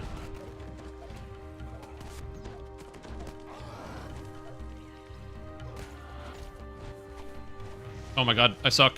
Oh, fuck. I went all the way down. Oh, I suck at the video game. Oh my god, I used my big cooldown. Why did I do that to myself? Oh god, and the lag. Oh god, I love video games, dude. Where'd he go? Left side, and more scorns. I got it.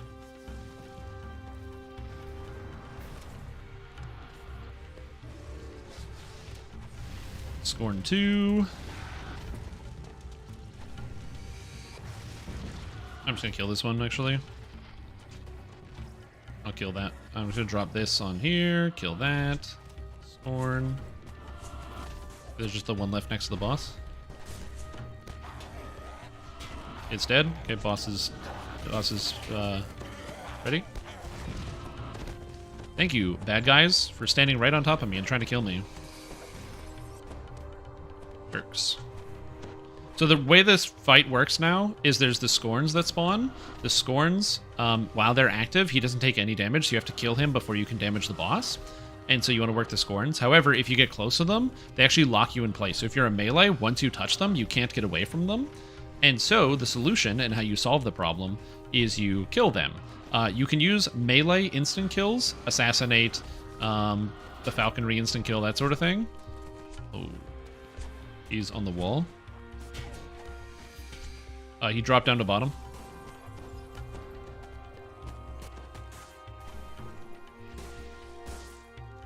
Yeah. See ya.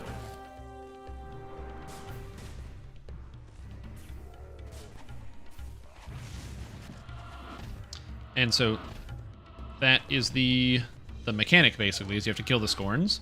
Fortunately, as I said, they can be instant killed by Trap the Soul for whatever reason, as well as, again, all the melee instant kills, which means you'll actually be able to use your melee instant kill. This is one of the circumstances where the new Dragon Lord instant kill will come quite in handy. From your relentless blows. Now, somewhere in this sewer should be the portal to the market tent.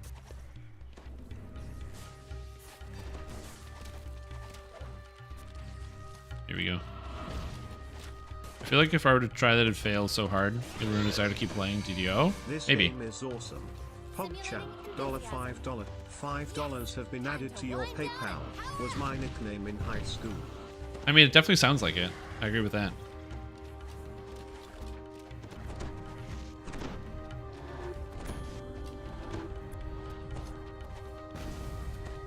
So good. Haven't done. Yeah, Legendary Chrono's new. You attempt to take the sign, but yeah, it did look like I was falling into a chasm. Fortunately, it's just a sewer. It's just a cistern. But yeah. Like I said, the difficult part about this is just the the management of keeping out of the boss's range. The boss has a repeating crossbow, and he shoots and does a ton of damage. He bypasses fortification, which means he can crit you even if you're crit immune. He adds extra damage onto all of his hits, and he has a charged blast. He has a second crossbow he pulls out. When he shoots it, it does force damage. Force damage basically bypasses all your resistances, all your immunities. It's like true damage, and you can get absolutely wrecked. So yeah. How much fort bypass? I think it's 150 or 200. For me, again, I'd be fine because I'm a robot, so I'm really, really crit resistant. But he's around 150. So if you have like a chest piece, it's like 150 or 143% fortification. You're getting crit by that guy, so you got to be careful.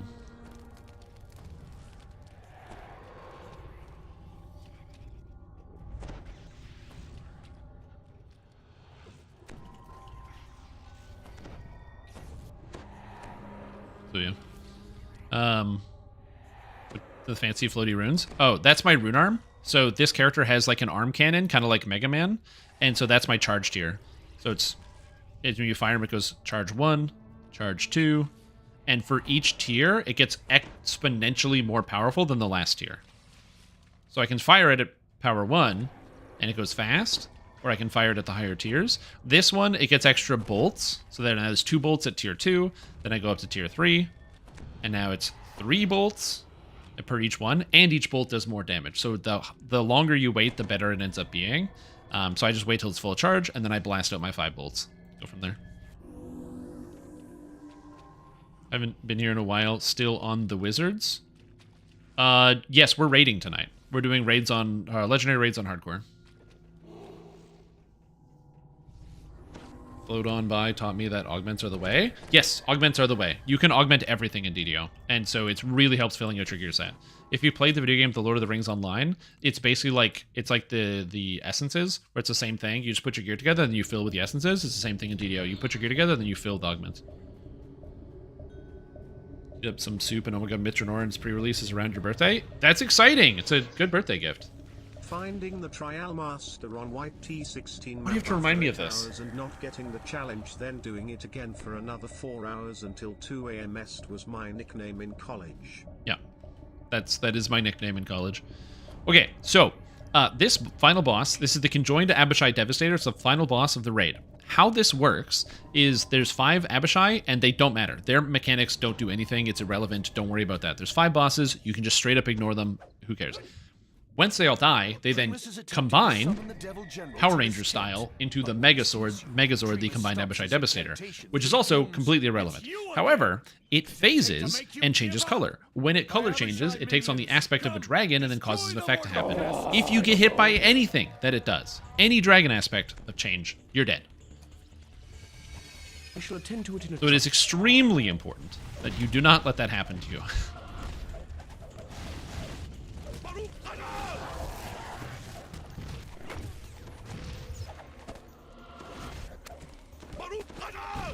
Also, Lumex, thank you so much for giving out a whole bunch of subs. It's very generous of you. I really appreciate the support. I hope you're enjoying the day today, and you're just having an absolute blast with the stream, and everything is going good for you. Thank you so much for tuning back in. What's up? Welcome back. That's 6 gifted subs. Welcome to the stream team.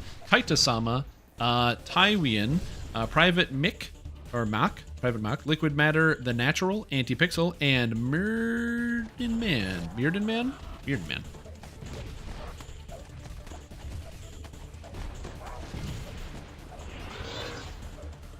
If you have bright scale, it does stack with spell pen August.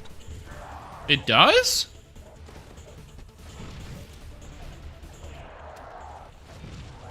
Is one of these enhancement, the other one's equipment? It says enhancement bonus. I can get spell pen. I'm missing 9 spell pen. By turning this boss at one point because I didn't know what distant diversion was. Mm-hmm. Yes, so that is a good lesson to learn. If you don't have threat reduction as a DPS, so for example, I don't have threat. Where's my threat reduction? Here, I have threat reduction. If you don't have threat reduction as a DPS, what happens is you hit a monster. So there's the Abishai, they're all combining up here. You hit the monster, it turns around, it kills the entire raid, and then you get blacklisted. So threat reduction in raids. This is also one of the reasons why for builds, I'll write take the defensive stances on paladins and fighters, but then when you get into a raid, you have to turn that shit off. Because it gives you 150% increased threat, and you will kill your whole raid.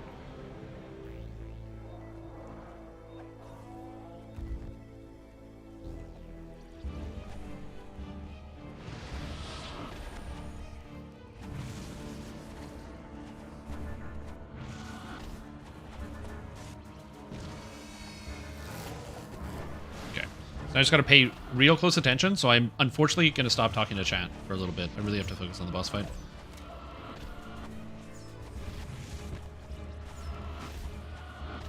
There's ads coming in.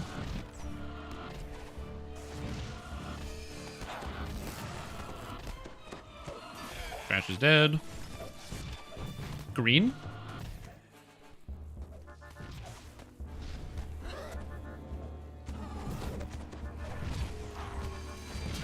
Green is on the tank, by the way. So green is tank specific, so we don't have to worry about that. So that was a really good transition for us. We can just like keep going and ignore really what's happening there, which is fine.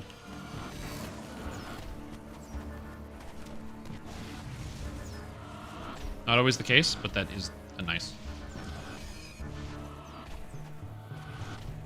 Again, it's green again. Green is very, very good for us.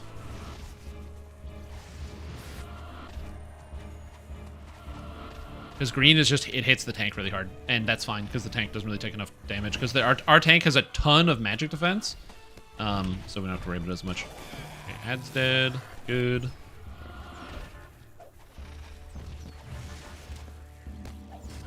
Blue is circles around the dragon, so you have to get away from the middle of the dragon. So with blue, you just have to stay away from melee. So blue is get out of melee. And I get hit by something. I don't know what.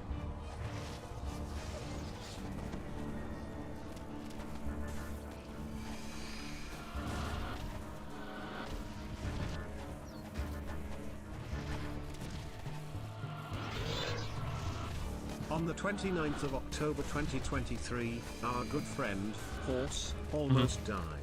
And then died.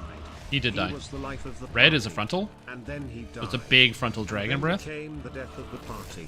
Truly a day that will live in infamy.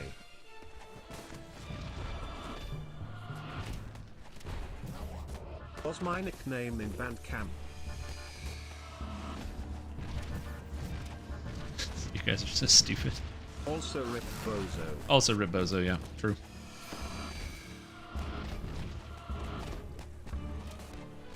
I'm fully stacked right now, and I got Arcane Supremacy, so I'm going to be doing a fair amount of damage now.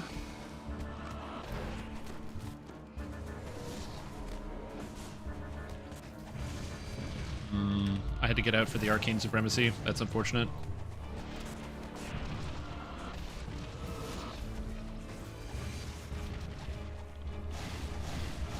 I have all the wizard spell critical multi, which makes my character nice. Like, I'm not even running out of mana here, which is the crazy part.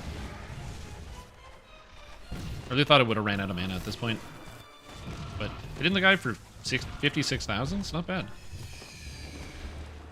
Whoa, whoa, whoa! Oh, fuck! Oh my god, he just charged right in the middle. I have no idea why he did that.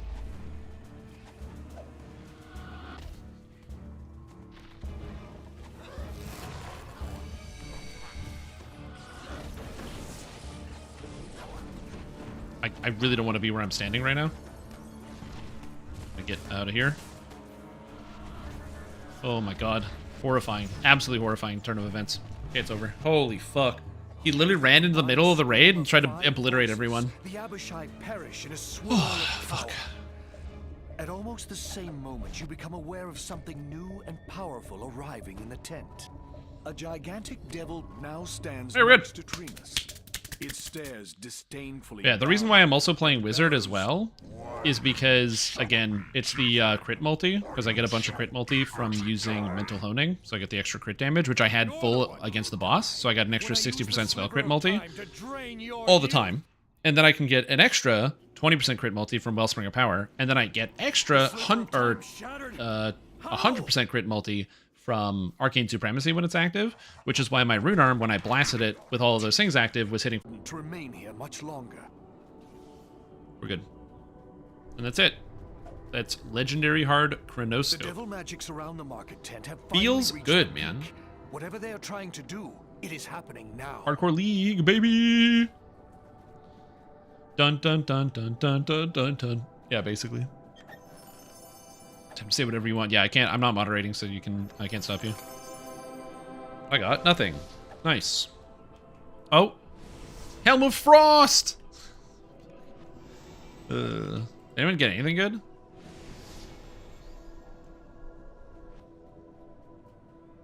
Oh, Legendary Gem. Delving and Volker's Chosen. Volker's Chosen's okay. You know what? Honestly, Kundarek Delving set.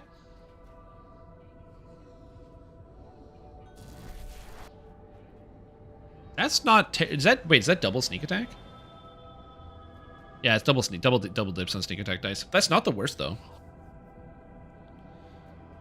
When does the hardcore end? When Strim does R1, Legendary Tempest Punch. Death and destruction across the marketplace, and the complete annihilation of the old market tent. Yeah, that did happen. Oh, Delving is 3-piece? Oh, I thought it was a 2-piece. Yeah, that makes sense.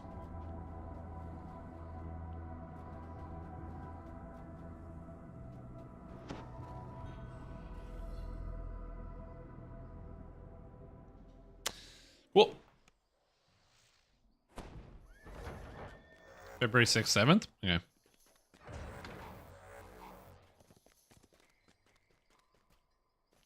Alright, well, the next task is Legendary Elite Dryad and the Demigod. So this will be fun. The thing about Legendary Elite Dryad and the Demigod is that the monsters hit really hard.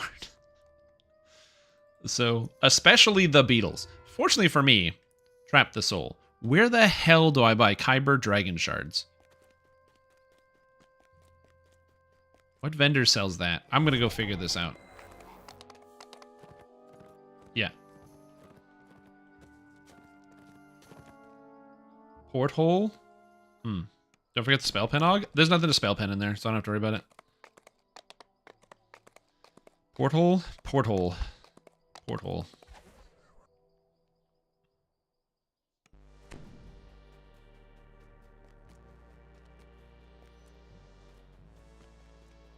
Alright. Gage Alexander. Oh, my roommate's in the bathroom. Alright, I'll go to the bathroom later. Kyber Dragon Shards. Give me 1,000. 100. Sure. Give me another 100. Sure. Give me another 100. I should probably sell too. But yeah. That was good. That was good stuff. Again, we have more raids on the way. So if you... I should probably edit the title. So THTH on Hardcore. This is Friday Night Hardcore Raids. Here we go. And what's our next raid? This is E Dryad and the Demigod. Ellie Dryad and the Demigod. I can just put in that title. Also, I should read YouTube chat. What did I miss? I missed. Sweet Potato saying, howdy, lol. Happy Friday, folks. And Strim streams, max level 32. Wow. Yeah. What's up, Sweet Potato? You probably messaged that a while ago. I apologize for not reading your message. I kind of mostly read the messages on Twitch. But I should do a better job of doing that. So, but thank you for your contributions to the chat that I didn't read, that I should have read. Riding Out the Storm? No, we're not doing Riding Out the Storm. I got the Infested Chain. Garbage. Wait, is that better?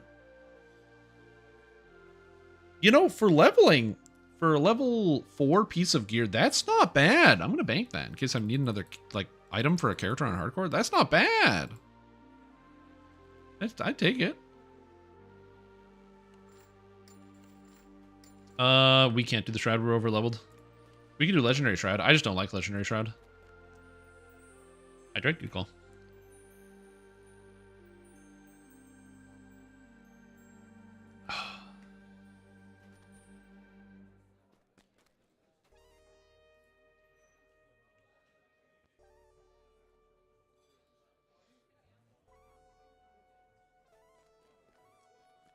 Yep. You have all the rune arms from Vecna? I have a lot of them. I don't have all of them, but I have a lot of them.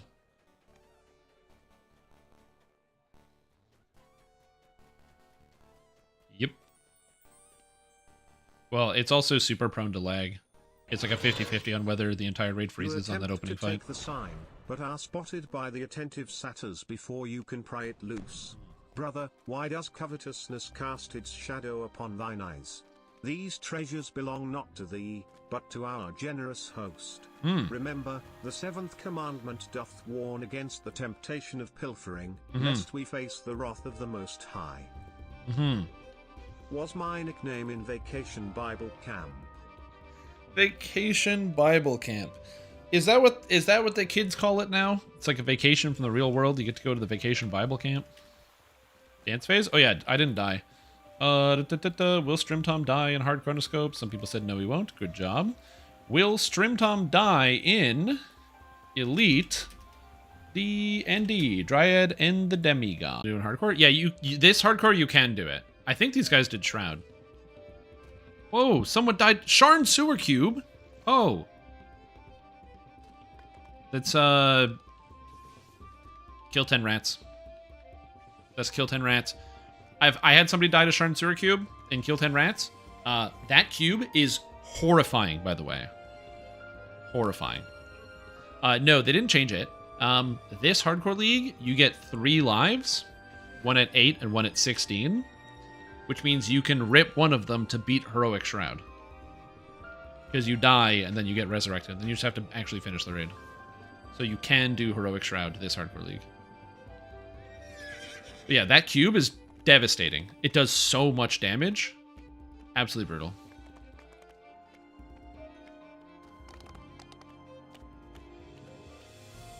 Yeah, absolutely brutal.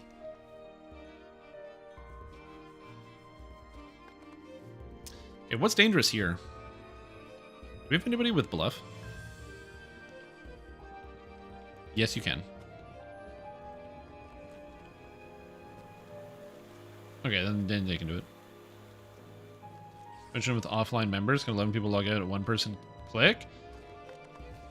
Well, it doesn't matter because that means just the last person has to make it in. Like, you probably could do that, but then the person has to solo the rest of the raid. The way the mechanic works is you die and then you get teleported to a new room. So then that person who died has to then... They can't resurrect themselves, which is a... Well, they get resurrected by Sulamates. But...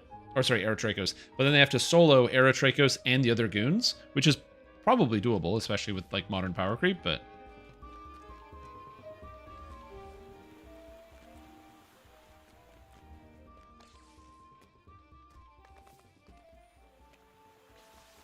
Yeah, the music here is really nice. Because you got these guys that are playing music. And then you get... They just have to be over here and it's more serene. Bonus lightning damage to Energy Blade applied to strikes, or does it apply to spells as well?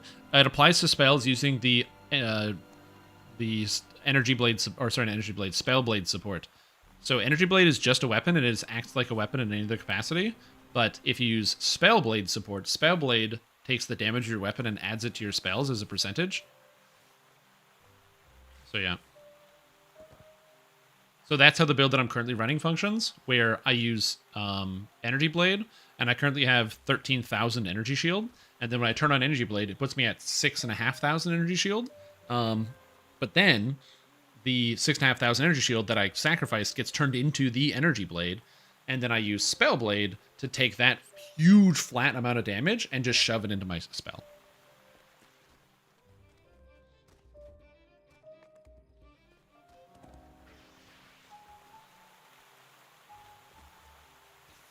There's not a lot of great ways to use Spellblade, if I'm being honest.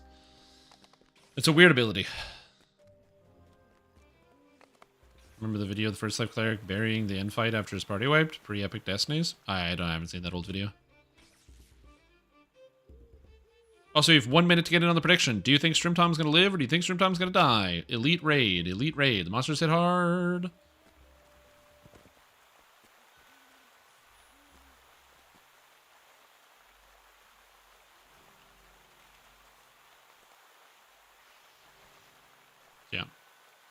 Still don't want to try after you do your Holy Totem build. Yeah.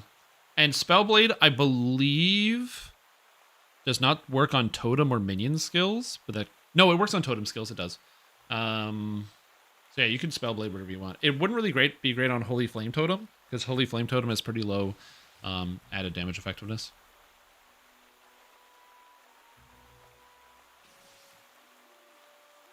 Yeah. I'm still missing like a lot of stats on the character I have. I think actually quality, I died and had to start over. Oh, rip.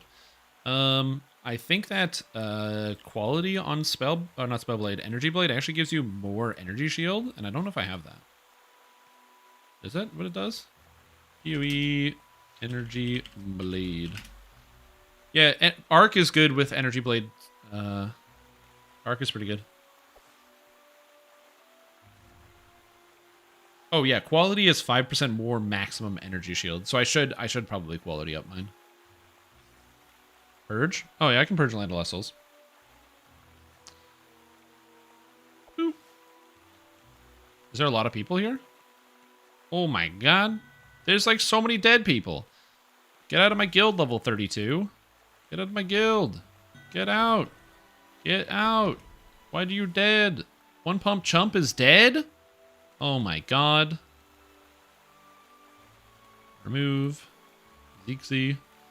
So we're at 44 million, and I removed us. Still down to 44 million, but yeah. Okay, you're dead people. Yeah, you thought I was going to get rid of me? No. I'm not kicking myself out of the guild. I was kicking out all the dead people. But you're right. I should also just kick out somebody at random. Tank me, daddy. Guess what? Congratulations. You are gone.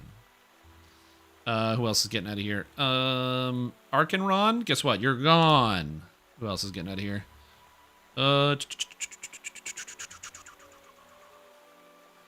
Caven. You're gone. There we go. And you might be like, who are these people? Do they deserve to get kicked? I don't know. If they want to get back in, they're just going to use the login thing. Or they're just going to use the chat command. So it's going to come in like instantaneously.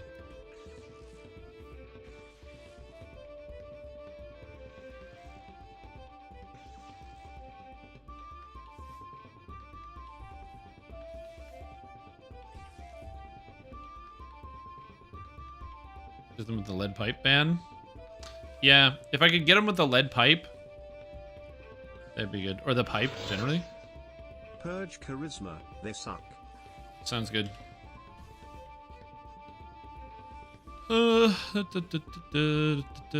M-I-N... M-I-L, M-I-S... M-I-N-E-L... No, it's not here. I don't see it. Sorry. And they obviously don't want to be in the guild. True. So the reason why I don't care about people getting kicked out of the guild is because of the way the guild works, is that we have the channel, the life channel. So anytime somebody needs to get into the guild, they just type in, they just go, hey, I want in, and then they get invited like right away. So see, Despero's like, invite please, and then they got in. So it's really easy to get back into the guild. So it doesn't matter if you get kicked out. You just like hop back in a second. It's really easy.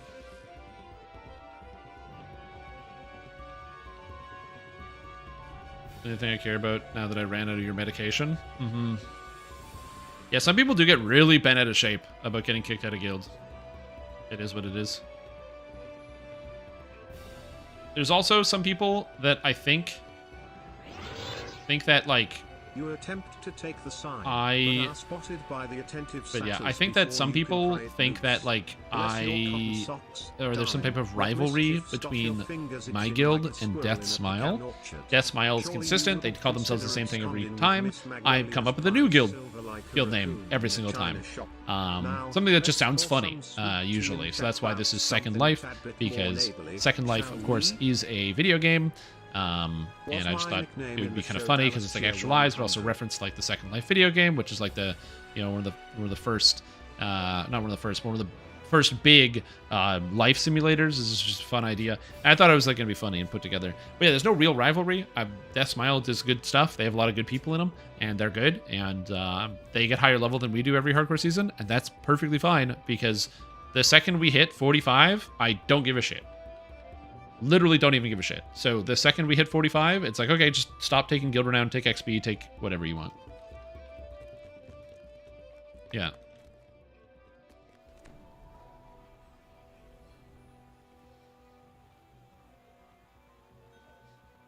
Also, I have absolutely no idea what you were talking about, Ludicrous.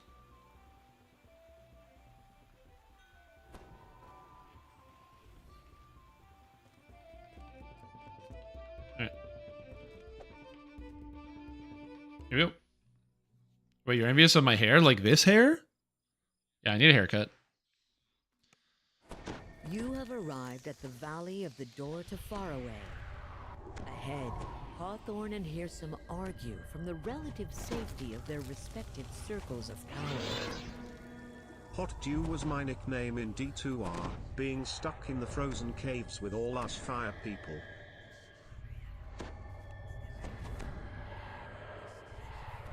You have old man hair? Yeah. I should get a haircut and go for that Leon Scott Kennedy hair. D2R being stuck in frozen caves with all of us fire people. That was a good time. I missed that. Metal screenshot and old element resistance guild buffs. They were super OP. That's why I'm happy that they're gone, because the early game is now more exciting, especially on hardcore. Because people think they got rid of them because of hardcore, and maybe they did, but like, you know, they really trivialized a lot of the early game content and would make it so no one would ever die in early game on hardcore, because you have like 30 lightning res at level 1, you know? It's like a pretty big deal. So I'm actually pretty happy that they got rid of those buffs. I hated going back to the guild to re-get the buffs every hour. I think that's frustrating, and having to click all the things, I don't like it. And I still also don't really like house speed buffs, but I get it every time because it's available.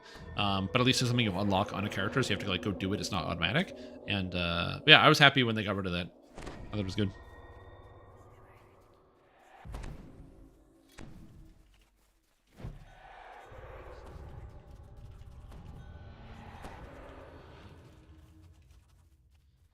Yeah, it's around 10%. The best is when you're on like High Reaper, isn't it? Unless you talk to him.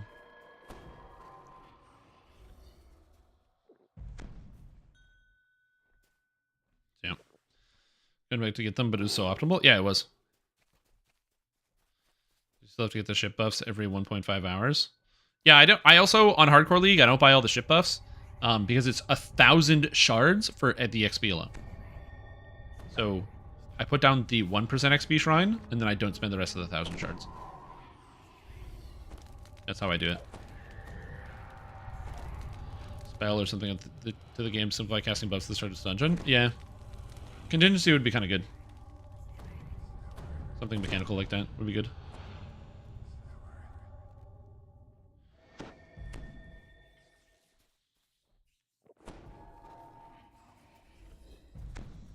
Okay, Elite, Dry, and the Demigod. I will say this. It's been a very long time since I've done an Elite, Dry, and the Demigod. Just pointing this one out.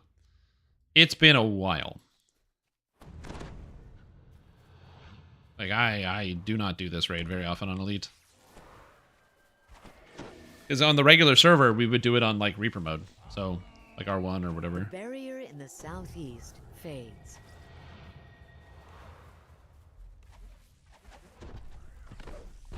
I can instantly kill these things, though. That's actually kind of cool.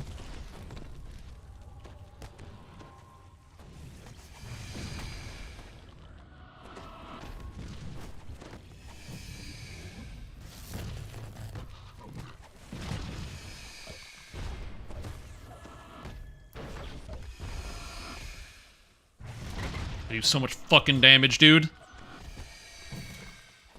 Okay, anyway, sorry. The rune arm was hitting for average 40,000 during a maximum overdrive. It was very satisfying. Oh my god. That's satisfying. Oh. Oh. Oh.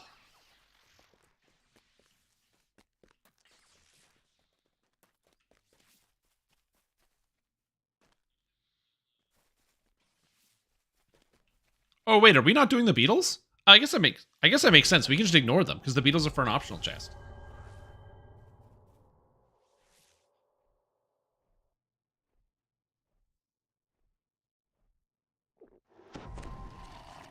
Huh. I didn't even think about that. I was like, I specifically got this stuff so I could use Trap the Soul in the Beatles.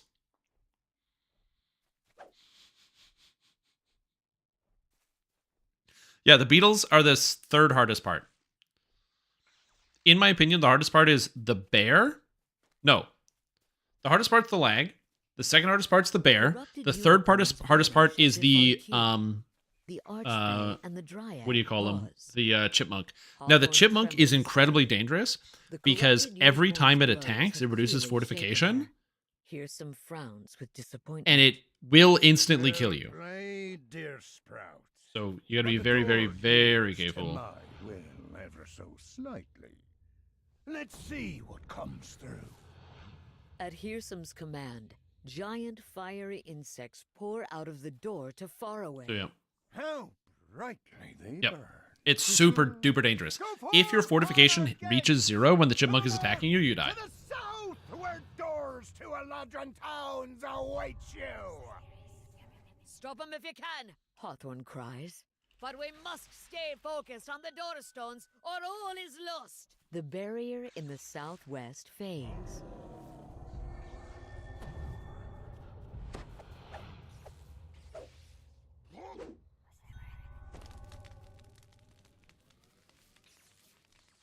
That's a good idea. I should get raid filigrees.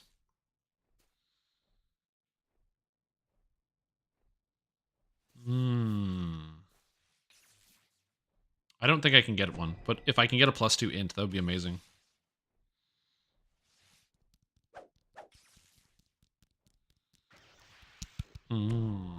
Raid filigree. And we're literally just sitting here waiting, hanging out. So if you're wondering what's going on here, these dots, these are the beetles. The beetles are making for the gateways here and the gateways here. It's optional to prevent the beetles from making it the way through. So you don't actually have to do anything about it. So if you just let the beetles run away, there's no downside, except for the fact that we just don't get the end chest.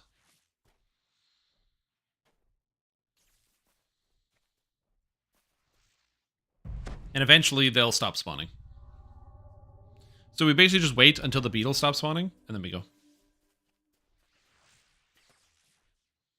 Despite your best efforts, many fire beetles made it to the Whoops. north and south gates Our best efforts. and onto Eladrin towns. Despite your best efforts.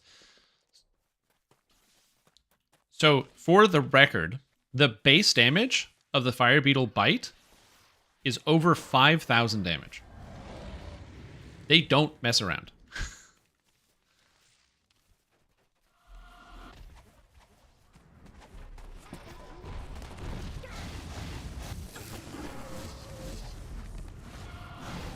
So here, I'm going to be I'm going to be conserving my cooldowns. So I'm not going to be using any of my big cooldowns, and I didn't jump for that. I don't know why I didn't jump. And I will be saving everything for the chipmunk. The chipmunk is exceedingly dangerous. And he's dead.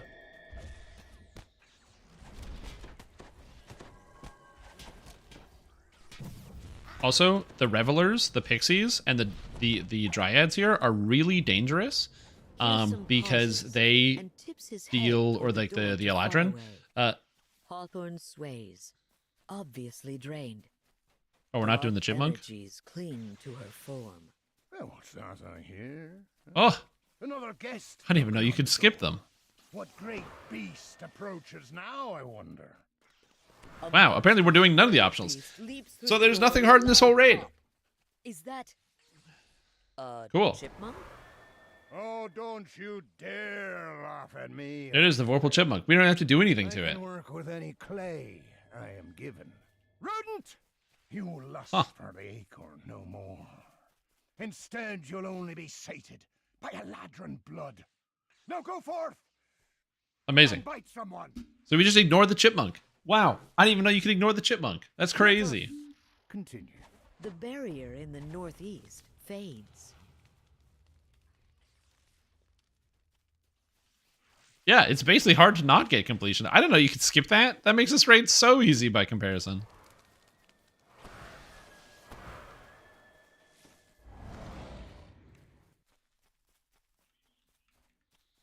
You ignore the bear? Oh.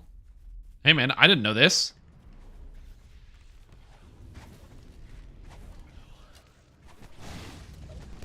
Important. The final boss fight is still dangerous, but yeah, it's no Vorpal Chipmunk, so that definitely takes some of the teeth out of this raid. I'll tell you what.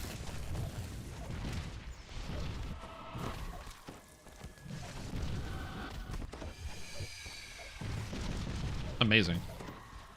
Did bet everything on no. Only chicken in with 5k. Yeah, I go less hit. Amazing. Again, these are things I didn't know. It's 1, 2, 3, 4 right there. No, it's 1, 2, 3, 4. Is 4, 2, 3, 1? Oh, 4, 3, 2, 1. Monk disappears through a side gate. A loud And we just wait? This is insanity. Pearson and Hawthorne pause and This is so easy. the Dryad's movements. That's how R10's been done? A gigantic bear. I didn't even know this was an option. I guess I'm just so used to just doing it all for the second chest, I didn't even think about it. I guess that means we're not getting a Fade Twisted chest. Important note, I'm not against this method, I just didn't even know that this was an option.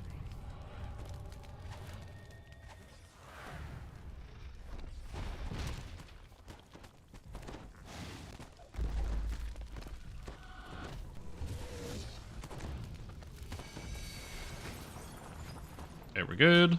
Hit the boss. But that bear wouldn't let himself be TS'd, yeah. The sonic damage from the bear is basically unmanageable, so that is a problem.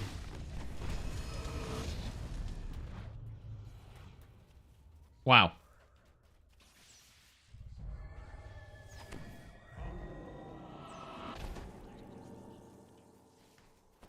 This is crazy.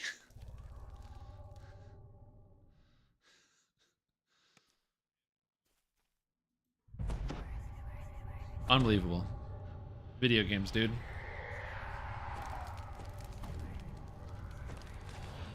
I don't know how I didn't know this.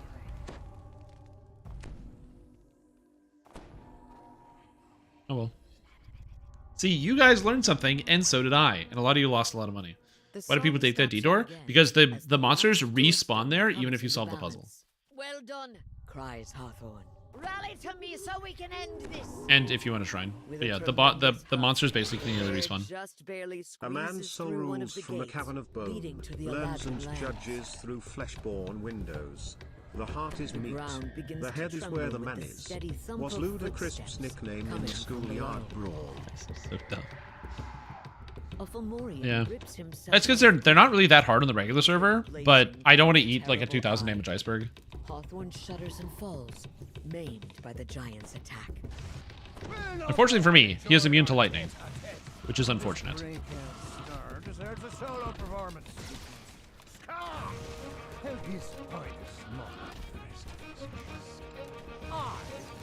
We got the time stop. I can't say that. I'm sorry. Seeing you knocked to the ground. I knew that this would happen in this better fucking sound. What shall our great Oh my god! you face certain doom? Who will think we're all the lad- 26,000 damage and 22,000 damage from the rune arm. I know that's like time stop helps with that, but fudge cookies, dude. The rune arm's free. It's literally free. Also, I just need to watch the unicorn. It's hovering around somewhere behind me, and I don't know where. And if it charges me, it can kill me. But I don't exactly know where it is, so I'm currently in the process of kind of pretending it's not there. Which is, like, really effective for my mental state.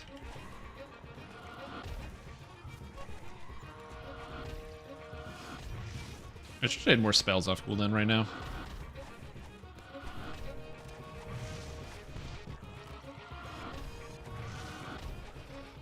Through the guild, I blew to R7 and skip the optionals? Yeah, I didn't even know. It never would have occurred to me to skip the optionals because my brain is so hardwired doing it the same way every single time. Before these outlanders cut me to the quick. I mean, it depends. Which Henshin Mystic build? And now we're done. I need to finish this song. Here's some. The king shouts. We were to end the Alad. I don't want to aggro the unicorn by accident. Just stay here. Also, what's up, Cruiser Zero? Yeah, it's unfortunate you're here. Yo. Rather an instrument, and I the one who strums your strings. But it benefits us both. Hurry. I mean, I can shoot the unicorn.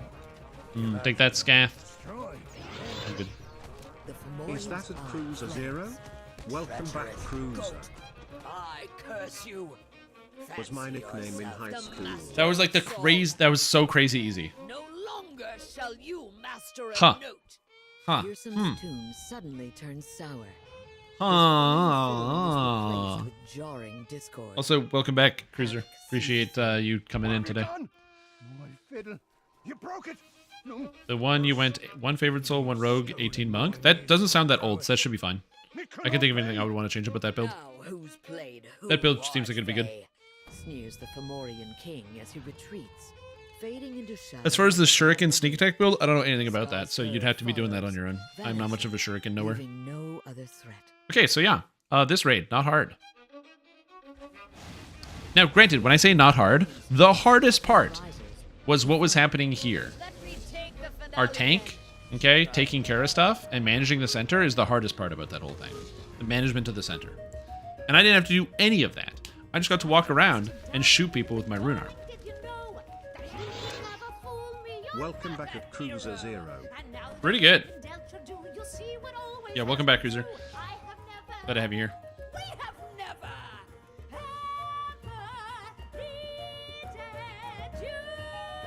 This is horrible. It took me 20 minutes to complete. Yeah. If you don't know where to go in that quest, it can take forever. For me, it's like a 3-minute quest, but if you don't know where to go, yeah. Welcome back, Cruiser Junior. How's your dad doing watching you set the world record in 30xx at Cruiser? Damn, dude, look at that. 16 minutes. 5 kills. Oh, nothing. Nothing. What else have we got in here? 20 concentration. Oh, somebody got the unicorn.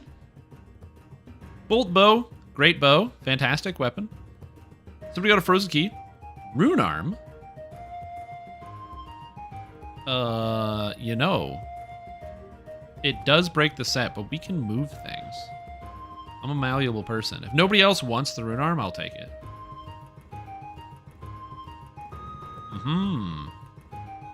And somebody got asked me at the Wild Hunt. That's fun. Oh, I got the driftwood.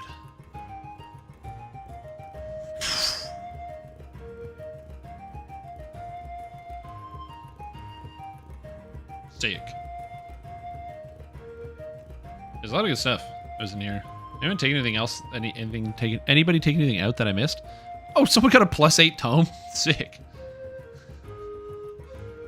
Well, it's not bad. It's not bad. It's not bad.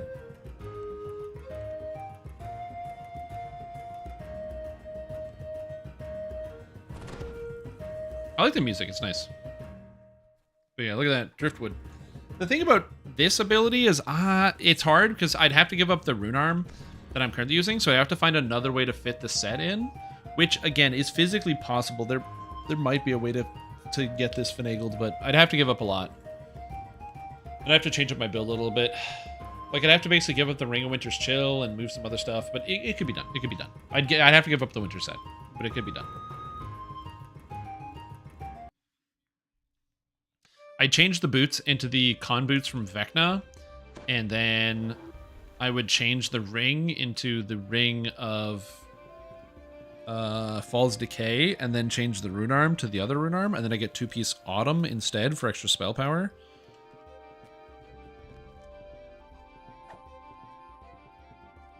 But yeah. How many winter pieces do I have? Just 2. I have Deep Snow Boots and Ring of Winter's Chill. Ring of Winter's Chill is great because I use all of the stats on it. And Deep Snow is great because I use all the stats and Curse of the Enchanter. And yeah, that was some fun raiding. It was great.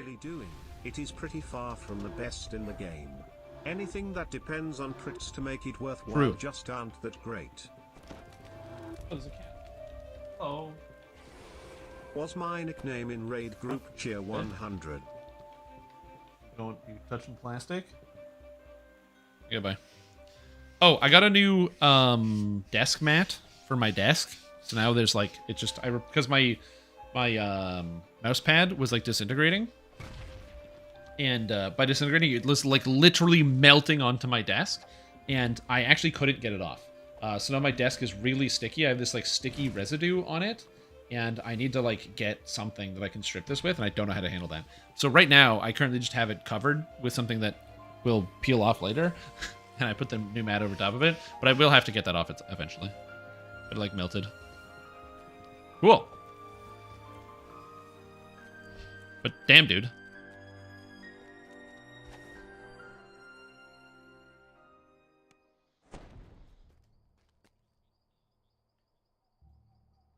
All right, so let me do this. Oh, I forgot. Flurry is actually here. Got walled 613. So you can get the festive augments too. Cool. That's actually true. Godwall 603 was my nickname in high school. But yeah, dexterity and charisma. I forgot. You can actually get these.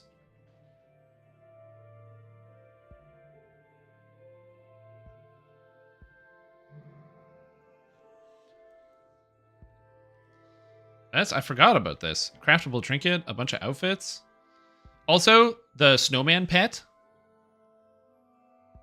One of the best pets in the game. If you don't own the snowman, everything else is garbage. You got to get the snowman pet. Very, very good. And then Snow Peak's gifts. This filigree set is bad.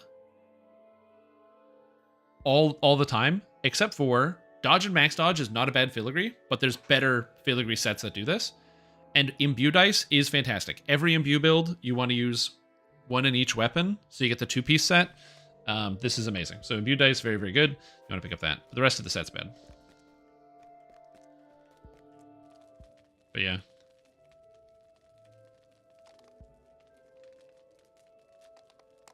That's, what a crazy number. 78, 81. Damn, man.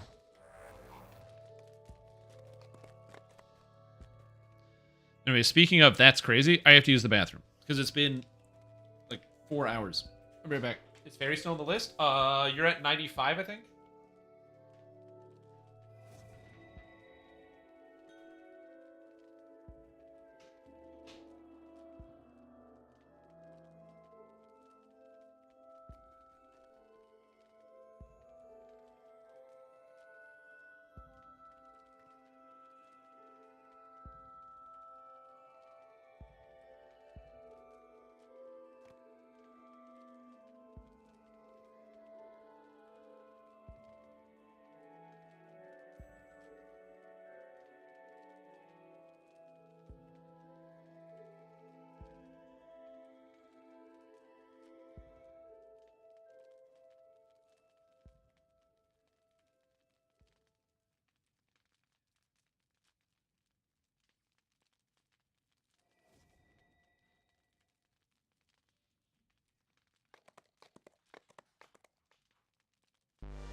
is everyone dancing on my stream? Oh my god. I didn't notice. Oh.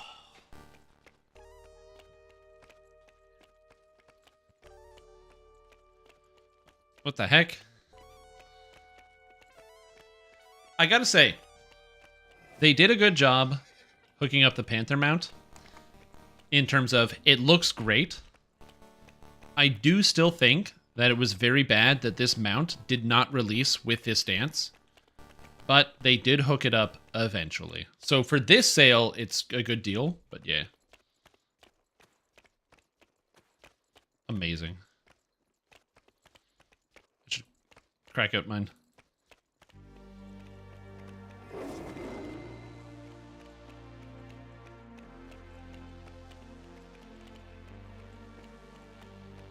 Look at all of us dancing, hanging out, having a good time.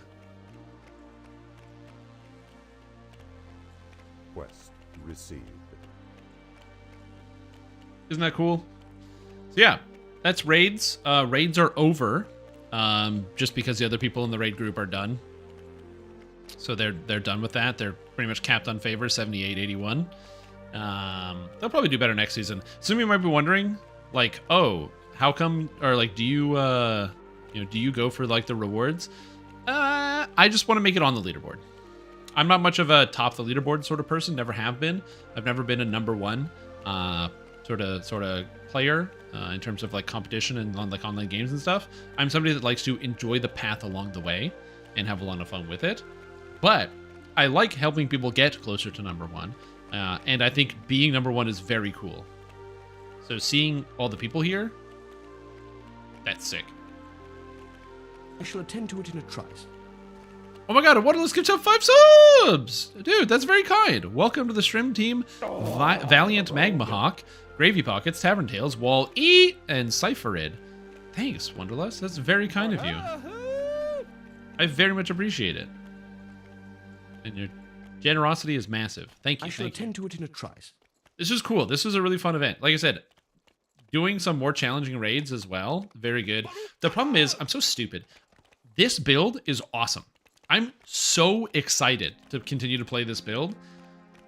And what I should do is next hardcore, just play this build.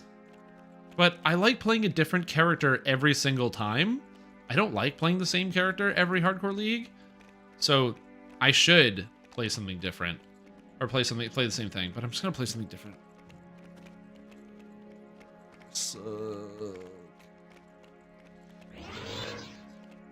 Contrary to popular belief, No Cap Clutch Lord, Bra Moment Montage Maker, and Keyboard Maestro of Themo Arena were not my gamer tags in high school. I mean, that would also make sense because when we didn't have MOBAs when I was in high school, but anyone know roughly what my stun DC should be for legendary Vecna mobs? Are we talking about legendary elite Vecna? And also, are we talking spell stun? Or sorry, fortitude stun or will stun?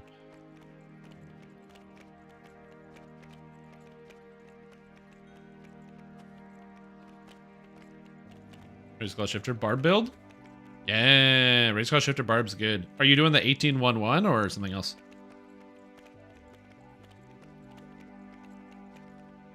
Oh, we got an artificer. Oh, he took a tumble. Oh no. 1070 electric spell power, can't walk on a ledge. Rip.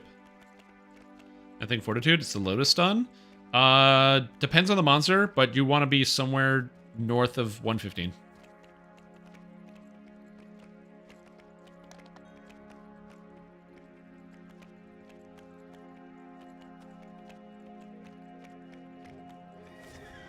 Yeah, take care, everybody. Thanks for the invite.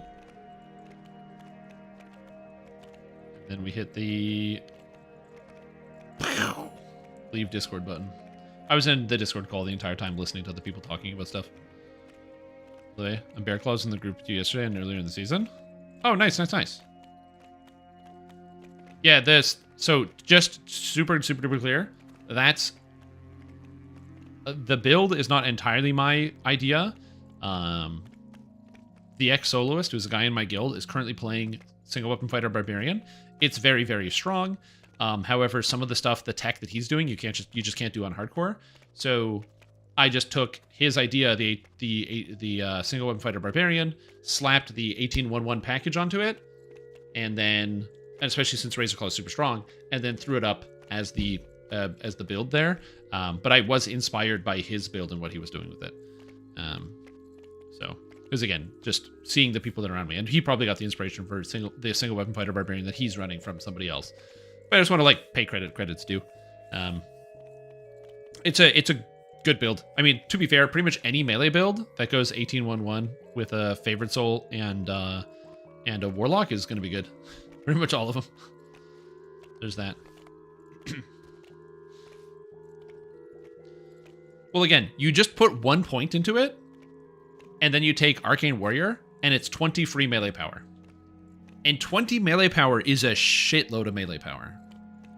On top of that, because the Arcane Warrior also gives you spell power, if you have anything that heals off of spell power, which sometimes it'll be like Rejuvenation Cocoon, Renewal, anything like that, or if you happen to take like one of the spell power based mantles, it's great. It just gives you a bunch of damage. So it's also pretty nice. Or extra healing spell power and stuff. It's pretty good. Look at everybody dancing. Yeah, it's pretty surprising how much damage it is. I don't know how long people are going to be dancing here. Because we're all on camera, so, you know. You stack Arcane Warrior on a melee. You take 1 level of Warlock, and then Warlock in the Enlightened Spirit tree can turn your Eldritch Blast into an aura that comes out of your feet. And so it's a passive. So you just turn on the aura, it comes out of your feet, and it hits enemies passively. And each time it hits an enemy, it gives you 1 stack. So you don't have to do anything. Yeah, people have been doing that for like at least the past year and a half. That's why you're going to see the build in question is 18-1-1. So that's why also you take Warlock at 20, because Warlock serves no purpose other than, I guess, casting Shield, if you don't have it, and Arcane Warrior, which is so the Shield's the second benefit. And why 18-1-1 is the backbone of so many builds. So it's like, what is your 18-1-1? It's 18 Fighter, 1 Favorite Soul, 1 Warlock. It's 18 Rogue, 1 Favorite Soul, 1 Warlock. It's 18 Artificer, 1 Favorite Soul, 1 Warlock. It's 18 whatever. And the 1 Warlock gives you Arcane Warrior for your melee. For 1 point and 1 feat, you get 20 melee power, and that's usually worth it. And then for the Favorite Soul, you're either taking the Charisma Trance or Wisdom Trance out of the tree and using that as a secondary. And so whenever somebody says 18-1-1, that's what that means. Now, sometimes the 1-1 will be different. It's usually Favorite Soul and Warlock, but if it's a Shadar Kai, it might be Favorite Soul Rogue, as opposed to using the Warlocks. Maybe somebody doesn't want to use the Heart of Wood. Or you might use Cleric if you're using a Charisma character and you don't need the Favorite Soul for whatever reason. So that is also an option. And even if you have a trance that you from somewhere else, so say you're playing like an intelligence-based build or something, you could do 18-1 Fighter and 1 Warlock, or 1 Rogue and 1 Warlock, and skip the Favorite Soul entirely if you have a different trance. But 18-1-1, yeah. Oh, and the Sword Sings is amazing.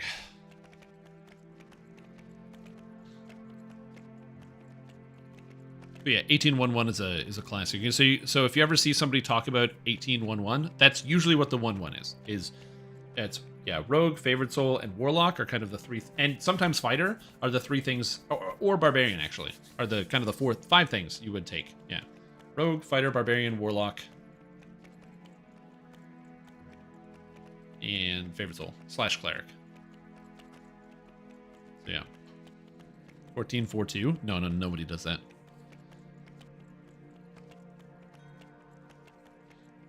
I shall attend to it in a trice. I love you guys. Can I spam the Discord with pics of my move and adventures in Chicago stream? Yeah, of course. You're more than welcome to do that. Please do, actually. Please share it. Also, Mr. Lift, welcome back to the stream team. 27 months, previous we're doing fantastic day. Glad to have you here. Hope you're doing well. Being bullied by our raid leader? Yeah, that sounds right. We're going to do some Reaper. Welcome to join if you like. I got a little bit more to get wings. I would like to join to do some Reaper mode, but not as much as I want to go play Remnant 2. So I'm going to go play Remnant 2. But thank you for the offer. Reaper mode's fun. It is genuinely fun, but I really want to play Remnant 2, so I'm going to do that instead. By the way, I'm going to swap to Remnant 2. So yeah. No, it's Remnant 2. Oh shit. No, I'm not taking this. Oh. Got it. But good luck with your Reaper mode. Not that I don't want to help. I just do want to play Remnant. But yeah. Hey, well, and that's just it, right? It's like you're just like chipping away at the mountain. It's still there. Oh, pay up. True. I'm not going anywhere. I'm staying here on Twitch. Did he die? No. That was the easiest and smoothest Dryad the Demigod I've literally ever done. And that was on hardcore. That was so easy. Crazy. Pog Remnant 2. 500 bits? Damn, dude. That's a lot of bits. Logically trying Reaper? Yeah, Reaper mode's really dangerous. I'm sorry to hear that Cannon lost their life. This sucks. This guy, Remnants. Remnant 2.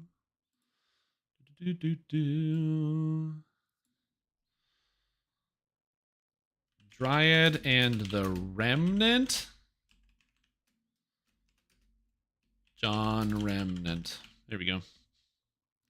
You beat World 1. What is this, Super Mario Brothers? Where is Remnant? Remnant. Remnant 2. There we go. Mysterious Remnant 2. That's a good title as well. Mysterious Remnant 2. This thing is like, this is the weird thing. I would watch somebody do the Reaper mode. Like, I don't mind watching people grinding. It's one of the reasons why, like, out of all the streams that I watch, I do enjoy watching, like, Path of Exile streams, because you're just watching somebody grind a thing for hours, and there is something, like, intoxicating about that, so I do actually genuinely enjoy doing that, which might sound confusing to many of you, but watching somebody do something mindless, it's like how there's those videos where it's just, like, no narration, it's just the process of somebody doing a whole action for 20 minutes, with a couple cuts between when they move from place to place, and you just sit there and you just, like...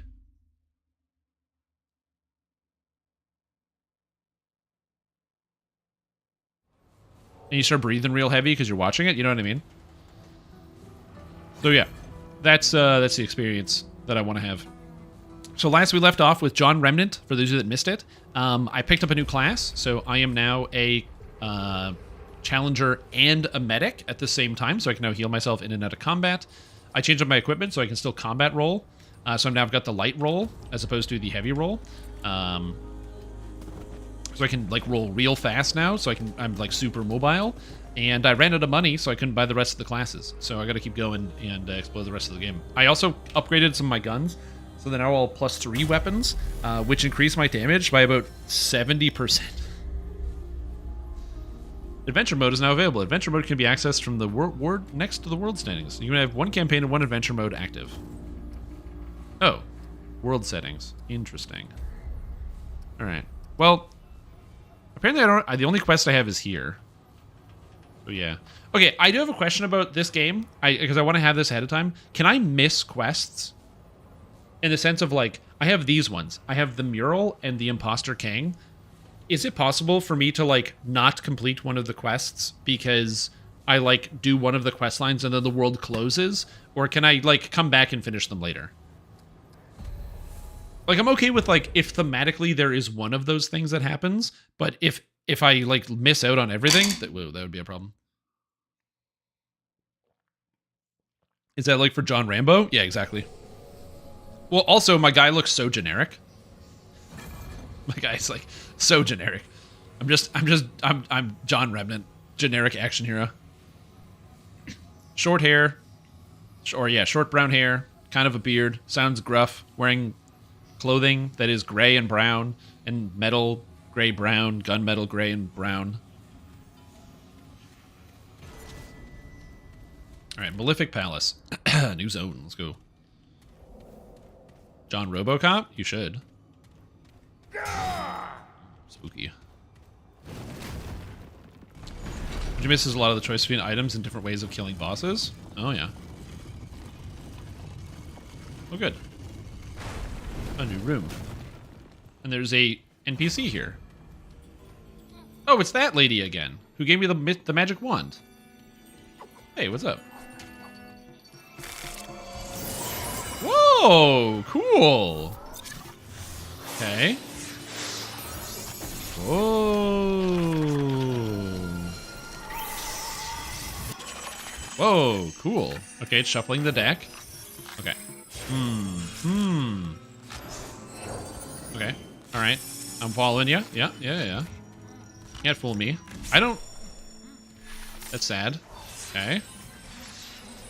Oh, whoa. This magic trick, I lost. I don't know which one is the happy card anymore. I stopped paying attention. Okay, I'm following it. I'm following you.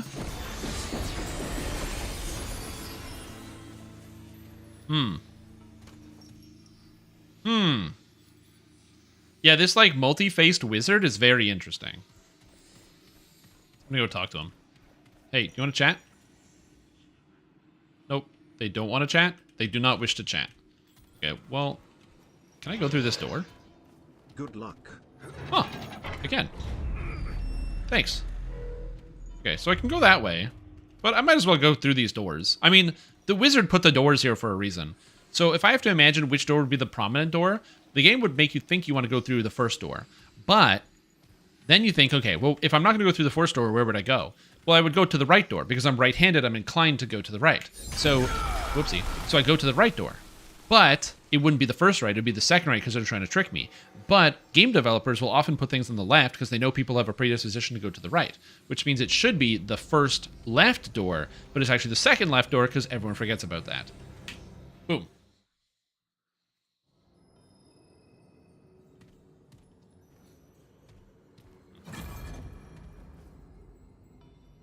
I don't know where I am, but all right.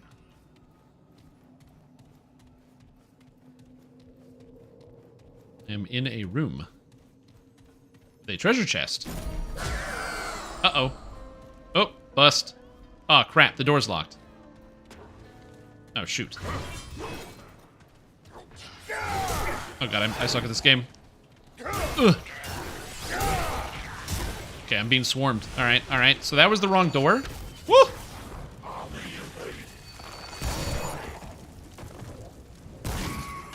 Woo! Oh my god, a roll. Can you stop that, please? Hey. Come on, hurry up, reload, buddy. I don't know how long it takes to actually reload, but you gotta do it faster. Okay, thanks. Alright, so that was absolutely the wrong way. It's over. Good to know. I need an amazing free-to-play game that is not DDO or Lotro. Path of Exile is a game I would absolutely recommend. Oh, okay. It's like one of the best free-to-play MMORPGs, or games on the market. It has one of the best models I've ever seen.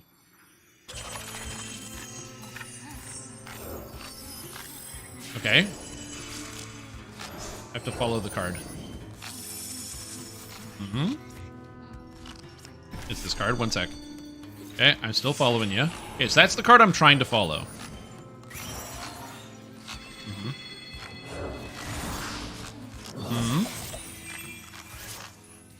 This one? Oh, it's this one right here. Okay, we're good. Woo! Are you looking for MMORPGs or are you looking for something else, actually? I think inside the box. You should need to explode this whole place, which is the box. True. Yeah, there it is. You can see it. There's like a big night thing. This is where we're supposed to go. DDO is too pretty? Yeah. This game is very pretty. Oh, it's the other mural piece! I can get through the door now! Maybe I should check out that mural again. Sick. Okay, good. That's exactly what I needed. Cool. That's how I get through the big door at the beginning of the quest. Now, this game is... They're building a house of cards. That's amazing. Can I... Oh, man. I thought I could knock the house of cards over. Very cool. But yeah, no, this game is extremely beautiful. There's a lot of gray here. But that's just this area. There's been a lot of very, very pretty scenes outside of just this. See ya. Ooh, handgun ammo? I'll take it. Okay, bad guys up here. Let's go kill some bad guys. Oh, this is the shadow version. Oh, it's the other palace. Oh, wait, maybe it's not. I don't know. Oh my god, I don't know. Is there multiple copies of this palace? Because this is the library. I've already been in this room. Oh, shit. Okay, I aggroed everything and I missed. Woo! Oh, shit. Okay. I'm gonna do this. No. Oh, fuck. Oh, I don't have curse immunity. Oh, shit. Okay.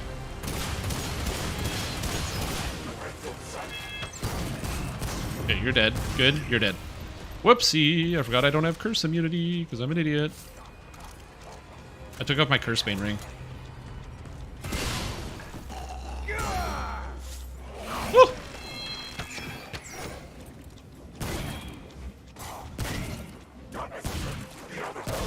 Oh my god, I'm so inaccurate.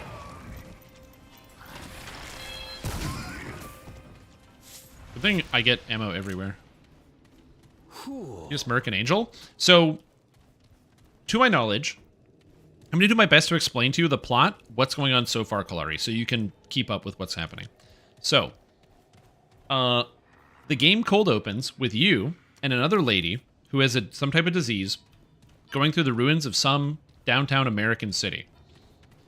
And it's basically just The Last of Us. Think of like The Last of Us imagery. And you fight some zombie-looking monsters, because it's The Last of Us. And then you find your way into a town. So I'm like, oh, this game is just like The Last of Us. Cool. It's going to be like zombies and other stuff. Sick. Sounds good.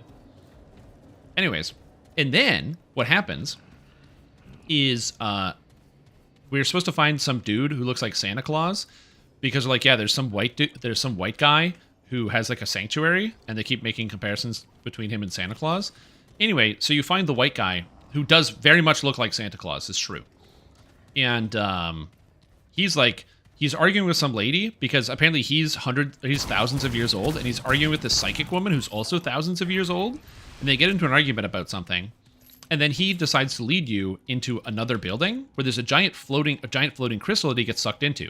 Then the psychic lady also gets sucked into the crystal, and then you get sucked into the crystal. And then I went to the magical Fae land where there's the Fae and the Dran, and the Fae are these like oppressive overlords, and they basically rule over the Dran, and so they have this beautiful castle, and they killed their own god, and now they hoard power over the Dran, who they basically use as slaves. And they do it because they use it as a means of, as a means of control, where they basically have the Dran worship the Fae.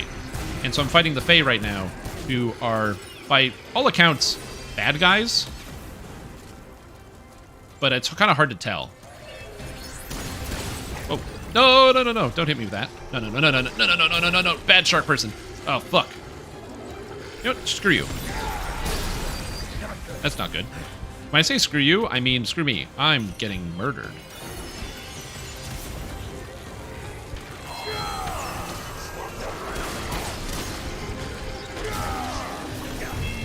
No, I died. Fuck. Get out of the poison, dude. Oh, fuck. Oh, my God. Oh, God. Oh, my God. Oh, my God. Oh, my God. Oh, my God. I got fucking chain stunned. I couldn't move. I was literally mashing. Damn. I was just straight up mashing and I couldn't move. I couldn't do anything. Where did that even put me? Am I in the same world? Yeah, I am. I'm just downstairs. Okay. Oh, fuck. Yeah, I literally got hit with the wombo combo. Great game, by the way. It's pretty fun. Also, it kind of plays like Dark Souls. Which is the best comparison I can think of. It's like Dark Souls, but it's also a third-person shooter, and yeah. But it's pretty fun. I'm enjoying it a lot so far. I also haven't died that much, so yeah. Oh, you haven't seen some of the best parts. There's like this area with this giant outdoor garden, and it was extremely pretty. Okay, do I have to shoot all this fucking crap again? Whoa. Okay, well, if he's gonna miss me...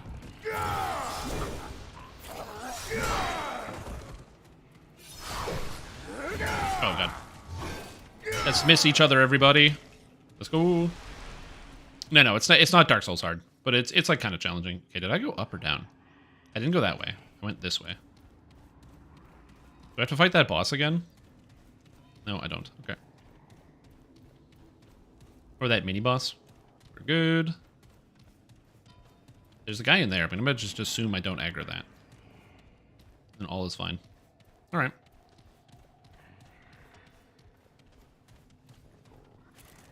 Beep, beep. I don't understand how these guys know to jump out of the way. Like, they don't have guns. But yet they'll dodge my bullets. Oh, another book. All right, here we go. The Feast of the Forest King. Oh, okay. I already read this, didn't I? Oh, yeah, this is with the Droper and the Jubhawk. Okay, I already read this book. Moral, posture for no one. Boons and bows be damned. True. Right over the book. It's different. Am I skill issues, but that's irrelevant? Yeah.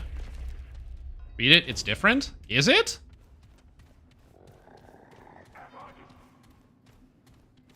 I hear them yelling at me. I just don't want to get ambushed while I'm reading this. All right. All right.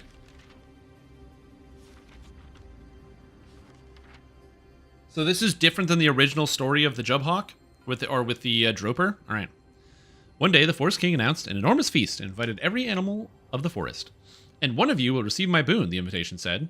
But whomever displeases me will receive a bow, which meant a noose, for every animal knew of the king's capriciousness and cruelty. So all the animals came. The Jubhawk put on his finest clothes, preening his feathers and polishing his horns. The Hound fluffed its gills and licked its eyes cleaner than they had ever been. The Nara shed a new skin and combed its tails. Every animal presented their very best, all except the Droper, whose coat dripped with cave slime and smelled of wild fungus. "What are you doing?" the Jubhawk snapped. "Why have you not groomed for the king?" The Droper yawned. "Your posturing looks so unpleasant. Everyone is stiff and miserable." "You should have at least bathed," said the Jubhawk. "If the king notices you, then you will surely hang." The Droper shrugged. "At least I am comfortable." The feast was served, though the king had not yet arrived. The animals praised the spread, though they ate little for fear of appearing gluttonous. The Droper, however, appreciated none of it, tearing into his food like one half-starved. "You fool! The feast is for show!" hissed the Jubhawk. "The king is surely watching!" "Then I may die," the Droper said. Crumbs from a large piece of apple cake spilled from his mouth. "But I will not die empty." Afterwards, and with loud fanfare, the king arrived and took his place at the head table. The animals rose and bowed, all except the Droper, who was so full he could not stand. While the others stood in front of him blocking his view, he scratched his belly and let loose a roaring belch. All in attendance gasped in horror, but the crowd was so great that the king could not see who was at fault. "Who was that?" bellowed the king. "Tell me, and you may yet live." But the animals were afraid of drawing attention to themselves, so no one moved. But the Jubhawk feared staying quiet even more, and so, though it betrayed his friend, he raised one clawed wing and pointed it to the now sleeping Droper. "It was him, your majesty. The Droper dishonored your otherwise divine feast." "What's up, Seema?" The Droper snored like a wood beetle. His fur was caked with drink and apple crumbs. The king barked his name. "Wake, and speak for yourself." The Droper startled awake. He looked around and saw all eyes on him, most notably the Forest King's. He swallowed. "It was a good feast," he said. I enjoyed it very much, though I may never eat again." Silence boomed through the feasting hall. Everyone watched the king, both excited and terrified by what he might do. Without warning, the king's head flew back. All the animals, the king pointed at the Jubhawk, "But you betrayed." This is literally exactly the same story as the last one. Dude, it's literally the same story. I don't know what to tell you. The Jubhawk gets murdered. And it's exactly the same one. I don't want to read the rest of this. It's the exact same story. And the Droper is happy and fed for the rest of his days. Unless there's like some secret text where it's like the first line of each sentence is actually like TOH and it's supposed to spell something. This is 100% the same story. I'm just reading all the text in the game. The ending is different? No, it's not. The other animals cheered, whether or not of fear or joy, and the Jubhawk hailed the Droper. Oh, wait, what? Oh, you're right. Oh, shit.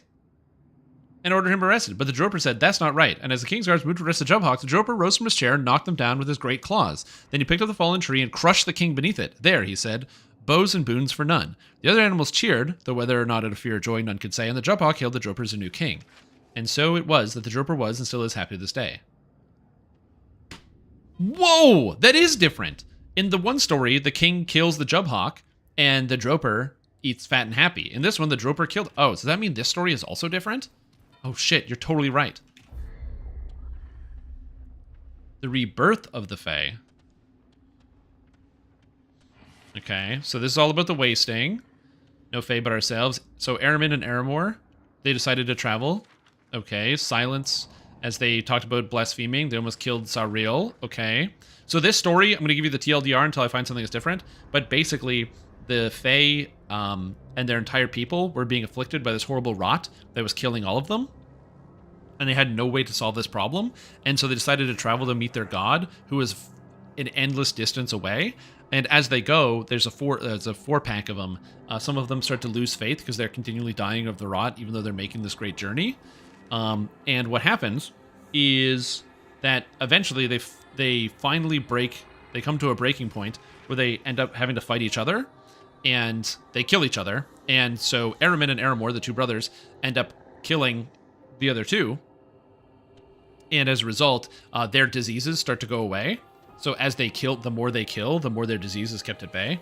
And they don't really understand it. And they chop it up to killing a heretic. And so they finally make it to the temple, and they meet the Great Spirit, and the Great Spirit doesn't move. They postulate to the Great Spirit, and they tell it, we need you, Great Creator, we are nothing without you. Again, silence stretched until the brothers wondered if the Spirit could even hear them. Finally, though it did not open its mouth, the Great Spirit's voice boomed throughout the temple. I did not create you. Aramin and Aramor glanced at each other in confusion. Surely you did. Thou art the Great Spirit, the King of all Fae. And then, I am your one true king, it said, and truly I do rule over all Fae, but I did not create you. The Creator gave his creatures free will, a wicked and a wasted and squandered gift. For the Fae are a wicked people of chaos and destruction. I have tried to contain you, offer guidance, laws, and teachers. All of it betrayed. The Fae love only death, and I can only try to contain your ruination. No, Seekers, I will not save you from that which saves the world. The brothers gaped in silence till Aramor said, the wasting, it came from you. The Great Spirit said nothing, but turned away from them. The light of the temple dimmed. It came from you. They jump on it. They claw into its eyes. It killed it. Blah, blah, blah. Blood filled the temple, and light faded from its eyes. So they did kill the Great Spirit. But the Great Spirit, we have killed our king. Not a king, brother. He never was. There is no king but ourselves. Okay, this story seems the same as well. Unless I'm really not reading it. See if it's the book. It's obvious on the monitor. It's okay. It's funny. This looks like it's the same story. Because this one, they killed... Yeah, it says that we have killed our king. Oh, it's king instead of god! Before it was the god. They killed their god. Now it's their king. So, does that mean that the previous king was the one who was usurped? Because he says, I am the one true king here. Yeah, I am your one true king, as opposed to God. And I'm supposed to kill the imposter king who killed the one true king. Does that mean the imposter king is Aramin or Aramor? Okay, I'm learning. I'm picking it up. I got you.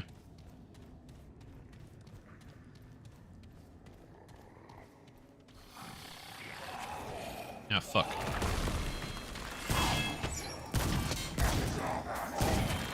You know what? Get out of here. Go. Come on. Ow! Dude, the guy got me around the corner. What a jerk. Critical hit, baby. Different dimension? I'm not sure. I think it might be an alternate version of history. Like, it's like everything is twisted. Everything is slightly different. It's called the Malefic Palace versus the Beatific Palace, which is where I was originally. I am thinking that this is the real world. It's all shattered, like the world is in a bad place. And the other world that was all sunny is the illusion, and that's not real. This is the real place where people live in squalor and it's a horror land, where this is where things came from initially. Because it would make sense that the king was the one who ruled everything, and then in the false world, the imposter king would say, "Oh, you know, we can govern ourselves. We are our own kings," to make it more direct to the allegory. Yeah, it's just like Beautiful Nightmares. That's what I'm thinking. I think that's the case. But I gotta shoot more people to find out. Oh shit, we both suck. We both just whiffed. Oh god. Oh. Another book. The Nara and the Jubhawk. Okay, this is a new book. It was in the days when every animal... Fuck you, dude! Can't believe this guy missed on his own. Whatever. The Nara and the Jubhawk. It was in the days when every animal prepared for the long winter. The Haan gathered rocks and mud for its dam. The Bashelk collected hay to spread about its den. The Nara curled up the tallest tree, seeking nuts to store in its hole. One day, the Nara climbed a particularly tall tree, a task it disliked very much, for the climb was difficult and the branches often treacherous, when it came upon a Jubhawk lounging in its nest. "Where is your store of food, Master Jubhawk?" said the Nara. "Do you not prepare for the winter?" I have never had need," the Jubhawk said with his great shrug of its wings. "But the idea intrigues me, for I see all the creatures of the forest floor running to and fro for days on end." Again, these are just Aesop's fables, but rewritten, which I find very entertaining. "So we must," said the Nara with a flick of its tails, "else the winter will claim us all." This is the same as, I can't remember, it's like the squirrel and the hare or something, where the squirrel is like preparing all fall for wintertime, and the rabbit doesn't do any preparation. And then when wintertime comes, the rabbit is stuck out in the cold with no food, and the squirrel welcomes the rabbit into its home because it had prepared enough, knowing that the rabbit wasn't going to do enough. But the moral of the story is that you shouldn't rely on other people. You should, when you know you need to do something, you should prepare for it. How charming. Oh, not for those poor souls claimed, of course, but for all your hard work, delights me very much. Perhaps you might be interested in an arrangement. I can see how much you dislike climbing my jub trees. Your body is more suited in swimming, yes? Perhaps instead of nuts, you could bring me a particular worm, one that makes its autumn home deep within the Droper caves. If you were to bring me, say, 100 of them, I would happily gather the nuts for you from every tree in this grove. I can do this, the Nara straightened in delight, for it hated climbing the jub trees very much. Swimming in the pools of the Droper caves was much more to its liking. I will make this deal. Eagerly, the Nara slithered into the caves. Think you missed this book? Ah, gotcha. Slipped into the cold water, swam through the underwater passage, entered the dark chamber, where the only light was the glow of the cave worms the Jubhawk desired so much. There were hundreds upon the walls, and the rock was easily scalable for the Nara, much easier than the cursed jub trees. This would be simple, she thought. It would require a full week to gather all the nuts at the Jubhawk's grove. This will take me but a day. With the Jubhawk's help, I can begin my winter's rest early. But the task proved more difficult than the Nara had thought, for the worms clung tightly to the walls, and they wriggled and slipped from her grasp during the swim out to the outside. By the evening, she had gathered only half a dozen. Oh, it shall take me weeks to get them all. I must speak again to the Jubhawk. But the Jubhawk was not as understanding as she hoped. A day's work, and this is all you have achieved? You do not say the worms adhered to the rock, nor that they would squirm away at the first touch of water. It takes a great deal of time to bring even one into the sack. I have never noticed these problems. Perhaps you simply need to try harder, the Nara hissed. I am sorry, Mr. Jubhawk. Even with the nuts you gathered from me, I cannot complete this task and be ready for winter. But we had an arrangement. The Jubhawk scratched its underfeathers with one long claw. How about this? I will gather even more nuts, all you need for the whole winter, but in exchange you will collect every worm in the cave. Can you do that? The Nara flicked its tails as it calculated. The request would be difficult, but all the nuts she needed for winter? Troublesome, though the worms were, they were far less trouble than climbing the jub tree. And she would still save time besides. Yes, she said, I will do this. The problem is everything she would need for winter is like she can just die in winter and then she doesn't need any nuts. And so she returned to work. One at a time, she pried each worm from its walls and towed it through the water until she was too tired to do more and brought what she had to the Jubhawk that day. After a week of this, she began to dislike the work, but reminded herself that she got to spend her entire day swimming in the cool of the cave rather than the heat of the forest, and her work would be done with days to spare. All without climbing a single tree, she thought, and perhaps the Jubhawk will enjoy the worms so much that he will make the same offer next season. Then I could begin winter's rest even earlier. And with that pleasant thought ahead of her, she smiled and continued her work. The days grew colder. So too did the cave pools. The work became slow and difficult. Each sunset, the Nara brought a sack before the Jubhawk and redid her calculations. No longer would the winter's rest start early, but with the Jubhawk's help, she would survive the winter, and perhaps next season she could start earlier. She noticed another thing, however. Where are the nuts, Mr. Jubhawk? For surely he should have gathered some by now. The Jubhawk waved a casual wing in the air. I can gather more in a day than you can in a fortnight. It will be done. But, she said, her slender body quivering with anxiety, the nuts will not remain forever. They must be gathered before they fall. Dear Nara, which of us lives in these jub trees? The Jubhawk's feathers puffed out as it took offense. Perhaps you should spend more energy on worms than misgivings, for this deal pleases me, and it would be nice to do it again next year. The Nara smiled at that and slipped away. The Jubhawk was right, of course. He knew his trees better than she, and next year she would be even faster. In any case, it was too late for the deal to change now. There was no time left for her to collect the nuts she needed by herself. Again, all the nuts needed for the winter. The Jubhawk's maybe going to eat the Nara. I don't know. With the Jubhawk's words in her heart, she returned to work with even greater fervor. And by the time the first winter clouds loomed on the horizon, she returned with the final sack and placed it at the foot of the tree. Jubhawk, she called. I have the last of them. Every worm as promised. Jubhawk flapped down, clutched the sack in his talons, and flew back to his nest without a word. The Nara waited, but he did not reappear. Mr. Jubhawk, said the Nara, a shiver of worry niggling at her tails. The great bird poked its head from its nest and looked down. Oh, of course, I apologize. Thank you so much, dear Nara. This arrangement has been quite a pleasure. I look forward to continuing in the future. And he dropped a small bag from above.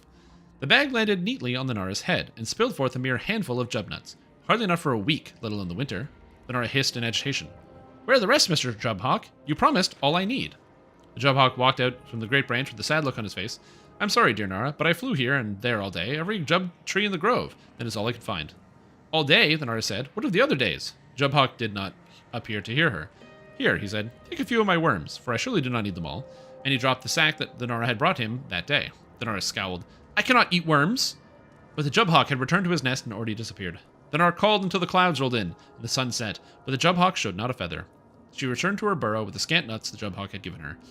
Those nuts were gone within a week, but in that time the Nara formulated a plan. There were no more nuts to gather in the woods.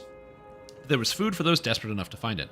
The Nara returned to Jubhawk's nest and waited until the fall of night, and the Jubhawk took flight. Then the Nara slithered up to the nest. For she hated climbing. She hated the Jubhawk even more. She snatched the Jubhawk's eggs one by one and tucked them away in her burrow. And then finally did the Nara have enough food for the winter. Moral: trust cannot be eaten. The untrustworthy can. Good to know. Also scary. Oh, this isn't looking good. But yeah, just eat their kids. That's a great solution. Overall, I do like a lot of the stories. I really like the fables and the fact that it really delves into like it's like a fun fairy tale. Ah, good to know. But yeah, I like the way that the fairy tales are kind of allayed in here, where it's both a fey land and also filled with fairy tales. It's kind of great. I'm digging it. If the story and the rest of the game continues this way, I'm very excited. There was somebody who came into my chat on like the first day I was playing the game. They're like, yeah, this game's not really made for a story, but like, I don't know. Even if like the main line of the story, like when you don't read anything, you run through it, is not very good. Maybe, I don't know. Again, I like the context clues, picking up on what's going on, little drippings here and there. Hey, yowza, dude. Finding out those little tidbits of information, that extra little bit that you might want to know. I like it. Okay, I've already done this. This is weird. It's very bizarre to do the same area twice.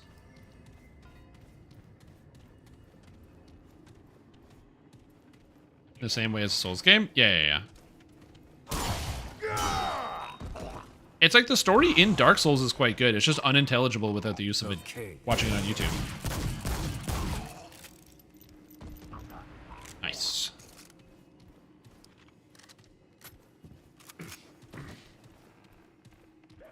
Somewhere around here, I'm gonna get sneak attacked. Yeah. I don't like that the guy screamed as he disintegrated. The story via wiki articles? Yeah, that's a good way to describe it. Ooh. Gotcha. And I've already done some of these areas, but the repeat is interesting. That weird fire. Wait. It's already revealed on the map. Have I already been here?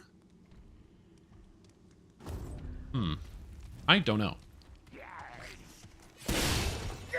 Oh, I was in the Beatific Palace before. I wasn't in the Malefic Palace. This has to be a new area, I think. Here they come. There's a big fucker over there. Oh my god, I'm so inaccurate. I can hear it.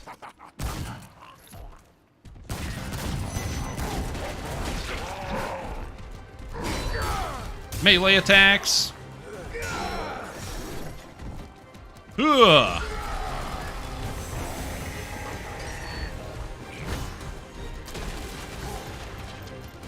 Oh god.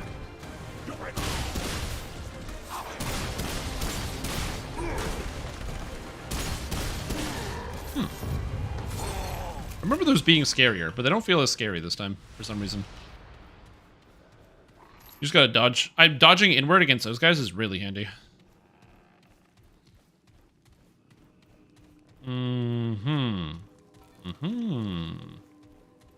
Okay, so the bone room over there is where I met the lady.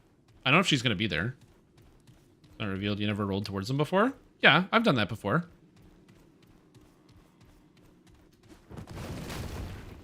Against those guys? Oh, right, there's this. Hey, bud. Hey, bud. Hey. Oh, right, because this goes to the lady. This goes to Nimue. So who's here, if not Nimue? Interesting. Why is that already dead? Oh, it's a simulacrum. Okay, so this does not actually go to Nimue, because there is no Nimue here, because this is the Malefic Palace. So interesting. That's a great question. Wait a minute. There's like look at the map. It looks like there's supposed to be something here. There's no border. I'm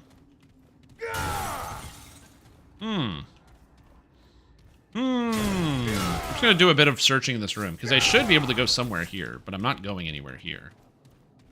It's just a treasure chest and nothing. I don't have a special power. I don't have like the ability to have some type of future sight or anything. That's interesting. I think I'm gonna take a while to beat this video game, because I'm actually thinking about the implications of what's happening in the story. So I think it's gonna take me a little while to actually get through it. As opposed to doing what a lot of people probably do, which is just kind of charge through it. You know. There's nothing wrong with that. Okay. Another book. Deposition of Venus the Butcher, abridged. I don't think I read this either. This is a deposition of Venus the Butcher as taken by Advocate Savin. This version has not been submitted to the court due to the fact that it is inadmissible. It is here for posterity only. So, Q, please state your name and occupation for the record. I am Venus the Butcher of Meats. Mr. Venus, you've been accused of murdering Thalos the Binder. Is that true? That I've been accused, or that I murdered him? The former. Then yes. And the latter then? Also yes. In that case, what? Wait, did you just admit your guilt? I did not. But you admitted that you murdered Thalos, did you not? I did murder him, but I am not guilty. I'm afraid I don't understand. That's not a question. All right, let's start at the beginning. In your own words, tell me what happened between you and Thalos on the night you were found with his body. Like I told them before, I was waiting for my friend at the library when Thalos gets up in my face about some nonsense. We had words. I pulled my cleaver and he backed off. But he did. It's like, and he backed off, but he didn't back off, if you know what I mean. For the sake of this deposition, assume that I don't know what you mean. What I mean is, he took a fright and backed away, hands up and all, but he wouldn't stop trying to control me. And how did he do that, Mr. Venus? What did he want you to do? To silence me. You mean he wanted you to be quiet? Exactly. In the library? You were trying to mean something like that? So you brandished your weapon, he backed away, and you killed him. Is that correct? Because he wouldn't stop telling me what to do. Yeah. Yet you believe you are not guilty, that you are justified in his murder. And why is that? The Fae are free, aren't they, Advocate? What's freedom for if I can't take up arms when someone's up in my face? And what about Thalos's freedom? What about it? Well, you were alive and he is dead. You took his freedom away. Oh, isn't that a statist way of looking at it? Listen, he could have drawn a weapon the same as me. He could have defended himself. Anyone in that room could have defended him, but none did. Their freedom, their choice. So, for the record, you believe it was your right to draw a weapon and take someone's life, knowing that murder is against the law, and yet you believe you are not guilty of breaking that law. Is that correct? Let me ask you something, Advocate. This is a deposition, Mr. Venus. I must ask the questions. Off the record, then. Fine. This portion of the deposition will not be submitted to court. Who made the law you say I broke? The one true king and the council. And who gives them that right? The law gives them that right? So, the law gives lawmakers the right to make laws. You see how that turns on its own head? But without the law, we cannot have a functioning society. We have only chaos and anarchy. And what good is a functioning society if the people in it aren't free? We are free, Mr. Venice. That's the whole point. Those who follow the law, you see? What if I don't agree with it? Where's my freedom then? No, if the Fae can't take up arms when they want, then only king and council are free. I do like the interpretation that, you know, you can only have freedom if no one is restricting you in any capacity, because it fundamentally goes against the entire foundation of the concept of society. But it's also kind of correct. The Fae can do as they will, Mr. Venus, but without consequences. Damn the king's consequences. The bastard's nothing more than a tyrant. Listen, Advocate, we're off the record, so you can tell me true. If you don't really believe this role you're playing. Fae have killed Fae for millennia. We all know the value of our freedom. I know you have aspirations to the council, so tell me straight. You're just playing polemicist for power, aren't you? I have to admit, Mr. Venus, you are an astute observer. I knew it. I believe all Fae to be basically the same, that all valued power equally and agreed on means to obtain it. But you have convinced me that there are those whom even the law is not powerful enough to contain. That's right. Damn the king and damn his law. The king believes we are monsters. I had hoped to prove him wrong by example, but you, Mr. Venus, are a problem. One that will be shortly remedied. End deposition. He killed him! I love it. He killed Mr. Venus. I mean, it's called anarchy, which is a lot of negative connotations, but it's the only system where everyone is truly free. Well, yeah, but then a lot of bad things happen to a lot of people. Addendum. While awaiting his trial, Mr. Venus' body was found in his cell, hanging from the ceiling with a note that read, "Freedom or death." This deposition was, therefore, never submitted to court. Off the record. Surely you don't believe there should be consequences. You're just doing your job because you're afraid of what the one true king will do to you. I believe life is sacred, and that everyone sees that. Sure, life's sacred, especially mine. I have to admit, you're changing my opinion. I had thought all Fae worthy of defending, but you're going to hang. There you go. He's like, he flips it on him right there. He goes like, oh, everyone has the right to defend themselves. He's like, yeah, everyone should be allowed to do whatever they want. I should be allowed to kill him, and he didn't do it. So the, I guess the official here, whatever his name is, but yeah, the advocate, he's like, or the person who's asking the questions, he's like, yeah, the advocate. He's like, oh, all right, well, if you think you have the right to do that, then I have the right to do this. And he murdered him. I don't admit, you're changing my opinion. I thought all Fae were the defending, but you're going to hang. Gotta love the old logic 120 or 180. Okay, what's in here? Ooh. Shade Bloom Crystal. An amulet. Ooh. Also, I didn't look at this face. Faerun mural piece. A mask of stone carved in a simple, frightening manner. The artist's concern seems to have been for accuracy over aesthetics. The imposter does not hide what they want. They are quite straightforward, even with the most evil of truths. This is perhaps the most dangerous and deceptive aspect of their character. Creepy. Look at this pretty flower amulet. Shade Bloom Crystal. The craftsmanship of this crystal is beyond anything you have seen. It captures the light beautifully no matter the angle. Even in shadow, it wears darkness as gracefully as light. There are those who subsist on killing and those who thrive upon it, but the ones who to be feared most are those who must kill or die themselves, those who will use everything at their disposal to take the life of another. Gain 30% damage bonus. Every 5 seconds, this bonus switches between physical and elemental. Cool! I'm not going to use that, but that is very cool. I mean, I guess it gives me that. That's interesting.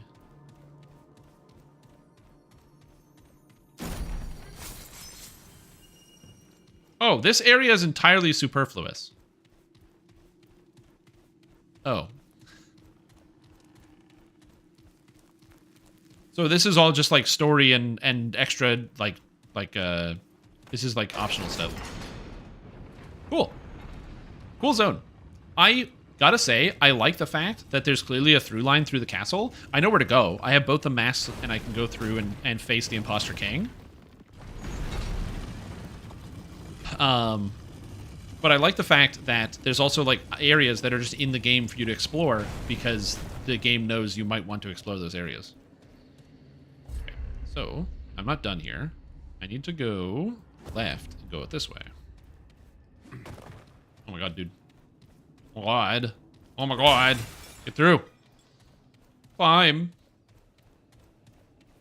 Oh, the extra jazz. Also, unlimited sprint out of combat. Genius. More video games need that.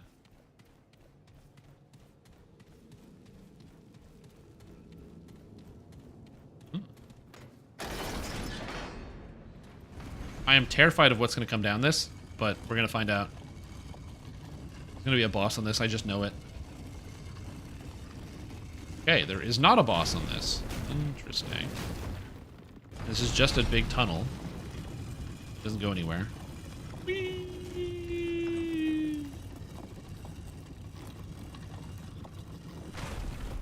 And this brings me back to the beginning of the game, basically. Because this is where the beginning was, the courtyard.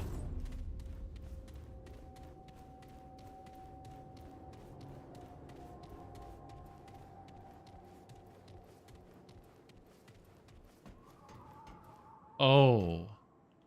Oh, I have to decide which door I go through. I can only use these items once. And so I have to decide between whether I go in this door or the other one. Oh, shoot.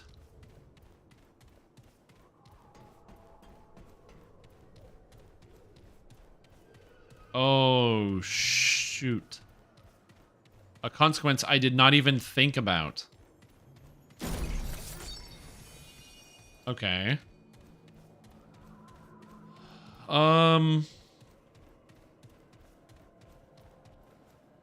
I assume that this is the real world. Hold on. I need to math this out. You may ask me to slay the Imposter King. This false king waits in the castle, beyond an opulent door carved with their own vanity.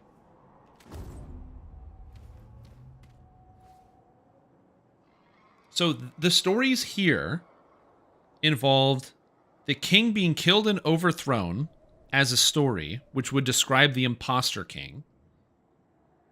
And as opposed to describing their god that they slew, who is causing them pain, it's instead they're slaying the king who is causing them pain.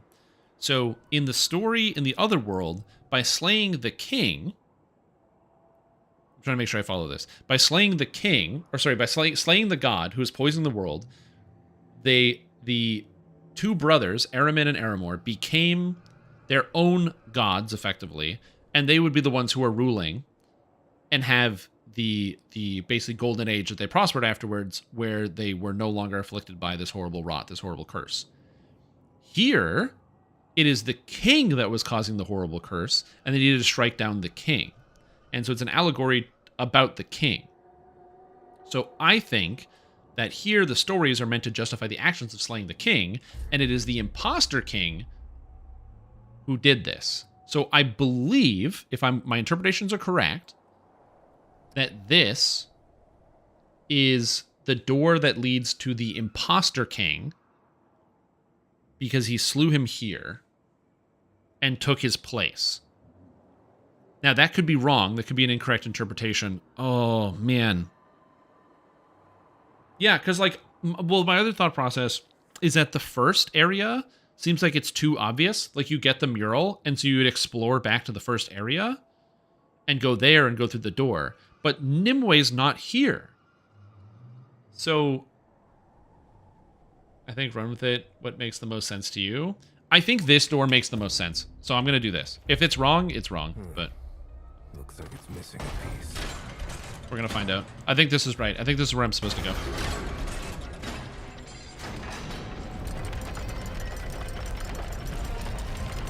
Oh, do I not have to pull the lever? It just did it. Oh, shit. Okay. Oh, what did that do? Oh, fuck. What did I do? Was I not supposed to do that? Uh-oh. Uh-oh.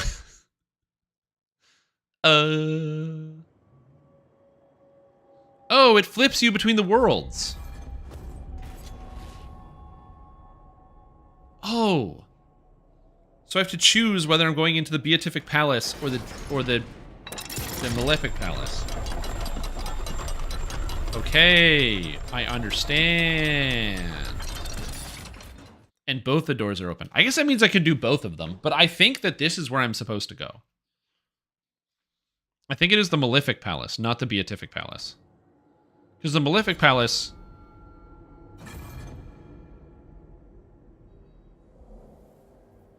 Because the Beatific Palace, maybe I'm also misinterpreting it because it's sunny and bright, but the Dram are unhappy.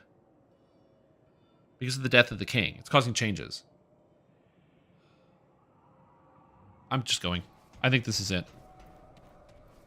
Yeah, I think this is the right one. I think this is the right one. Please be the Imposter King, or else I'm so fucking dumb. The other problem, too, is I could be interpreting it exactly in reverse, which is the hard thing about interpretation, but, you know.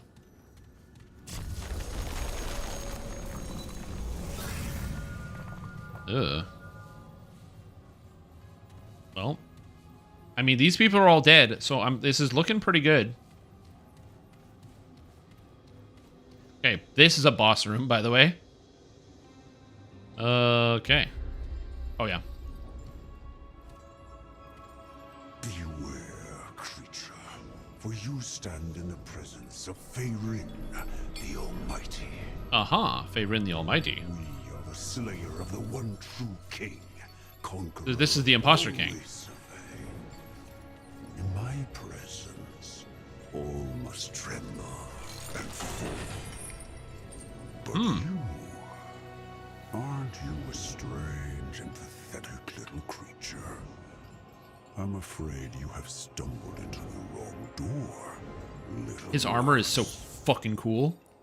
Holy shit. Yet, curiosity stays my hand a moment. What are you?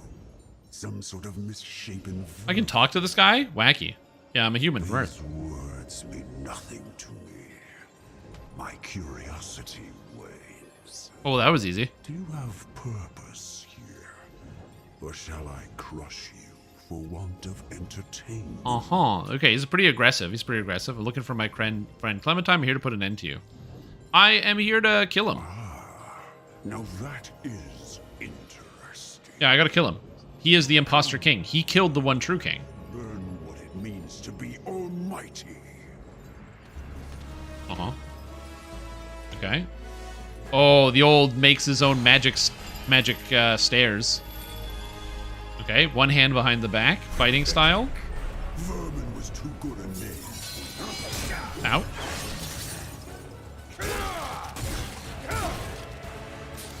There's a lot of hit points. Okay.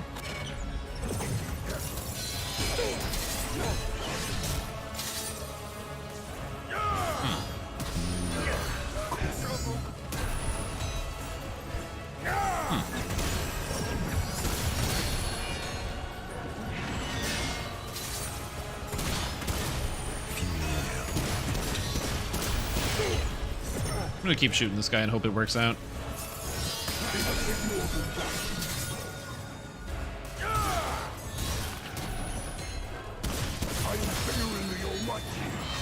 Ow, I should have gotten out of the way of that, but I didn't. Ow, that was stupid of me. Oh my god. Can I shoot these? Oh, I can! Oh, they're like ads. Those are ads. I like literally didn't even notice.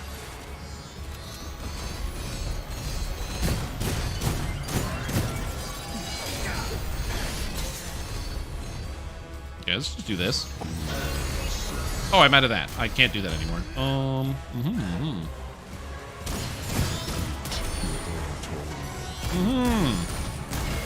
Oh, shooting him in the face is his weak spot. Oh, interesting. Oh, shit. Okay, I'm just gonna stand here and get rid of this. Can you not do that to me, please? The most fights, but it's just ice.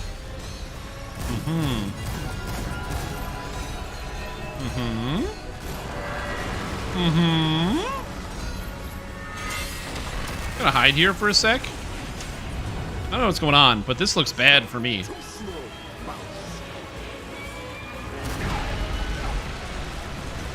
Fine. I'm stunned? Okay, I was like stunned or something. I couldn't do anything. Couldn't pull out my gun and shoot him. I have no idea what's happening here.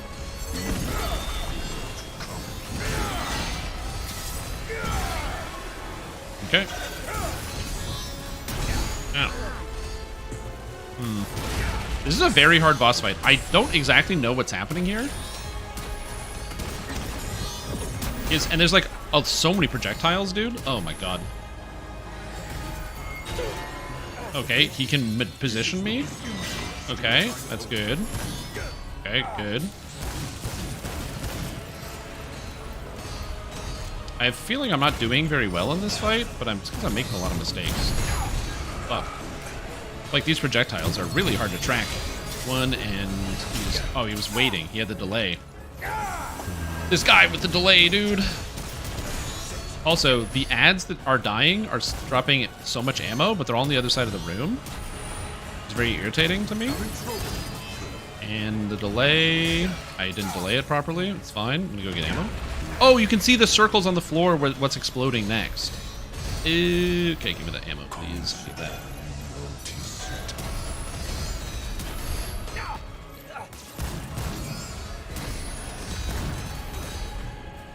And shoot him in the face.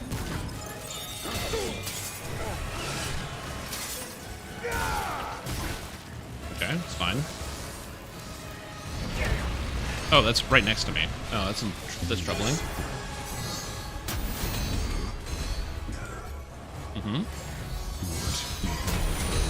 The guy's like passive. He's like not doing anything. Oh, this is such a problem. There's so much shit everywhere. Okay.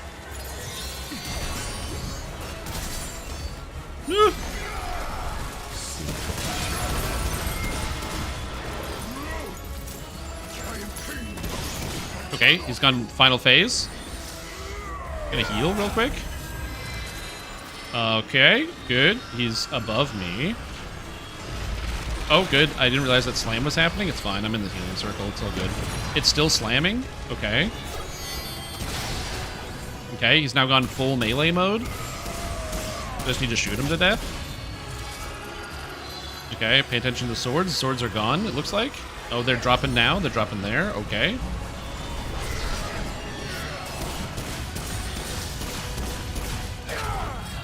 I don't know if that actually hit him.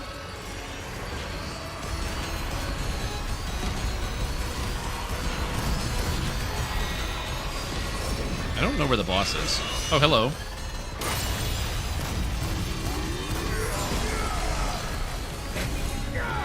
Damn, I just barely missed him by like 1 second. Whenever he spawns, I'm gonna get him.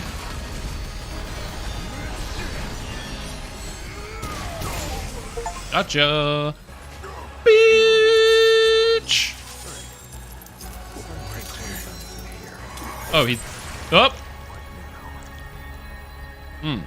Begin adventure mode? Okay. I got a strange object. Cool. Okay, so down there is the other world, and it's the other king.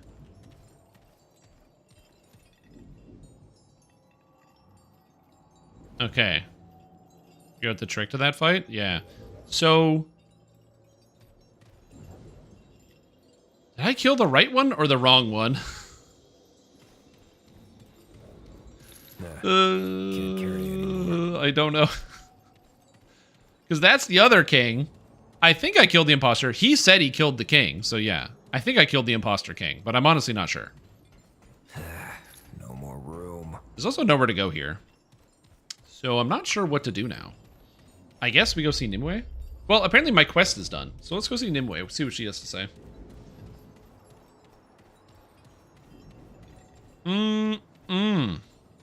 Your impression doesn't matter. They both give a different item.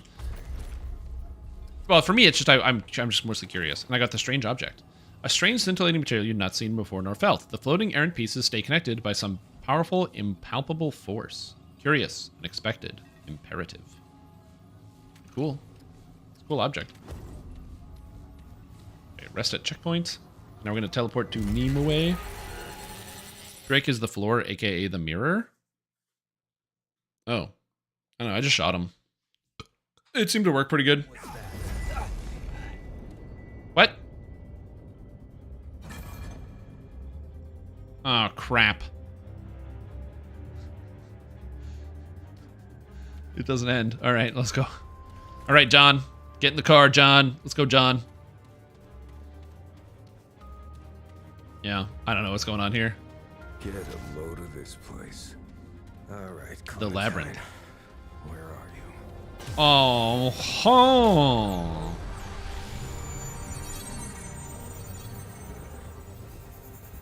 Aha.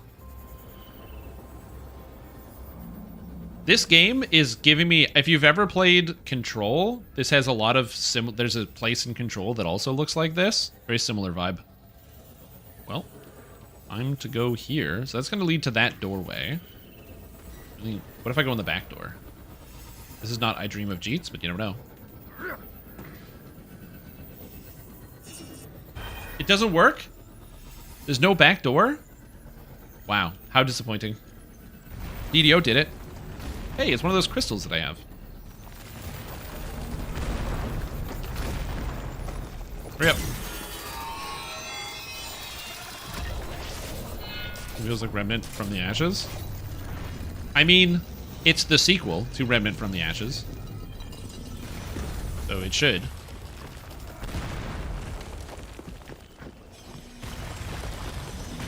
Metroid door opening? Yeah, you gotta shoot the door to open it. Uh-huh. This is very interesting. And I got a checkpoint. Thanks, game. Oh, is this one of the big checkpoints? This is a big checkpoint. In theory, I should be able to use this to teleport. Okay, so now I'm on Labyrinth. I didn't even find 2 of the areas here. Which is interesting. Okay, how do I get to Nimue? You should go to town. You can make an item from the boss materials. Hold on. How do I get to Nimue again? It wasn't Pathway of the Fallen. I think it was just Palace Courtyard. I did the quest. I want to talk to the NPC. I want to see what if they have anything to say.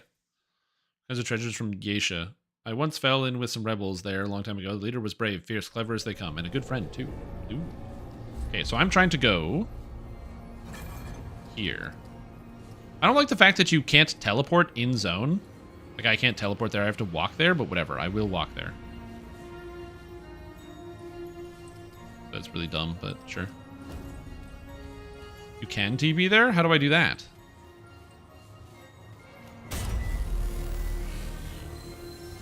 I click this. Low Som. Oh, Nimue's Retreat. I'm so stupid. I'm stupid. My brain is small and tiny. Fine. I made it. There we go. We're good.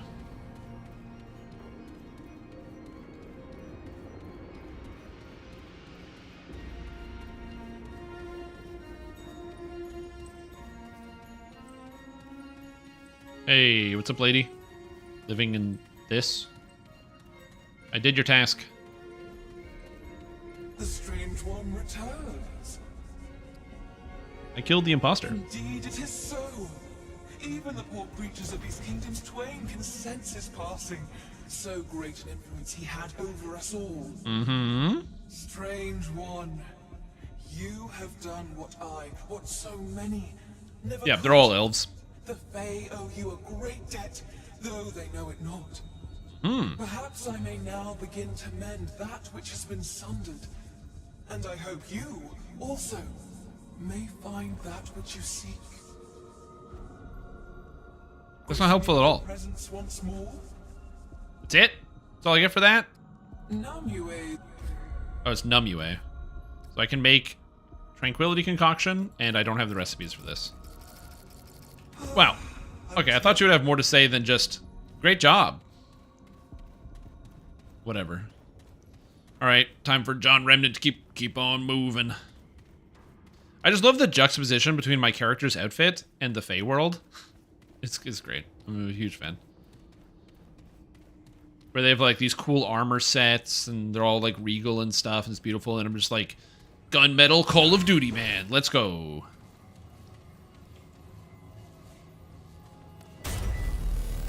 I mean, I don't mind playing Call of Duty, man, in the video game. Alright, concoctions, thanks. You have big rusty sword? Yeah. I kind of want to try one of the other weapons. See how they go. I do like the sword, but I kind of wish it was like a little faster. For like when I do get into melee, that I can just like chop people down real quick. We'll see.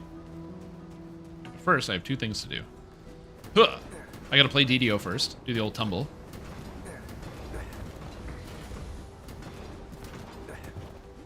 Gotta live my DDO experience. They're taking the tumble away soon, so I gotta make sure I'm getting all my tumbling in when I need it. You know, I can't let any of this go to waste. There we go. The traveler returns. Oh, thanks, bud. So this guy allows me to craft a relic charge upgrade. I have 2 simulacrum? No, I don't have enough luminite crystals. Shit. Well, anyway. I'll see you again. I got 1 extra health. Now I can heal 4 times as opposed to 3 times. That's pretty good. Special weapon, you said, eh? Who would craft a special weapon? I mean, probably the extraplanar crystal guy, who calls me a Paxel Tech. Yes, and I'm a medic, so it's a lot of health. Greetings. Okay, let me see. Only the finest. I assume this guy. Not this guy. The wind. Someone in here can craft a weapon out of this, because you said I've got a boss item now. It's like Dark Souls. How's the war? Yeah. And this guy sells guns. I really also want to try some of these other weapons, like the flail, the claw, steel sword, get that scrap hatchet, scrap hammer, steel katana, steel scythe. Honestly, all of it seems really cool. The sniper rifle. The Widowmaker. What a good name for a gun. I don't know how much I'm going to actually spend on like actually trying out all the other guns. And the problem with trying all the guns... oh no, I don't want to do that. The problem with trying all of the guns is that I have to then buy them, and that requires scrap, which requires farming scrap. So I have to, whoopsie, farm a bunch of scrap, and I don't know if I want to do that.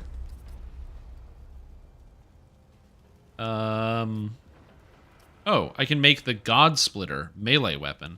An expertly balanced melded hilt. I have this? Oh, did I just get this? Melded hilt. Crafting material. Though it appears to be some kind of hardened gold twined in a gold twinned with obsidian, the 2 metals are fused in places. It seems almost impossible to discern. The hilt is made from 2 metals at once. The impostor king is obsessed with appearance, simultaneously consumed with beauty, yet unwilling to convey falsity. A contradiction that served them quite well until recently. That's the item. Oh, okay. What do you...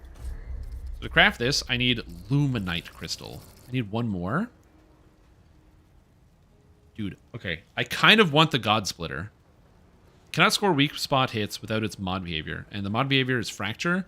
Charge attacks taint the blood of targets, causing all attacks from God Splitter to register as weak spots for 2 seconds. Yo! Can't buy luminite. But then I won't have enough scrap. I have to go find an elite monster somewhere. Okay, we're farming. I gotta go farm. Dude, I have to get... The weapon is called the God Splitter. Reroll campaign. Select roll games to reroll the campaign. Reroll campaign allows you to select different difficulty levels with the cost of resetting all progress and checkpoints. Well, I don't care about that. Do they respawn? Do, like, rares respawn or no?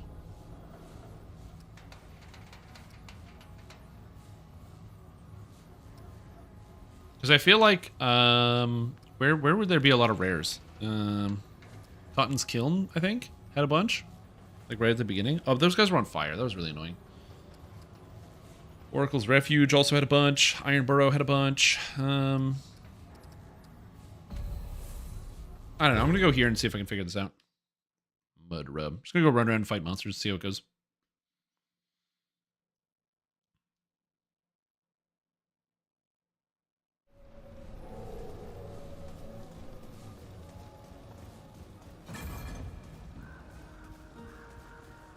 Yeah, I just need to shoot some bad guys. And I think there was bad guys here. I could also go explore the castle, but I don't know. What dude talking about your off as usual? Mm-hmm. Yeah, there should be like some guys here.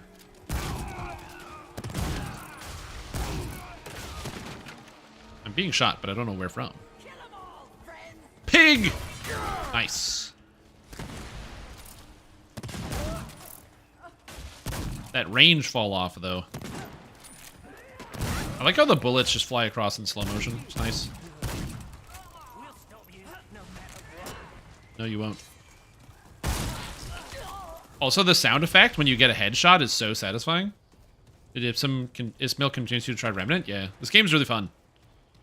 I am enjoying it quite a bit.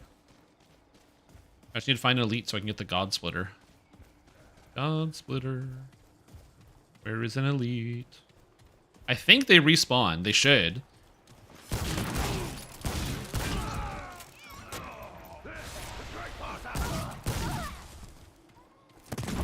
Oop.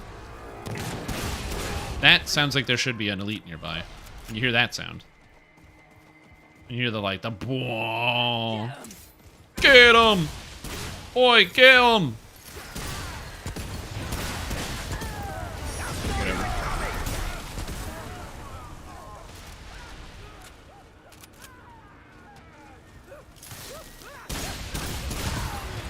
Yeah, or like force. I mean, you were like, this is the best game I played all year, and then bought the game for me. So. Oh, Chainsaw Man. Oh, fuck. That's not a good guy to find. I gotta go. Whee!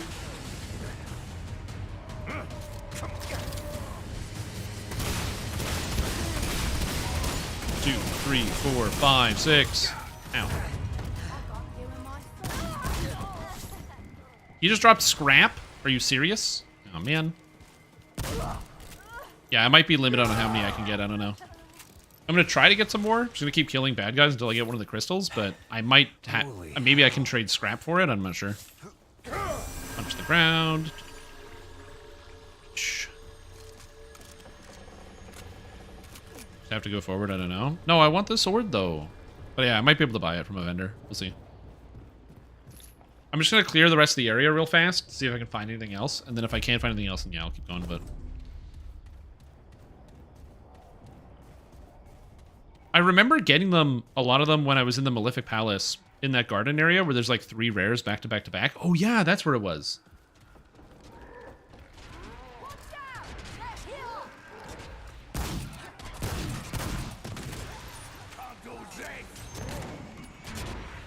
Somebody's shooting me, but I don't know where he's up here. Oh yeah, this thing. Yeah, this thing will have one for sure.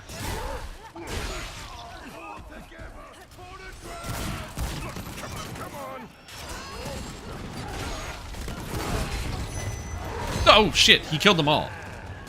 I did not expect this guy to kill them all.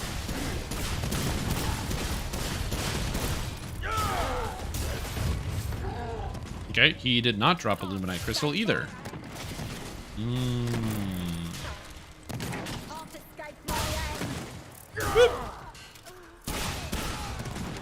Hey, stop shooting me in the face, people. I'm gonna put a bullet in ya.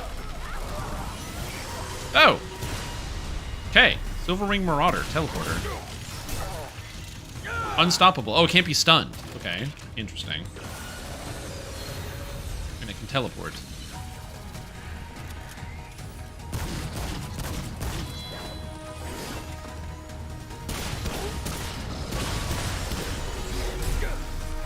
Okay.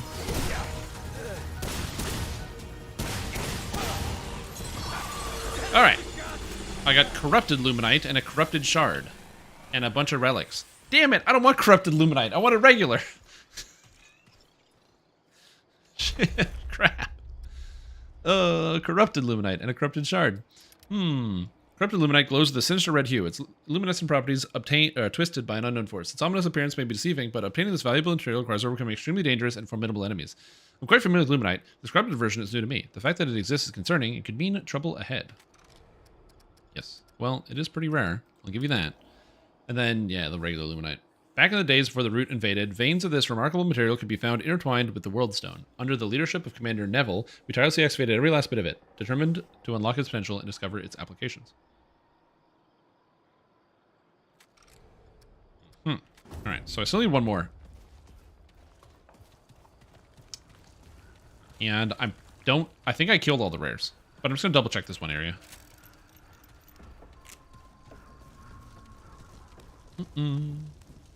Again, I don't really want to go to farming, but, you know. I want the cool sword, man. Yeah, I can obviously progress forward and get the cool sword that way. Hey. Oh my god, I'm inaccurate. Whatever. It's fine.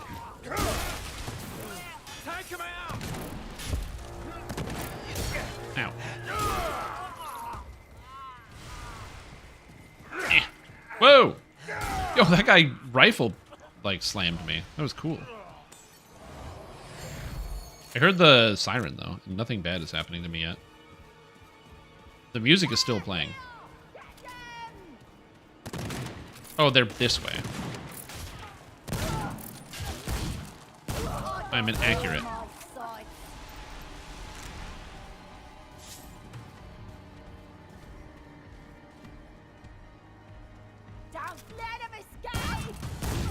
Oh, it's behind me. Okay, cool.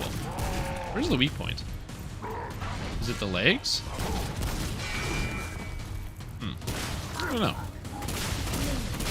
See ya, bitch.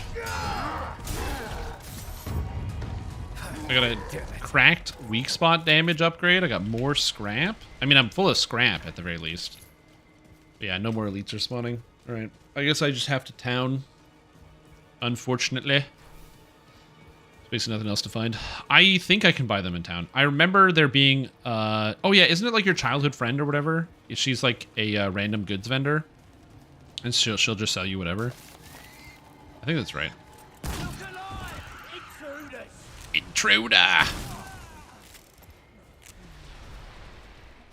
mean, I don't really know what these guys are defending, other than nothing. Well, that guy's defending nothing because he died, but...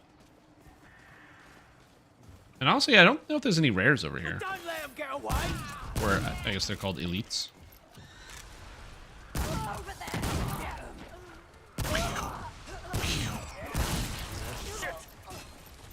Keep reloading. Pig. Yeah, I don't think there's any rares around here. Any elites. There might be one more. I don't really want to get wasted. Is that guy just asleep on the floor? Amazing.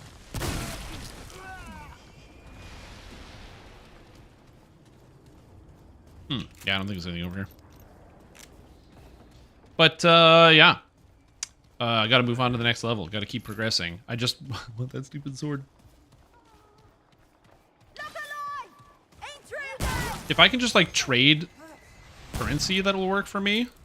Because then I can just, like, trade all the money that I've got and just buy a bunch of stuff. Because these guys do drop a reasonable amount of money.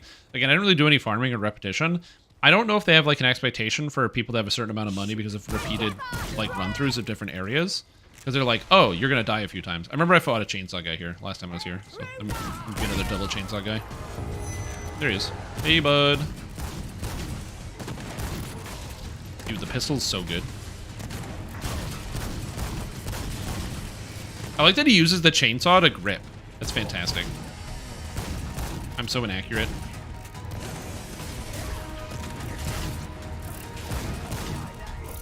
Oh! Oh! Oh! Got it.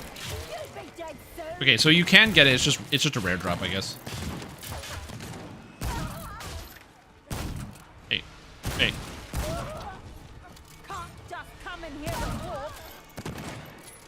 Can't just come in here. Yes, I can. Oh my god, these people. Oh, the fiery explosion. Poor bastards.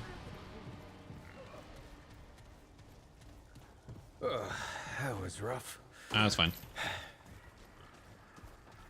Yeah, I guess on the higher difficulties, you probably have to melee a little bit more, but I really don't ever have to melee on veteran mode.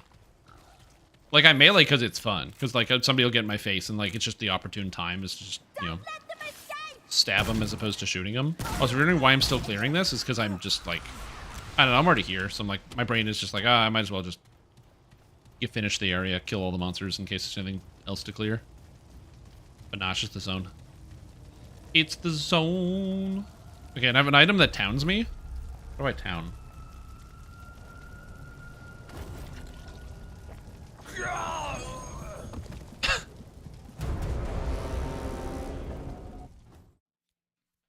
I like that they don't even, like, sugarcoat it. They're like, yeah, you drink the potion, your character dies.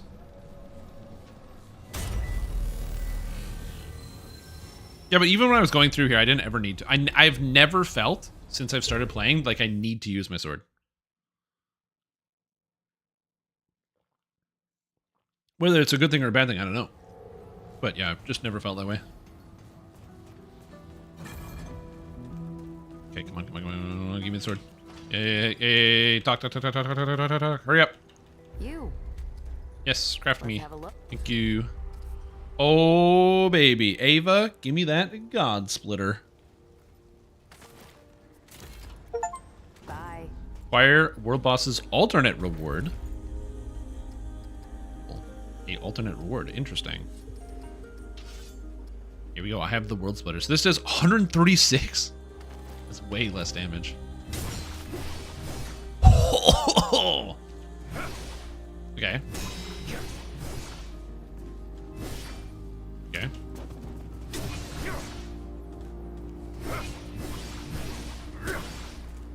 Okay, so it's pretty cool looking, and it's fast as hell. You use the charge attack? How do I use the charge attack? What charge attack? Is that it? Is it like hold it? What charge attack?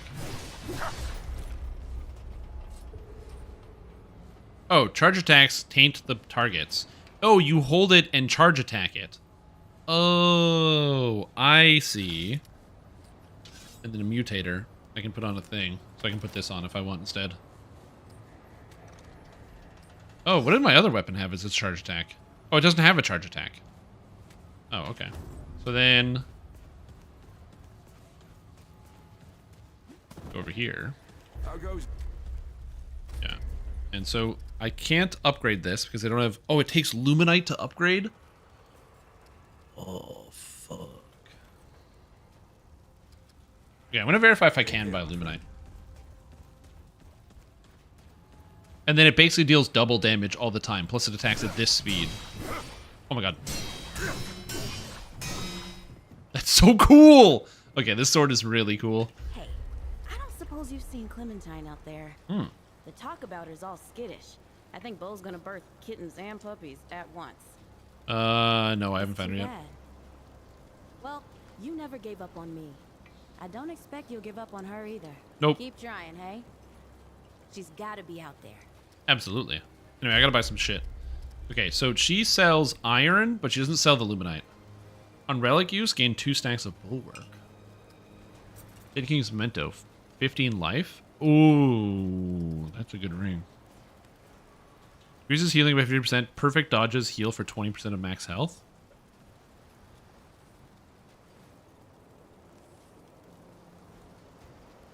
Oh. So good. Propulsion loop. Oh man, some of these are great. I guess she saved her life. I just assumed that my character's into Clementine. Increases stamina regen, reduces stamina cost by 50%. That's insane. That's just free stamina all day, all night.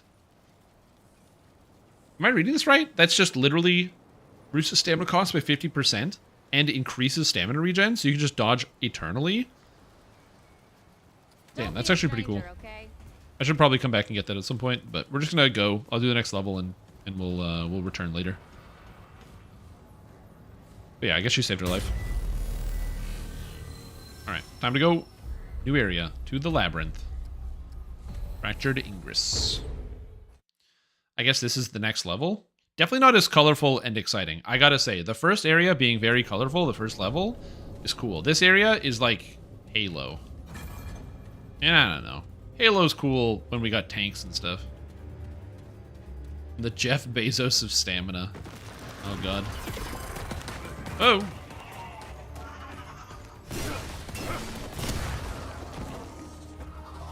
Pretty sweet.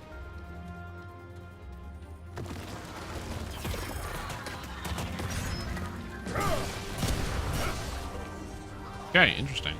So I can combine this with weak spot damage to do a bunch of damage.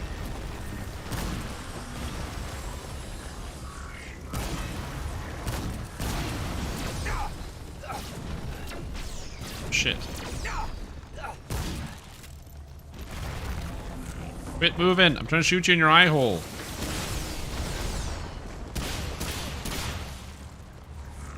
Huh. That's an annoying monster type. I can only shoot it when it's vulnerable? What the fuck? How am I supposed to beat this?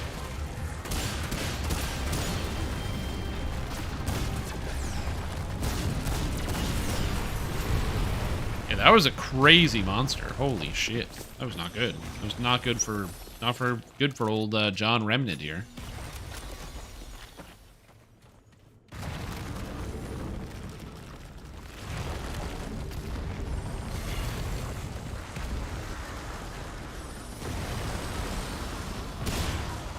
Oh good, a maze within a maze. Reza has an affinity for tricks and games. Okay, this seems like a place where Pistol is going to reign supreme, so we're going to be going with that.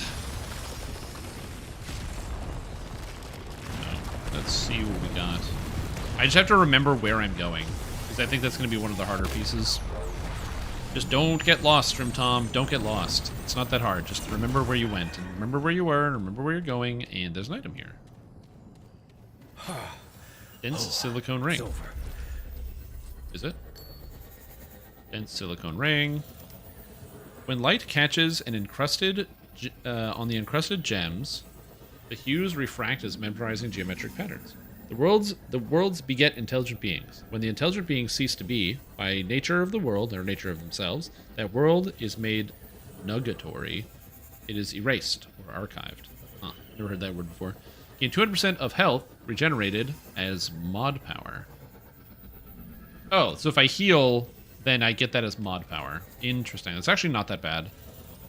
But I like the haste. I think I have gray health all the time. I have a bunch of mods for gray health. I'm going to keep the shiny hog lure. I think everything is fine here. Get lost in labyrinth? Yeah. I'm going to try not to get lost. I'm already lost? Oh, good. I found another checkpoint. That's good. And this is another big checkpoint, too, so that's not a small one. So I can teleport here now. Okay, good. I do not know where I'm going. I mean, I guess it's like part of being in a labyrinth, but...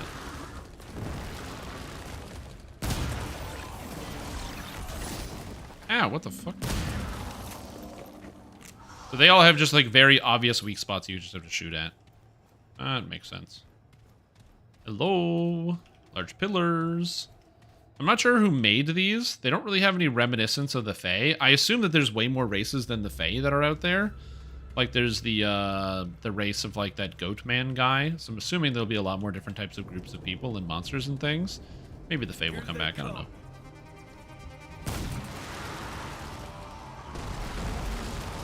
Oh no!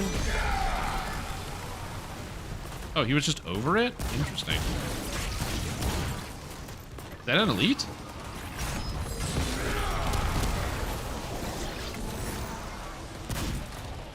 Well, these guys are dodgy. You'd think for big stone guys they wouldn't be that easy to move, or they wouldn't be that fast, but they are.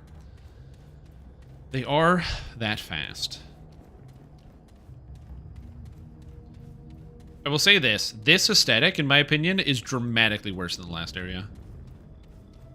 Unless something really cool happens in this zone, I wouldn't be surprised if this ended up being like my least favorite area in the game. Like, I'm already bored looking at all like the pointless empty walls. This is one of my problems with that happens in Control. In the game Control, one of the areas, the first DLC, is an area that's just like this. It's just stone everywhere. So it's all these like colorless, boring areas that you just have to trudge through for hours. And it's like kind of interesting sometimes. But a lot of times it's kind of boring. Oh, that's nice. Ooh, I got a new relic, the Ruined Heart. Cool. Oh, hold on. So now I have this. On use, increases health regeneration by 5 and generates 500 mod power over 10 seconds for both weapons. Oh, so instead of healing me, this heals for 50, whereas this heals for 70. But this heals fast, this is slow. But this gives mod power. Interesting. The runes glow in such an eager way. You feel as though they are trying to reach out, whispering to the edge of your consciousness in language you can't comprehend. The worlds and their children are different. This is indisputable, yet they seek similar things. Life, hope, connection. They seek each other. Spooky.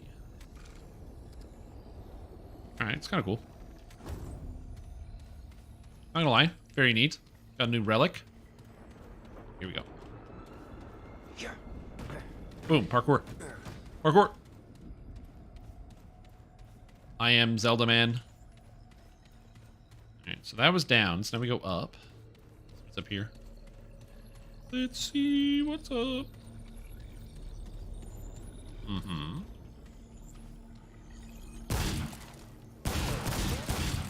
Shooting the door doesn't open it. So I think I have to backtrack a little bit. Where do I backtrack to? Dude, I don't know. I am Zelda Man. My Zelda is Delicos. It is Delicos. That is me. Another door over here I can't open. Missing an item. Okay.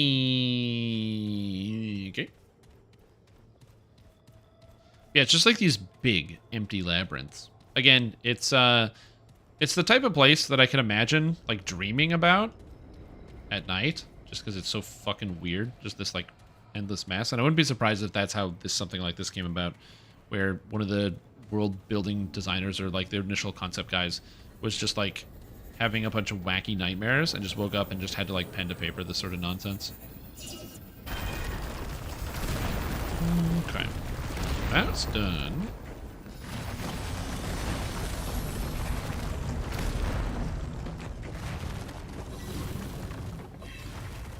There's nowhere to go here, right? No, it doesn't look like it. It doesn't look like it. I can't jump up there. I wonder when I get the super jump power up.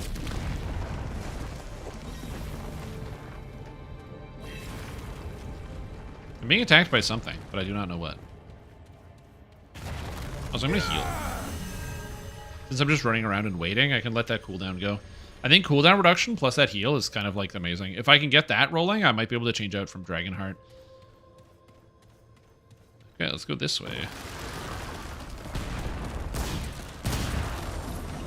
You jerk.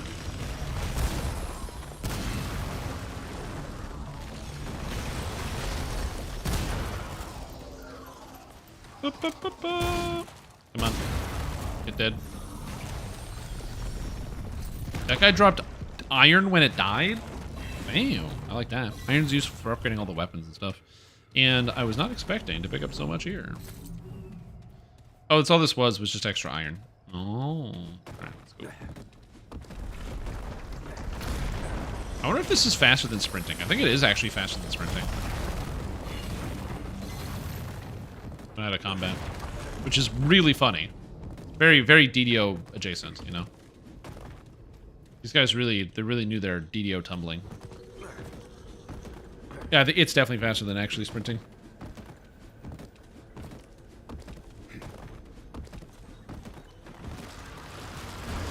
Again, it becomes slower if I, like,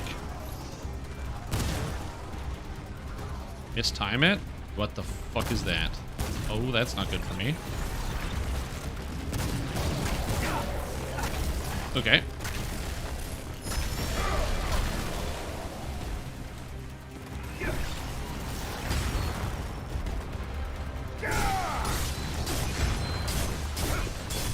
Okay, so that didn't count as a weak point.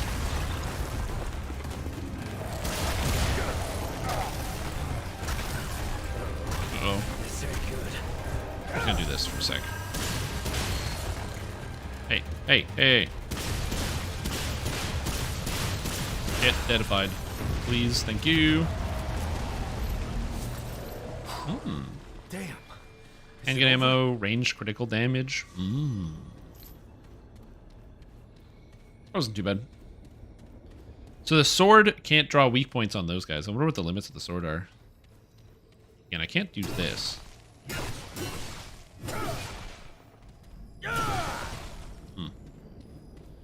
Every one of your friends died to that guy? Really? Oh, you just have to circle around him. It's like the definition of a Dark Souls boss. You literally just circle around it. Hey, asshole, turn around. Let me see your face. Oopsie. Oopsie. Whatever. Whatever. I got him eventually. Ooh, shard-banded ring. Cool. Shard-banded ring. The material folded around this ring seems strangely organic to the touch. Familiar even, but you can't recall where you've seen it before. The labyrinth's security measures see neither friend nor foe. They see only what is there and what should not be. Then purge. Mod increases mod damage by 12%. Well, the only mod I have so far is literally just this one. I guess technically the fracture counts, but I don't know. I should get a mod for my pistol, now that I think about it. That's probably an upgrade I should do in the future, because I only have one mod power item, and I generate a lot of mod power, because every time I reload, I get mod power. So having it on both weapons is probably a good idea, so I have more skills. Okay. Wheel. That's depressing. There's nothing to do here. Okay, so whatever I have to do with those doors, I should figure out. I think I was supposed to just go down this way first, and I just kind of didn't do that. Yeah, I had one that was basically like an under-barrel grenade launcher. Yeah, I think I was supposed to do this first.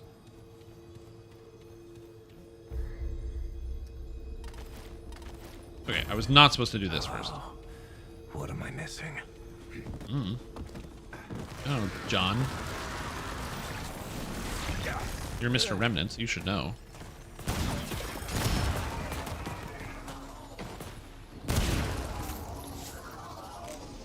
There's something about the size of the rock things that the little ones make me think like, oh yeah, it's little rock children. But then I'm like, but I'm kind of shooting them. So I'm just going to pretend that they're not alive. They're rock minions? Encrypted ring. We need a lot of magic rings. It's kind of cool.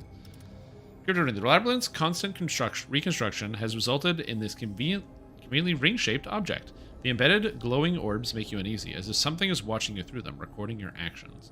Security measures require constant repair and attention to ensure effective functionality. This one notes that the anomaly's organic body is equally analogous. Using mod regenerates 20% of health over 10 seconds, can stack up to 30 seconds. Okay, so every time I use a mod, I get 20% of my health back. Actually pretty good. And I think that ends up being better than at least one of these. I think I'm going to put that over the gray ring. I'm going to replace that, because I think that's pretty good, because I can use my mods more regularly. Also, I have a trait point to put in here. And I got some recovery. One of these is for mod power generation. I'm still going to go with skill cooldown, because I think skill cooldown is the best part of all of this. Yeah, that's a great ring. So then I really want to get an extra mod. Okay, so now I'm totally lost. Where do I go now? Clearly, this is a later problem. Huh. Wait, what? There's a door here? I just didn't notice? Am I blind? Was there just something here and I didn't notice? Oh yeah, there's a door, but I can't get open. Okay, so I can't go that way. I went this way. That teleporter takes you to here. I went down here. There's nowhere to go here. I'm playing on veteran difficulty. This is my first time playing the game, so I am okay with not putting it on the hardest one.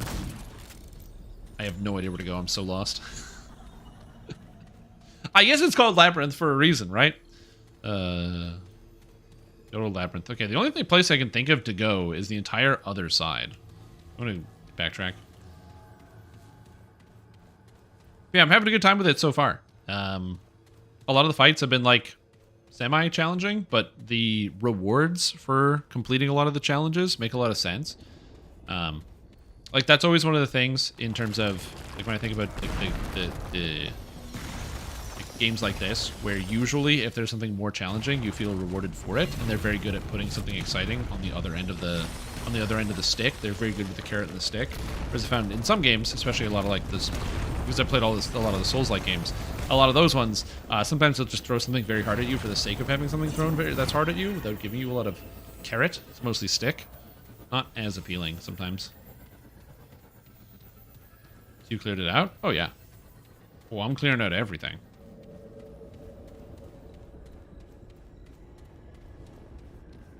I'll figure it out. It's probably like a secret cave or something that I missed.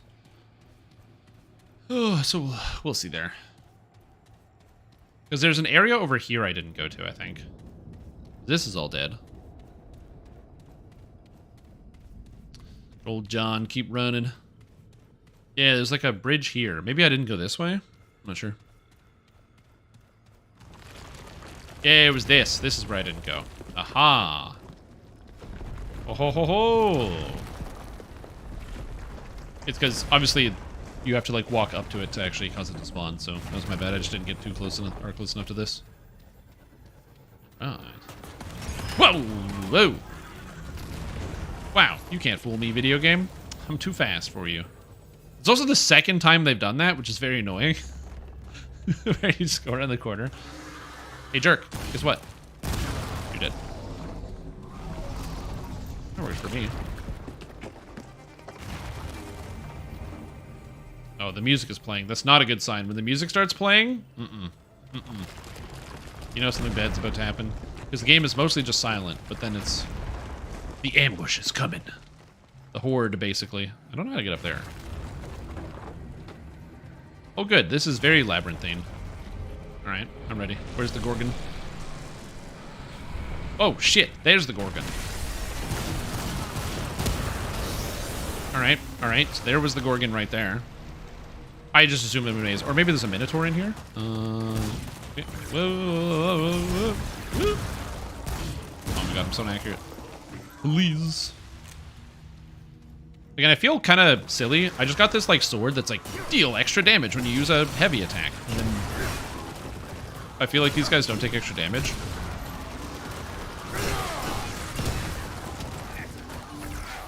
Oh, ooh, stop getting stunned, dude. Stop getting stunned. Ooh, I didn't think that was not going to work.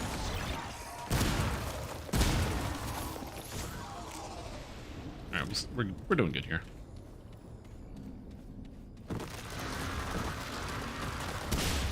Okay, I also did not expect that to happen.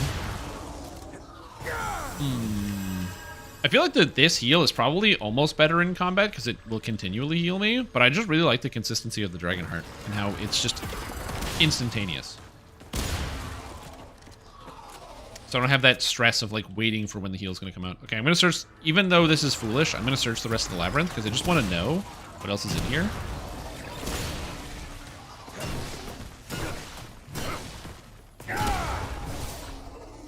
Yeah, it's not doing any extra damage to those guys. Maybe they have some type of resistance, or like they only have their specific weak spot that takes damage. I don't know.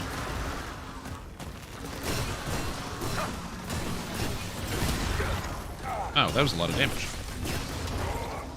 Oh god, stun grenade, please. Whoop. Again, the aesthetics of this zone are definitely not nearly as nice as the aesthetics, god, in the Fey world. Beautiful, bright colors. For now. I don't hate the enemy design, though. I think the enemies look pretty cool. Oh, hell yeah. Invigorated. Invigorated, I believe, is just flat damage. Which, like, don't get me wrong. I like flat damage. It's just not very helpful here. Well, it's 2.5% damage. It's not like it's all bad.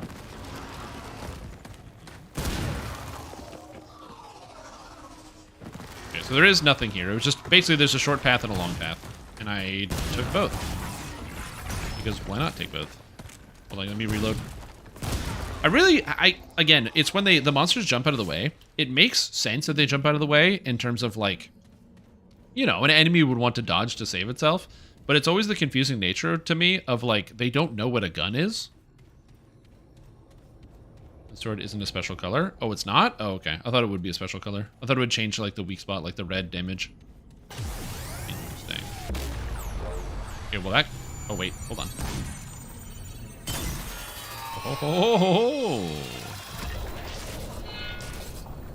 This goes somewhere I've been already? Oh, that just hooks... Oh, it's a shortcut. Oh, I gotcha. It's like a Dark Souls style shortcut. So now I don't have to do that whole section. I can just do this. Whoa! That was awesome. Oh, it's just like Portal. That's great. As far as I know, I don't need to rest because I haven't used any resources yet. So that was very cool.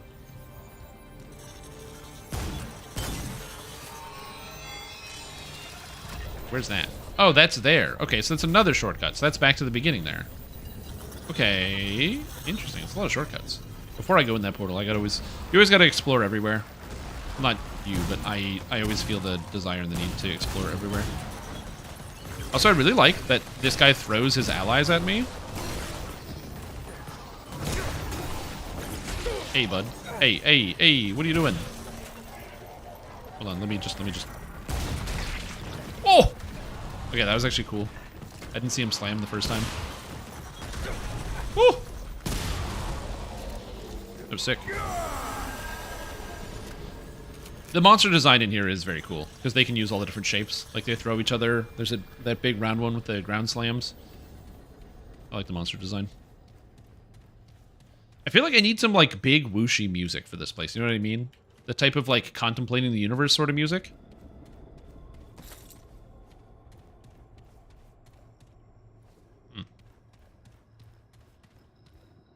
Like I want to believe that that's a bridge that goes from there to here, but I can't. I don't know. I find the, like... I'm not talking about, like, the Hans Zimmer. Just, oh.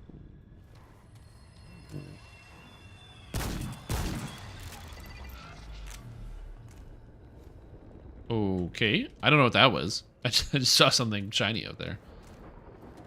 I don't know if you're supposed to shoot at, like, random objects, but it's such a habit from playing other video games. Again, I'm going to make a lot of comparisons because it's over the shoulder to, like, Resident Evil. And in Resident Evil 4, there's so many things you have to shoot at, just out of nowhere. Interstellar? Yeah. Oh, fudge cookies.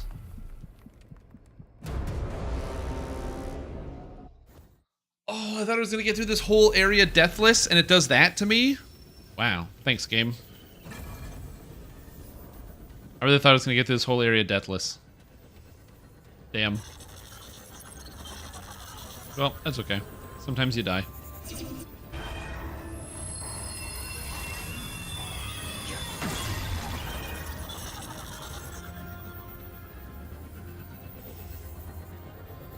Okay.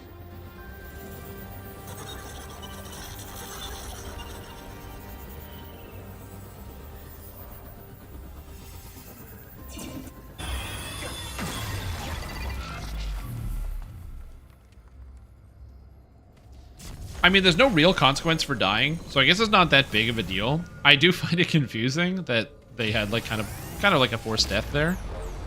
But okay, so that's where I was before. I can go back there. That's interesting. It's kind of weird. And I think this is also fog wall. Okay.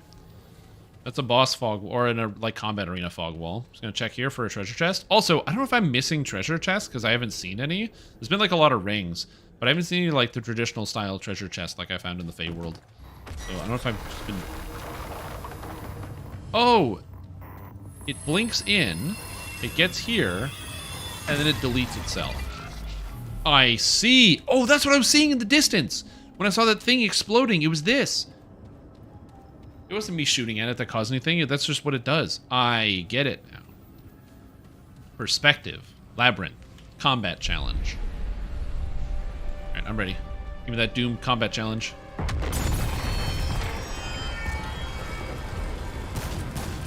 Yeah, that's not a bad guy. That's a bad guy, though.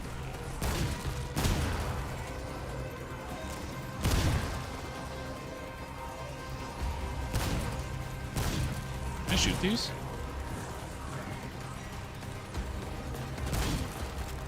Yeah, that's not good. I'm kind of using like a lot of ammo, not shooting anything, which is a bit of a problem. Like, I don't want to fight ads forever. Like, I want to shoot this. But also, it's like not letting me.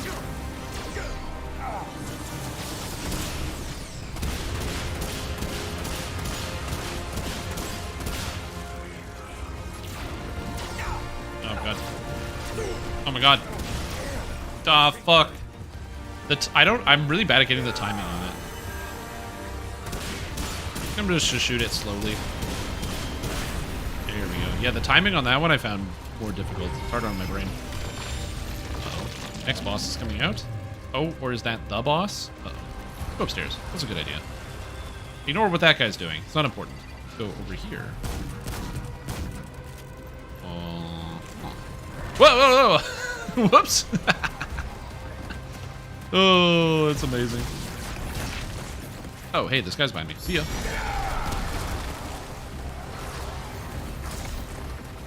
Come on. Use your dragon heart, bud.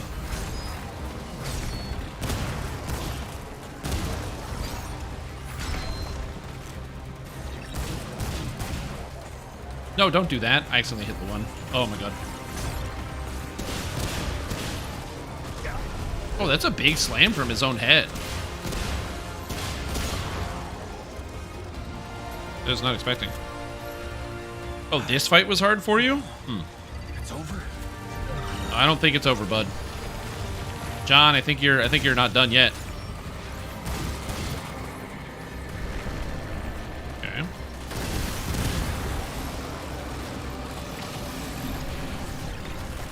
They have like shield?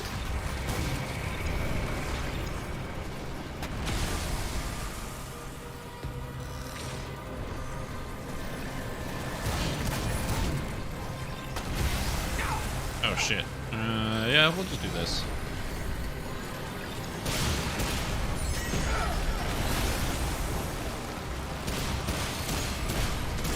It has like an energy shield. Interesting. Okay. I don't know how to bypass the energy shield yet, but we're learning. Huh. And we'll get this guy. Ooh, camera angles. Didn't like that.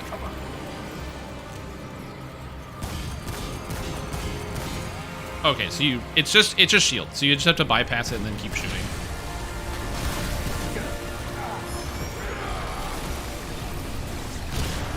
Oh shit, okay, that's a lot of bad guys. Okay, so you have to dash over the wave. I see.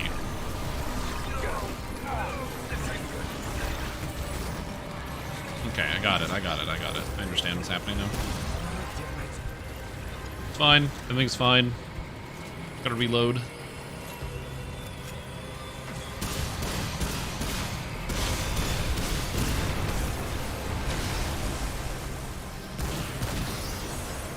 Woo! Okay, you just have to dash over the wave when the wave is coming at you. That's what I wasn't doing. I wasn't dashing over the wave. That guy's trying to circle in behind me. No thanks. Oh my god. My organs. I should probably heal. But whatever. I got time. Oh good, more ads. Oh good, it's the big one. Alright. It's a good time to heal.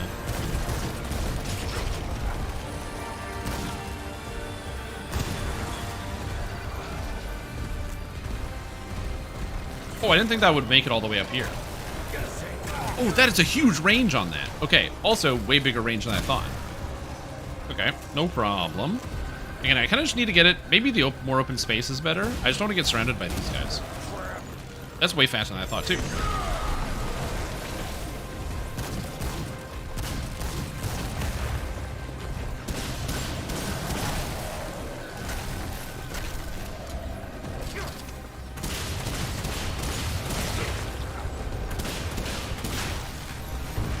Okay. Oh, right, they explode. Duh, I knew that.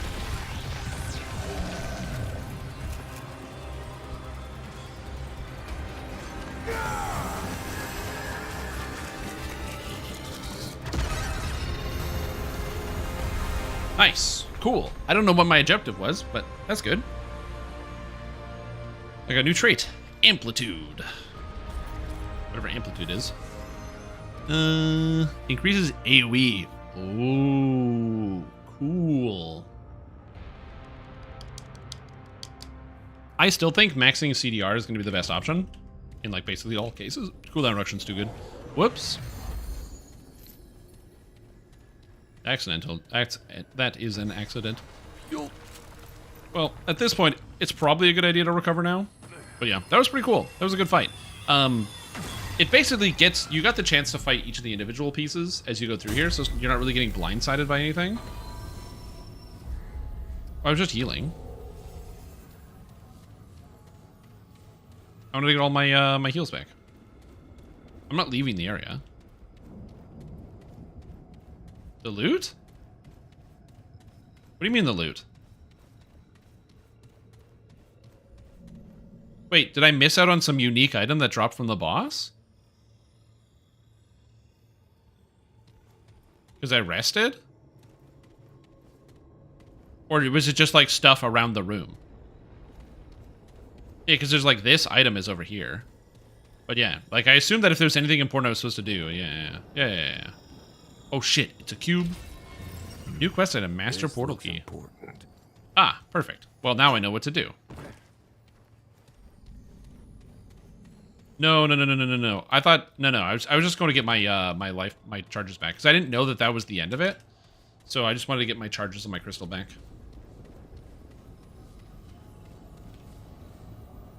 So I can get my heals. So I can have all my healing. Now we go back to the labyrinth, and we are in the fractured. We have to go back to the fractured ingress. We go here. Eventually, I'm going to get to the actual big labyrinth, which would be cool. Also, did you know that 69% of players get the achievement for crafting the boss weapon? Yeah, get him, John. Traitor. 46.6% defeat the Fey Imposter. Wait, does that mean that 50 or the other percentage of people killed the other boss?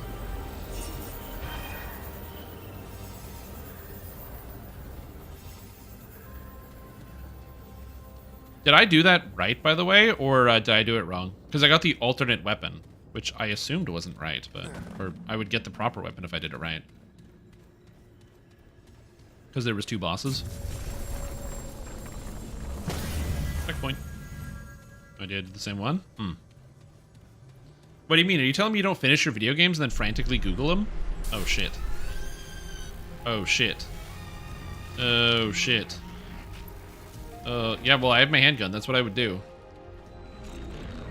Again, this guy was just slumming it in Detroit, and now he's here, and he's like, yeah, whatever, cube.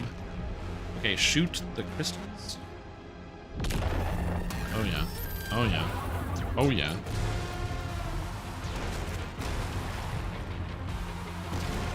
Well, the music is good. Oh, Mario. Here we go. Oh, pizza me Mario, dude.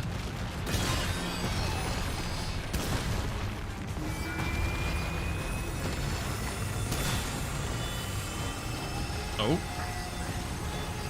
Oh god, they're trying to delete me. It's the user.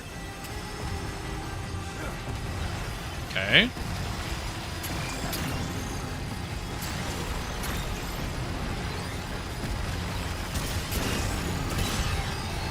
I don't even know what's shooting me. What the fuck? I'm getting murdered. I don't even see anything though. What's coming after me? Oh, that's what's coming after me. Whoa! Okay, I gotcha. Oh shit. I was kind of hoping I could iframe through that, but I can't iframe through that. This is a cool boss, I agree. This is a very cool idea for a boss. It's like a puzzle, basically. Okay, and then it starts without the cutscene this time.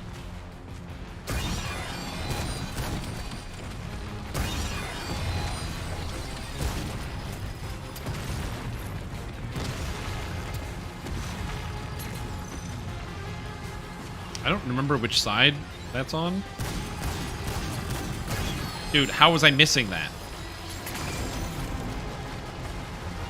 Okay. So I do have to wait. Or, no, it's not here. What side is this on? Where's the crystal? What? Oh, God. Incoming game. Warning, incoming game. Goddamn users. Life ain't no game, kids. There it is. Good, I'm done with that one.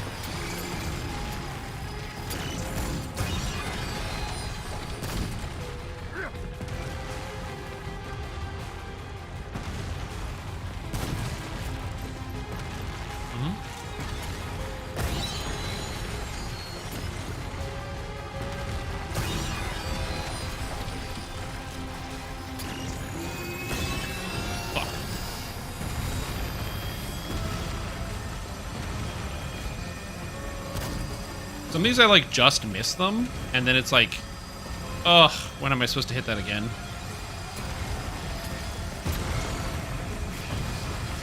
Here? No, this one? Gotcha. Okay, that's done.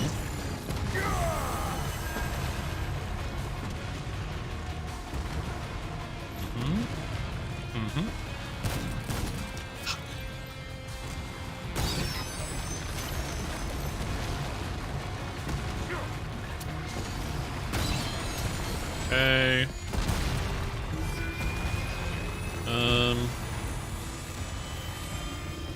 Ah, shit. Oh, I'm back. Go away, cubes.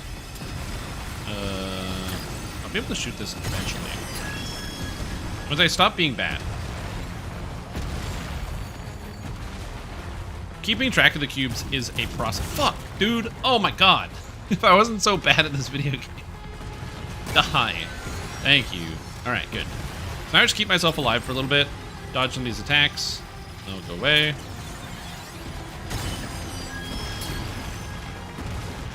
Okay, so we gotta go over here. Okay, good. I wasn't sure how many more I had left, but that wasn't too bad. And I got a new material, the Conflux Prism. Cool. Bit off. Meaning if you're just a bit off and dodging, getting a leg smashed off would suck. Oh, 100%, dude. Like, touching any of these stones, you know how heavy stone is? This stone is so heavy that if it lands on you, the stone isn't going to stop. It's just going to keep pushing all the way down.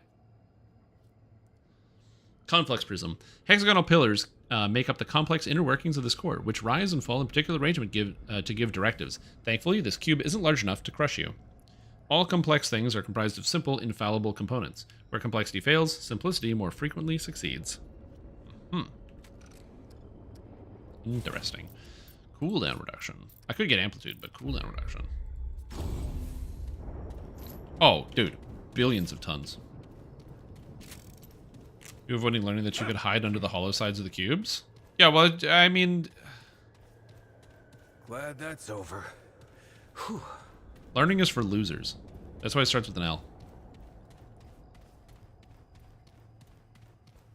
Learning? More like L-take.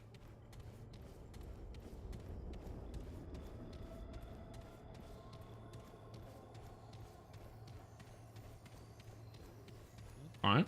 Alright.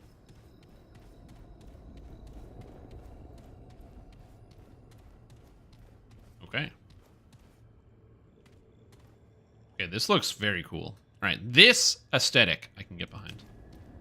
This aesthetic I can get behind. Now, where are we going?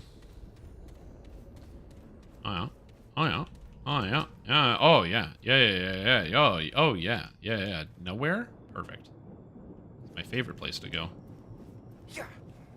Oopsie. I almost went off the edge there. There's definitely in areas like this with some of the jumping. After this, I'm definitely gonna have to watch like the Remnant 2 speedrun to watch people like climb out of every single wall with this silly little jump. Where you just do that and climb up all these walls on the sides or something like that. This level has to have some absolutely maddening out of bounds glitch.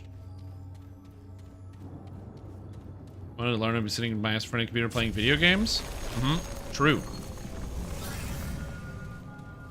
If I want to learn something, I'd read book. I ain't read no book, because you can't make me. I'm playing video game. Okay? Reading? That's what the loot is? Yeah. Okay. Well, that's kind of cool. Am I like in the center of the multiverse? Like, what is this? Someone explain something to John Remnant. Oh, it literally is Sauron. John! John! Ooh! Good job, John. Wait! Stop! What, I couldn't even dodge that? I had to dodge that. I got iframes. Also, we found her. Good job, me. Played a Souls or Souls-like game, but I do really want to try Elden Ring and the new Lords of I know Fallen. them. They're my friends. Please. They're my friends? I guess you can play this multiplayer, but... You saved my ass. I'm here to save yours. Wow. You didn't have to do that. Well... That's very true. You were pulled screaming into a giant crystal, so... I kinda did. Yep. Right. Good job, John. I guess I would have done the same. Except she has psychic powers. Find me. To be honest, I'm not sure. But I think it has something to do with this. Oh yeah, John's got the crystal. And then there's the eyeball. This game is not as hard as any of the Souls games. Life to find me. You can trust them. And it also has an easy mode. Even if you're like, oh, it's too hard. Anomaly. What are you? It's Sauron. Oh, the Keeper Keeper. of what? The realm in which you now reside. All realms. All Okay. my mandate to protect. So this is God? Is it talking This about? is the labyrinth. A place between worlds. Connecting the worlds. The Got Keeper it. protects all of them from the root. We got them out of Earth, but the others. There is little time. System failure is imminent. Uh-huh. This segment. Where Uh-huh. I'm understanding less and less. Killed something. And it kind of fell out. Interesting. Yeah, I killed the Imposter King. Is that bad?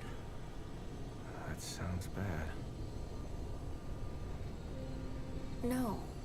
It's good. The Is it good? index can be repaired. 3 outcomes emerge, where once there was one. Okay. We could do it. We could end the root. More segments are required. The anomaly will retrieve them. Ah, good. Give me more levels to go play. What about her? The tide must be stemmed. The utility must remain. Oh, this is the commander's voice, dude. You mean It's the same voice actor. This is just the commander. Clementine. This is literally what's his name? At the seams of this realm. Yet the doorways remain.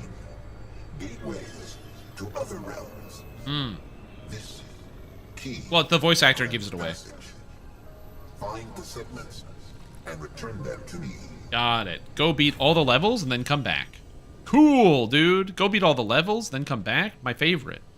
If you've never played any Souls-like games, the easiest one is Elden Ring, but it is also the hardest from the sense of it will feel very, very overwhelming and very challenging if you try to just mainline through the objectives the game wants you to do, but it is like the easiest one if you explore around and find everything. If you want to try an actual, or like in the Elder Scrolls franchise, after that, Dark Souls 1 is the next easiest one as an introductory experience. But Elden Ring is very good. Hey, Great game. Traveler. I hope it didn't cost you too much to find me. Yeah, I just had to fight 100 mythical monsters or so. I'm so sorry. You shouldn't have had to come after me. Yep. I'd have told you if I could. So, how's the ward? Is Bo, okay? Let's see. They're fine. I'm worried about you. Ask them yourself. Now they found you, we can go back. Bo is worried. Yeah, that sounds like Bo. Well, if you see him again, tell him I'm fine. Yeah, but he wants to tell you that he's in love with you. So you guys should talk about that. Not that that'll keep him from worrying. Yeah. Have you seen Founder Ford? Yeah, he's the eyeball behind me. Founder Ford is the giant eyeball. It's the same voice actor. No. Not that I've bothered to look. That old man's got his own journey. Same as me. Dude, the eyeball is the old man. I do. Are people like incapable of hearing the voice of somebody they've known for their whole life? I felt like I was living someone else's. Yeah, Elden Ring is so much faster than Dark Souls 1. True. They're almost different video games. A chance to do something that mattered. I thought I'd found it on Resum, but it didn't last. It wasn't real. But these powers, everything that's happened to me, it's all been leading me here. This is where I'm meant to be. This is where I'm needed. Yeah, will you ever go back to the ward? I mean... No, you gotta tell Bo. You're in love. I mean, maybe you're not, but he is. And you should at least talk to him about that. The ward would never be home again. It still isn't. Though, Yeah. doesn't mean it won't ever be. I'm imagining the, like, cold water shock going from, like, Elden Ring to Dark Souls 2. That's all I need to know. I can't go back, Traveler. Not right now. What can you tell me about this place? Nothing that'll make sense, probably. The labyrinth isn't what it looks like. But it also is. Got it. That clears up everything perfectly. Most of this place is like thought and energy. There's so much more to it than what your senses see. I only know that because of my bond with the Keeper. I mostly feel the labyrinth, like a heartbeat or sunlight. And like both of those things, it's connected to everything. You're right. That doesn't make sense.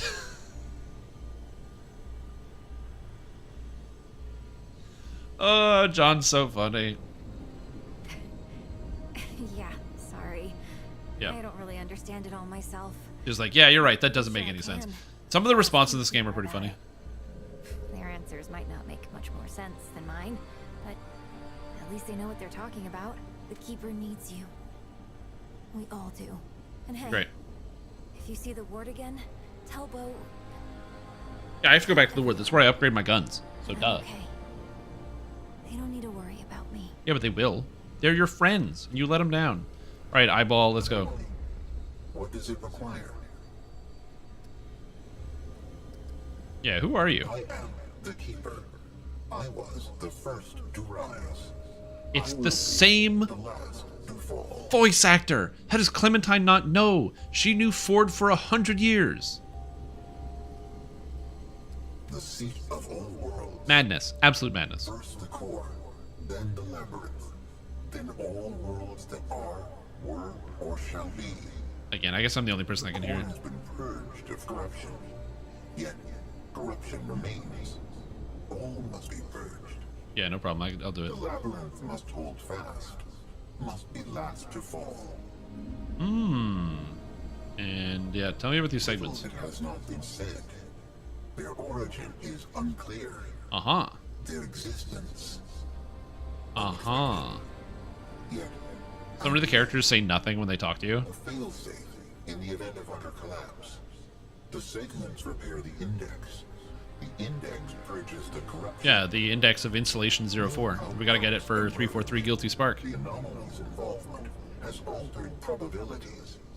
Altered them further. Find the remaining segments. Yeah, who created this failsafe? Creator. Oh, the creator? Right, but who is the creator? Oh yeah, are you the creator? The creator. Obscured. The creator is the creator. You'd think for an eyeball he would see all of this and like have a good understanding, but you know, I don't know, maybe he needs glasses. Or a glass. Give him a big monocle. From an entity of great power. Logic dictates. The others are dissembled within the same. Search the worlds. Seek out other powerful entities. Extract the segments within them. Yeah, but you want me to kill him? Hesitancy irrational. Either the anomaly erases one life, or the root erases all. There are no other outcomes. True. He has an eye, not a brain. Yeah. Outcomes are likewise simplistic. For the entities in question, erase lives as well. Got it. Erasure is unavoidable. Go kill all the bad guys. Deliberate. This one Basically, kill all the bad guys, because the bad guys are bad people, and by killing them, you'll be able to stop the purge that's killing everyone. the intersection of worlds with surviving entities of sufficient. Does this game have... This game just came out, right? So it doesn't have DLC yet? Has not made them untraversable. The intersection is small. Start with one. Got it. Search. The labyrinth. I have the DLC? Oh, sick. It is the seat of the world. Did the game come out this year? Built upon the core, and all worlds are built upon it. I have provided the maximum help that I Guy doesn't craft? He doesn't have any, like, anything to sell? if I do any more. There's new class testing. That'll be the new Warlock, Inquisitive, etc. It's going to be the new best tank in the game, probably, and it will be very fun. I don't think it's going to be too overwhelming, because the instant kill requires 3 seconds of setup, and 3 seconds is an eternity in DDO. And it's all about crowd control. So overall, I think it will be very fun and very powerful, but it will not dethrone anything currently. But there's going to be some wacky builds coming out of it. Misnomer. The utility was required. The ability has been acquired. The utility consents and remains. Yep, I know. Clementine bears the nature of both core and guardians. The utility understands what is needed. Core and guardians. What does that mean? Understands the keeper. I can no longer maintain stability on my own. The utility is a necessary resource. Last year, okay. But insufficient. The segments are required. Okay. Why is Clementine needed? Got it. Thank you, Eyeball. Thank you, Clementine. Yeah, let's get out of here. Let's go. Yeah. Overall, I think that the new class, or not new, yeah, the archetype will be very fun to play. I'm excited. I think it's going to be extremely strong for hardcore, like unbelievable for hardcore. It's going to be very, very, very good. I think that it will be very useful in like your general R10 content, especially Pug R10 content. And it's going to probably make the best tank in the game. That being said, is it after the fractured ingress? Oh, I have to use the portal device. Alright. Yeah, and it's going to be really good for multiclassing, plus the strength trance. Like, it has a strength trance in it. You know what I mean? So there's no real downside there. Okay. So now, I have to go craft for my pistol. Pistol craft. Pistol craft. Hey, lady. You're back. Alright. Okay, so now... So I can't craft these ones, because I need a root ganglia. Oh, the root ganglia is from the beginning of the game. Oh, the cube gun! The handgun. Projectiles return on hit, or after reaching max range. Reloading retrieves shot projectiles. Max fired shots. Infinite ammo can overheat. Cube shield. Generates a cube shield, which absorbs up to 500 damage from incoming enemy projectiles. Lasts 15 seconds. Reactivating fires the cube shield, which damages enemies as it's traveled. Damage is increased if the cube shield has absorbed any projectile damage before firing. Oh, shit. So the gun pops a shield and has infinite ammo, and the projectiles return. I've recently been playing around with returning projectiles in Path of Exile, and returning projectiles are really good. Or there's Witchfire, which is mod power 750.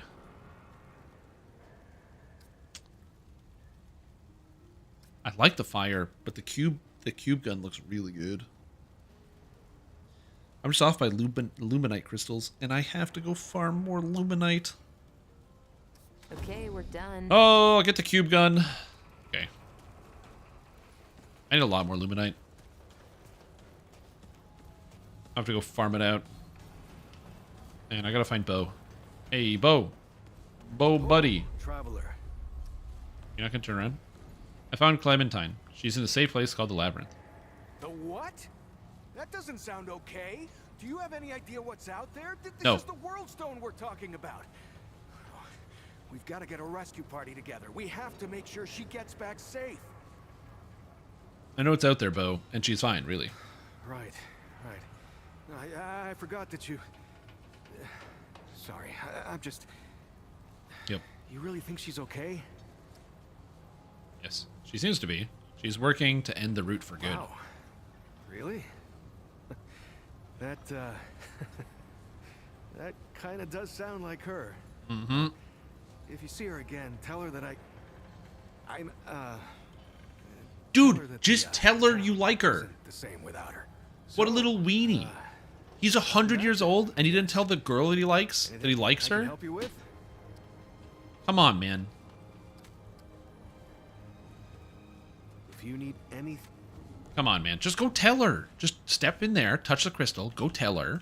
Be like, hey, I think you're cool. Do you want to get tacos? Not that we can. Everyone's dead.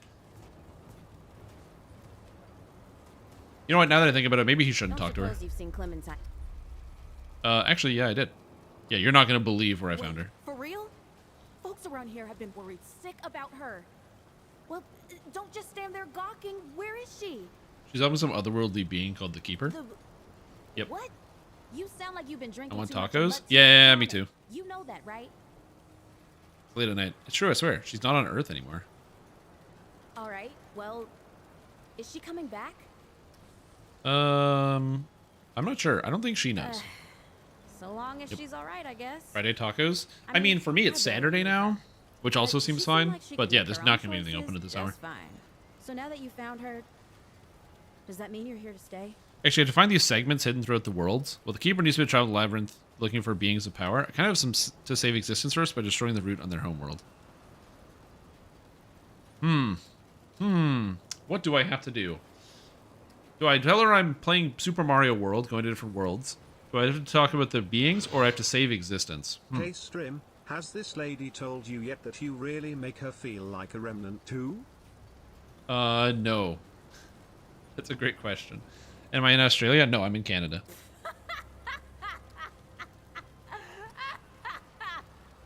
Yeah, okay. I just heard what it sounded like out loud.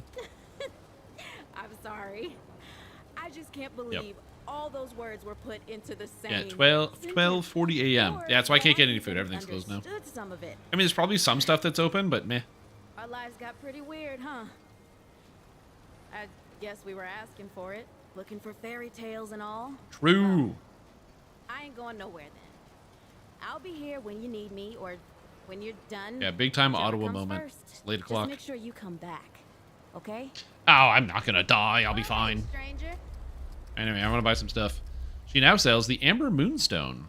When health drops below 35%, all incoming damage reduced by 25%, the wearer becomes immune to status effects. That's kind of good. Now I can buy more iron. The iron up has been increased. I don't really need more iron, though. I haven't really run into the problem of not being able to upgrade anything. And this guy sells armor, right? Yeah. Need armor? Maybe. Yeah, so he sells full sets of different gear. So I could buy the Night Stalker's outfit, Field Medic overcoat. So it's just the armor from the other classes that I don't have. Or when receiving healing effects, gain haste for 10 seconds. That's kind of cool, actually. Interesting. Midwest is a different time. Yeah, I'm not in the Midwest. Somebody just send me food? There's a very high chance that wherever you're sending food from is closed. I don't think it separates that out, so you're probably going to get a refund, but we'll see. Oh, you send me pizza on pizza. Dude, it's Saturday, though. You can't send me a pizza. Welcome back. What's going to happen? Is the universe going to collapse? Also, Horse, thank you so much for sending me a pizza unprompted. You definitely did not have to do that. That's very kind of you. I appreciate that. Take care, sunshine. But also... No, dude, I'm literally playing a video game about the fabric of the universe being interwoven with other things. I am very worried about the possible collapse of the multiverse because a pizza is showing up on Saturday when it's Pizza Friday is the standard of the universe. That might sound dramatic, but trust me, it's not. Alright, so I have to go get some Luminite crystals. So I gotta go farm out Luminite, which will not take me that long. It's okay for the whole weekend, but seriously, stop eating so late. We were just talking about it. Inner Sanctum? And Labyrinth. Oh, there's the Inner Sanctum there. I see. Okay. So, where do I get the crystals? The best place to get the crystals was the Pathway of the Fallen. This is the best place to get the crystals. Mechanics Hog. Whatever machine this was part of, I bet it misses this little fella.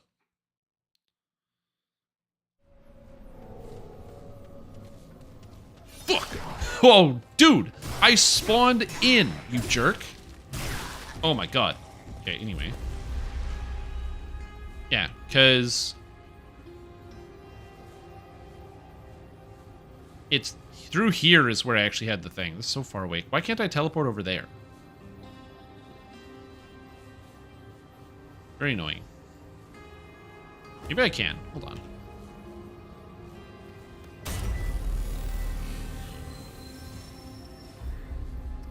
Hold on. Maybe I can. Malefic Palace? No. Palace Courtyard? No. Malefic Gallery? No, that's the final.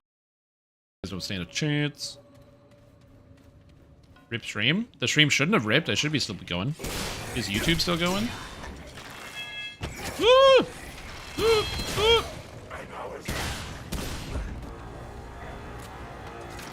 Oh, good. I'm so inaccurate. Fuck.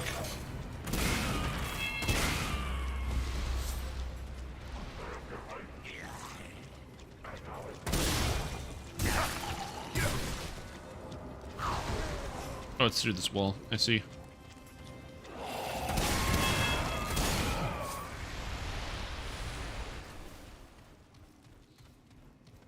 Yeah, just refresh. Solves all your problems. Nice. Apparently, there's a ring you get where it makes you heal by 20% when you perfect dodge. Yeah, see?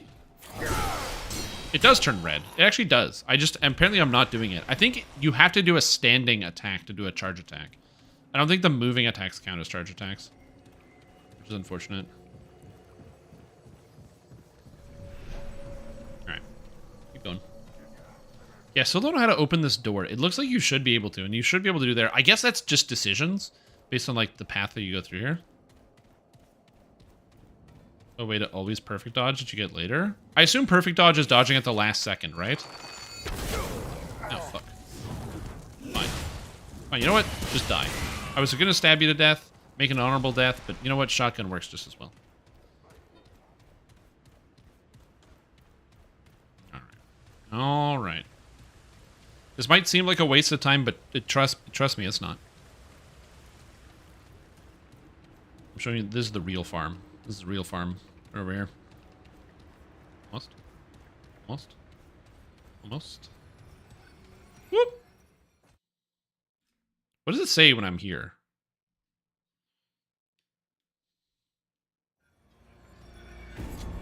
Yeah, Walk of Remembrance. I don't know if this is time travel or if there's like two different versions. I still don't really understand the ramifications of the difference between like the mirror dimension and the regular dimension.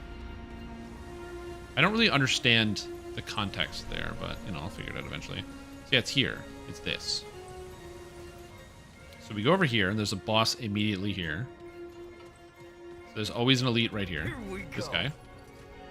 So just go, hey, bud. Boom. Bam, bam, bam.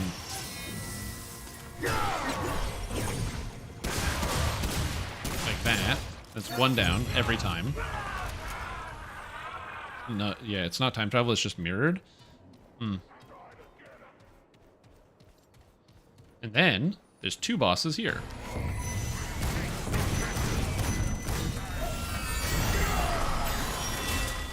Oh, three bosses actually. I'm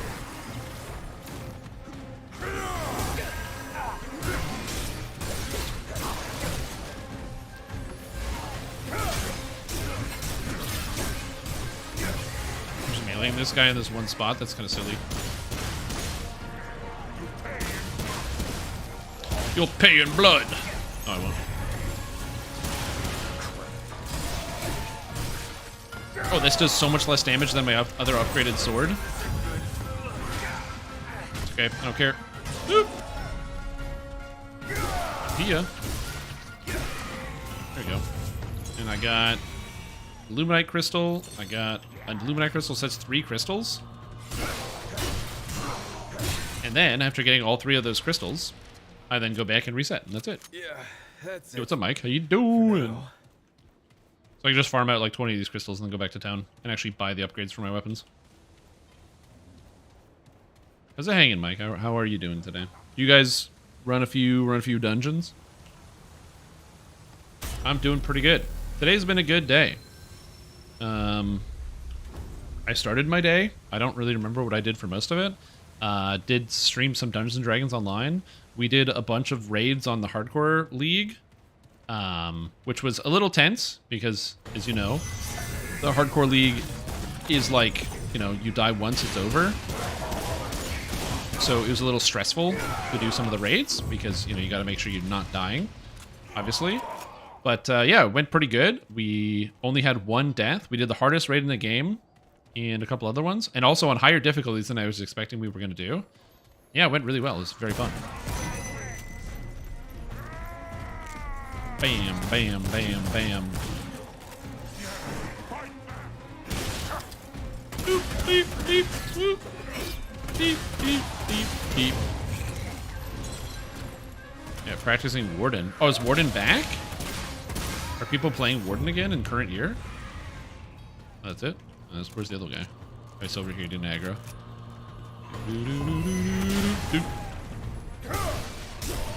Woo! Smash! There we go. And then basically I just farm these elites. That's it. I didn't realize Warden was going to be like back on the menu. Well, at least that's over. Kind of lacking Wardens. Who plays Warden? We got Yith. Yith plays Warden, right?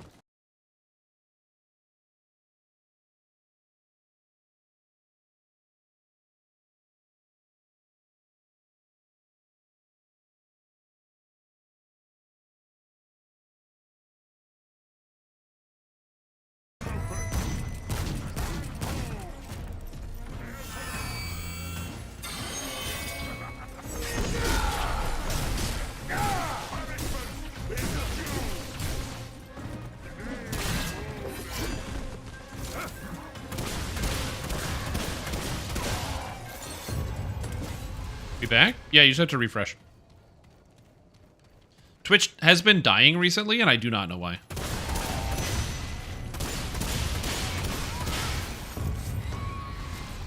Twitch be having issues? Yeah. YouTube cut out for 2 for a minute. My internet has had no disconnections, so I don't know.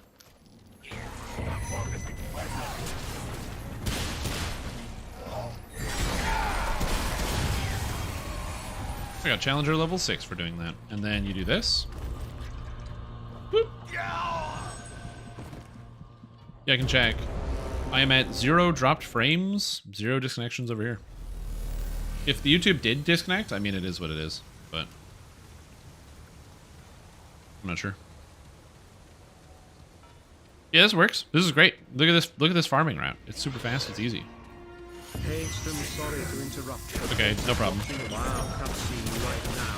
Can't focus if you mute yourself for a second. Okay, no. Thanks, buddy. Keep ramming those mints. Thanks. I know I can't do that. Sorry.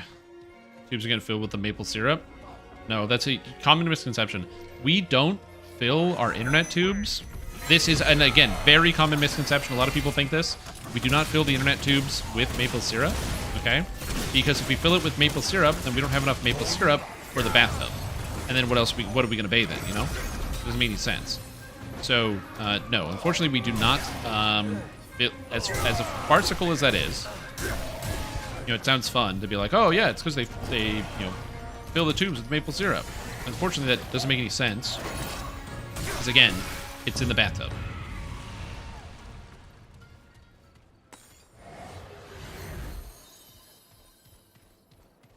Great.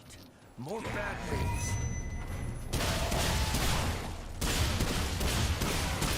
Die. Ooh. I actually need to.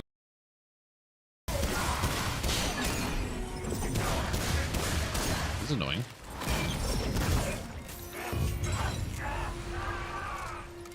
If my internet is cutting out constantly, then that might not be a terrible idea. Well, it's not good, but. I hope it's not cutting out, but we'll see. I'm still live according to my own chat program, but we'll see. And according to Twitch... Oh, Twitch literally just cut out. Oh, yeah, amazing.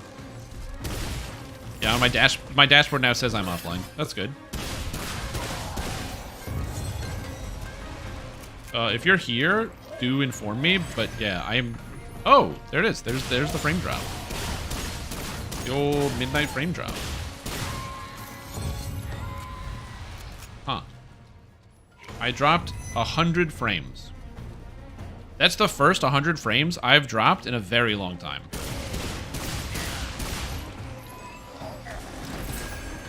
Can't fool me.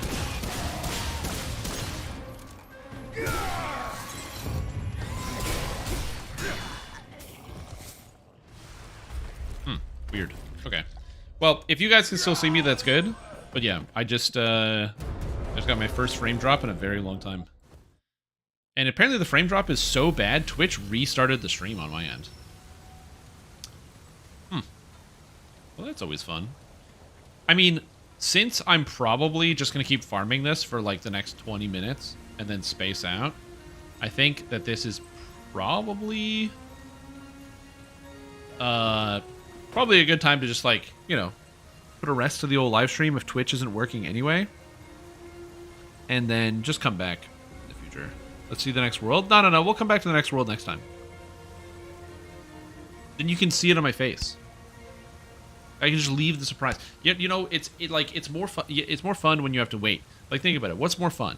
The Christmas presents under the tree that you can see and you don't know what's inside of them, but you're like you're waiting to find out what it is, or getting the presents and getting to open it the same day. Obviously, the waiting makes it way better. So I think that's what we're going to do.